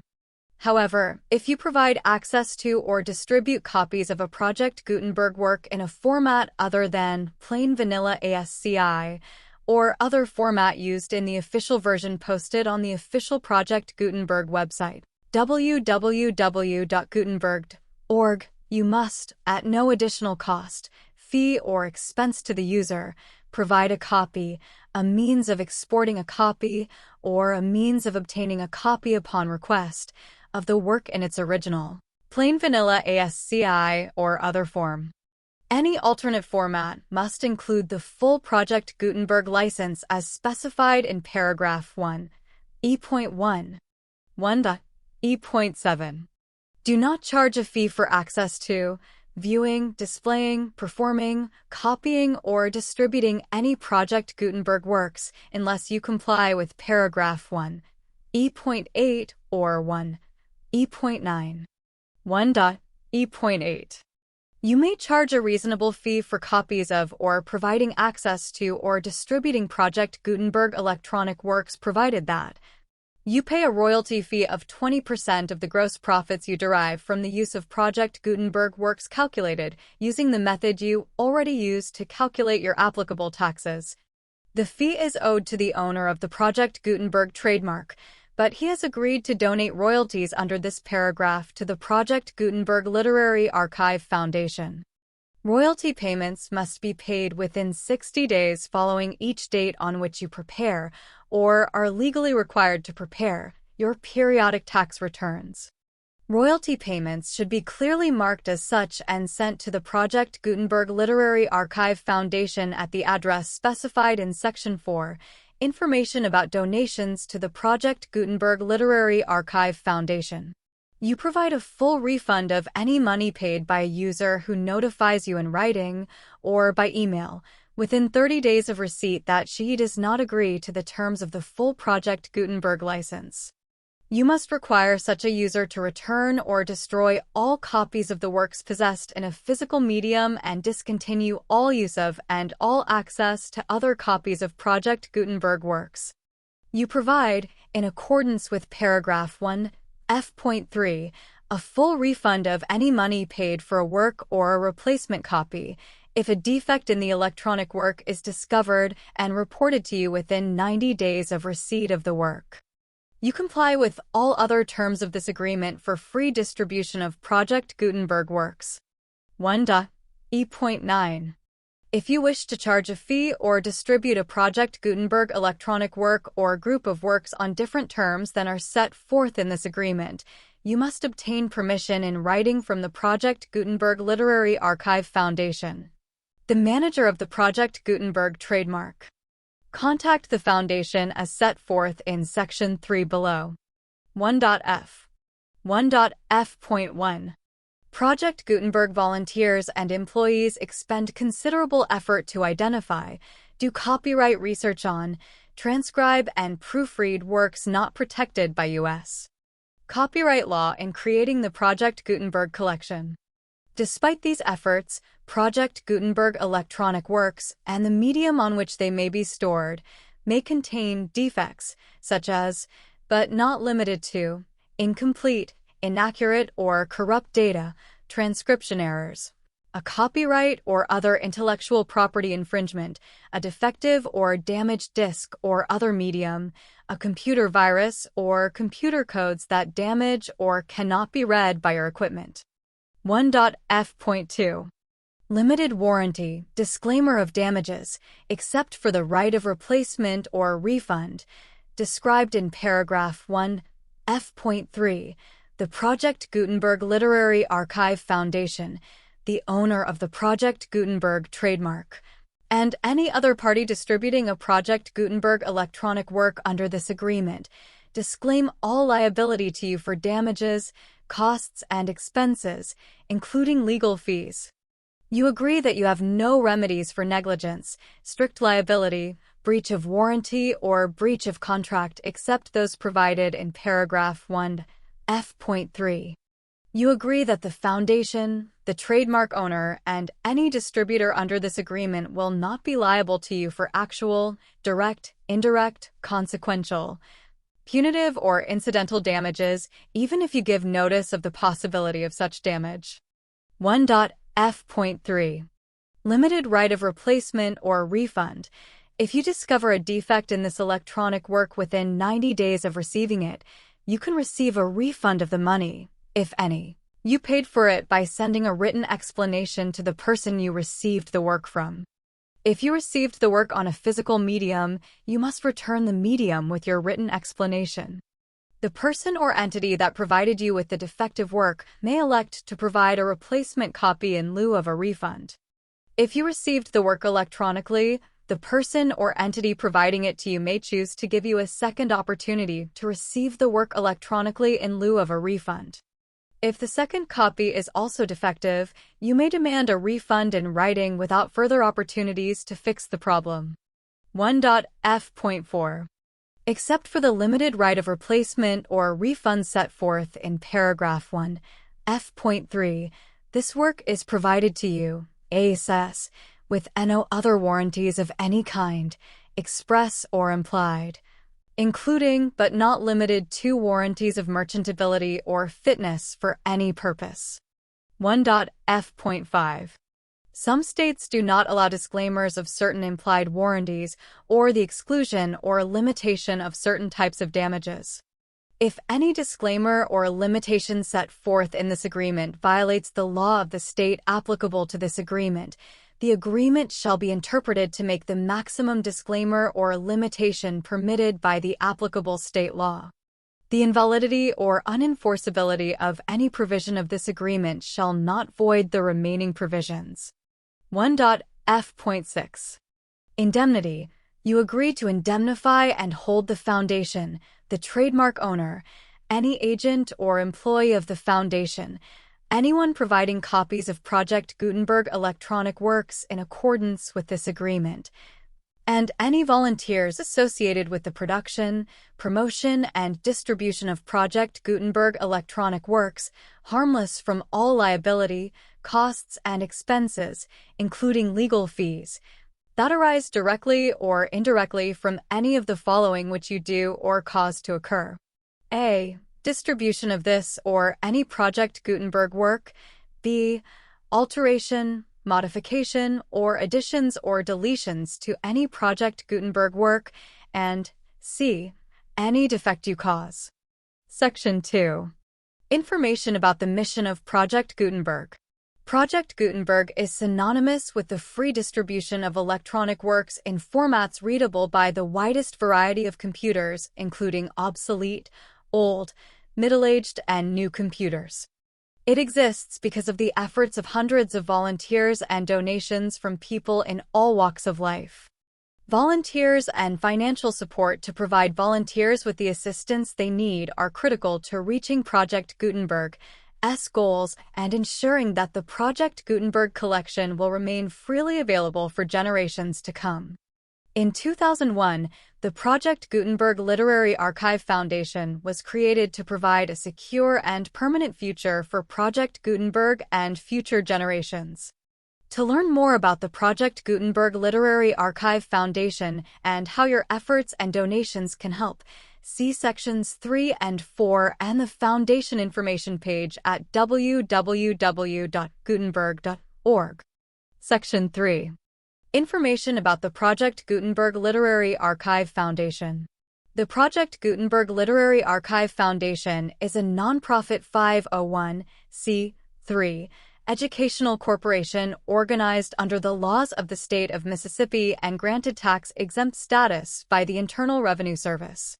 The Foundation's EIN, or Federal Tax Identification Number, is 64-6221541. Contributions to the Project Gutenberg Literary Archive Foundation are tax-deductible to the full extent permitted by U.S. federal laws and your state's laws. The Foundation's business office is located at 809 North 1500 West, Salt Lake City, Utah, 84116-801-596-1887. Email contact links and up-to-date contact information can be found at the Foundation's website and official page at www.gutenberg.org/contact. Section 4. Information about donations to the Project Gutenberg Literary Archive Foundation. Project Gutenberg depends upon and cannot survive without widespread public support and donations to carry out its mission of increasing the number of public domain and licensed works that can be freely distributed in machine-readable form accessible by the widest array of equipment, including outdated equipment. Many small donations, $1 to $5,000, are particularly important to maintaining tax-exempt status with the IRS. The Foundation is committed to complying with the laws regulating charities and charitable donations in all 50 states of the United States. Compliance requirements are not uniform, and it takes a considerable effort, much paperwork, and many fees to meet and keep up with these requirements. We do not solicit donations in locations where we have not received written confirmation of compliance. To send donations or determine the status of compliance for any particular state, visit www.gutenberg.org/donate. While we cannot and do not solicit contributions from states where we have not met the solicitation requirements, we know of no prohibition against accepting unsolicited donations from donors in such states who approach us with offers to donate. International donations are gratefully accepted, but we cannot make any statements concerning tax treatment of donations received from outside the United States. U.S. laws alone swamp our small staff. Please check the Project Gutenberg web pages for current donation methods and addresses. Donations are accepted in a number of other ways, including checks, online payments, and credit card donations. To donate, please visit www.gutenberg.org/donate. Section 5. General information about Project Gutenberg electronic works. Professor Michael S. Hart was the originator of the Project Gutenberg concept of a library of electronic works that could be freely shared with anyone. For 40 years, he produced and distributed Project Gutenberg ebooks with only a loose network of volunteer support.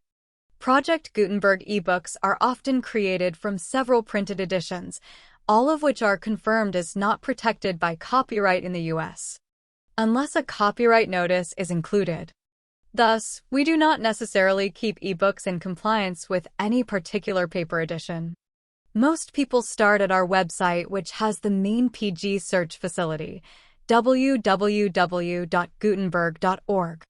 This website includes information about Project Gutenberg, including how to make donations to the Project Gutenberg Literary Archive Foundation, how to help produce our new ebooks, and how to subscribe to our email newsletter to hear about new ebooks. Hi, Free Audiobooks Chronicles here. Thank you for listening. If you enjoyed the book and want to support this channel, please check our Patreon at Free Audiobooks Chronicles. Your support is what keeps us going. Thank you so much.